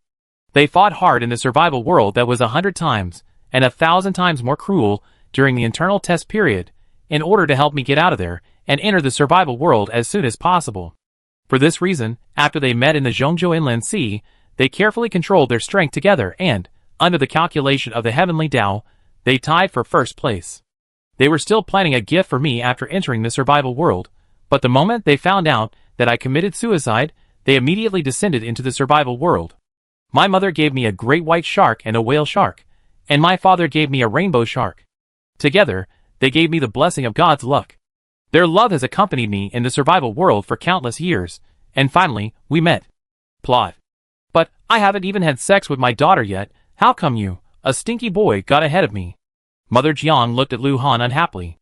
At this time, Lu Han's parents chose to play dumb, pretending that they saw and heard nothing, and put all the pressure on their son. This is the first time I met my daughter after she was born. And you said you were married? Father Jiang was even more furious. Who understands, the cabbage hasn't even started to grow, and it's already been pushed by the pig. Lu Han was sweating profusely, and didn't dare to say a word.